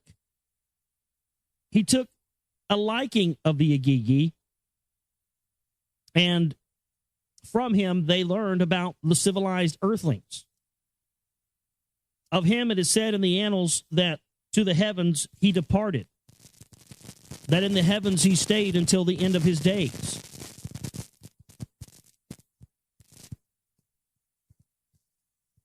Before Enki for the heavens departed, all that was in the heavens he was taught. In the writings, Enki made a record for his sons to know that he wrote it. All that is in the heavens in the family of the sun he wrote down, and about the quarters of the earth and its lands and its rivers too.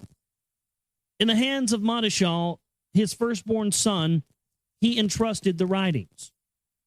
With his brothers Regem and Gadad, Gaidad, whatever you want to say, Gaidad, to study and abide by, Gai, to 104th Shar. In the 104th Shar, a son was born to Madashal. To the Agigi troubles and what Marduk had done, he was a witness. By his spouse Ednat, a son to Madashal was born. Lumak, mighty man, was his name. In his days, conditions on earth became harsher. The toilers in the field and meadow raised complaints. As a workmaster, the Anunnaki Lumak was appointed, the quotas to enforce, the rations to reduce. In his days, it was that the Adapa attained his death time. And when Adapa knew that his days were coming to an end, he said, "Let all my sons and sons of sons assemble themselves before me, that before I die I may bless them and speak words to them before I die." And when Sati and the sons of the gods had gathered, he asked, "Where is my firstborn? Where is Cain?" Adapa asked all of them, "Let him be fetched to them," he said. Before the Lord Enki Sati, his father's wish was presented. "What to be done of the Lord?" he asked. Enki then summoned Ninurta. "Let the banished one, of whom the mentor you were, to Adapa's deathbed be brought. In his bird of heaven," which I believe is code for Klingon bird of prey. You guys ever get I mean, seriously, every time I read this Anunnaki stuff, all I could see is fucking Klingons and, you know. I went out with this chick once that spoke Klingon. Oh, Jesus. Yeah. You just hadn't lived till a chick is screaming fucking your name in the height of ecstasy. Yeah, but that's neither here nor there. But I mean, seriously, I mean, like, these guys are flying around these things called the bird of heaven. I mean, I just picture Klingons in my mind, you know, flying around the bird of prey, going around and sticking their dick in anything that's wet and, you know, propping themselves up as gods. Fucking Klingons are dirty motherfuckers, man. Tell you what, never trust a Klingon. In his bird of heaven, Ninurta betook himself, and to the land of the wandering he flew. Over the lands he roamed and searched from the skies for Cain. And when he found him, like on an eagle's wings, he brought Cain to Adapa. When of his son's arrival, Adapa was informed, "Let Cain and Sati come before me," Adapa said. Before their father, the two came, Cain in the firstborn on the right, Sati on the left. And the eyesight of Adapa having failed, he touched his sons' faces for recognition. Now listen to this. And the face of Cain on the right was beardless, and the face of Sati on the left was with a beard. Anybody have any guesses who they're talking about here? The guy on the right had a beard, the other one didn't have a beard. And Adapa put his right hand on the head of Sati, the one on the left, and he blessed him and said, "Of your seed, earth shall be filled, and of your seed as a tree with 3 branches, mankind shall survive a great calamity." And he put his left hand on the head of Cain on his right and said to him, "For your sin of your birthright you are deprived, but of your seed 7 nations shall come." Oh my goodness. "In a realm set apart they shall thrive, distant lands they shall inhabit. But having your brother killed with a stone will be your end." And when Adapa finished these words, saying, his hands dropped, and he sighed and said, "Now summon my spouse Titi and all the sons and all the daughters. And after my spirit leaves me, let the river carry me to my birthplace. And with my face toward the rising sun, bury me there." Like a wounded beast, Titi cried out to her knees by Adapa's side. She fell. And the 2 sons of Adapa, Cain and Sati, in a cloth, they wrapped his body. In a cave by the banks of a river by Titi shown, Adapa they buried. In the midst of the 93rd Shar he was born. By the end of the 180th he had died. A long life for an earthling he had. The life cycle of Enki he did not have. And after Adapa was buried, Cain bade farewell to his mother and brother. Ninurta, in his bird of heaven, returned him to the land of wandering. And in a distant realm, Cain had sons and daughters. And he built a city for them there. As he was building, he was killed by a falling stone. In the Eden, Lumok, as a workmaster, he served the Anunnaki. In the days of Lumok, did Marduk and the Yagigi intermarry with the earthlings. So that's the end of the 8th tablet. The next tablet we'll get into on the next broadcast will be the 9th tablet. I'd like to read the synopsis for you now. The synopsis of the 9th tablet: mankind proliferates. Adapa's line serves as royalty, meaning his Adapa's bloodline. That's where the bloodlines began, was Adapa. Adapa was the first child born as a result of Enki's sex session with the human creation they had made. The first one was Adapa, and that's where that's the beginning of the bloodlines. That's where the beginning of it took place. Keeping that pure back to that line has been what has given the elite what they believe is their divine right to rule.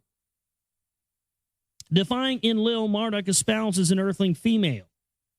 Celestial disturbances and climate changes affect Mars. The Agigi descend to Earth and seize earthling females as wives. The promiscuous Enki begets a human son, Zusudra. Droughts and pestilences cause suffering on Earth. Enlil sees it as fated retribution and wants to return home.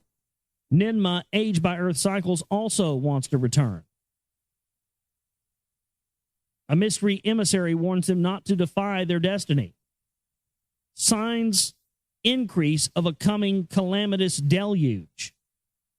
Most Anunnaki began to depart back to Nibiru. I love that. Yeah. They come down here and got the goal they needed to create humans, but fuck, as soon as the deluge comes, they're like, fuck this, we're out of here. Let's get the fuck out of here. Enlil enforces a plan to let mankind perish. Enki and Ninmah start to preserve Earth's seeds of life. The remaining Anunnaki prepare for the day of the deluge. Nergal, Lord of the lower world, is to issue the warning.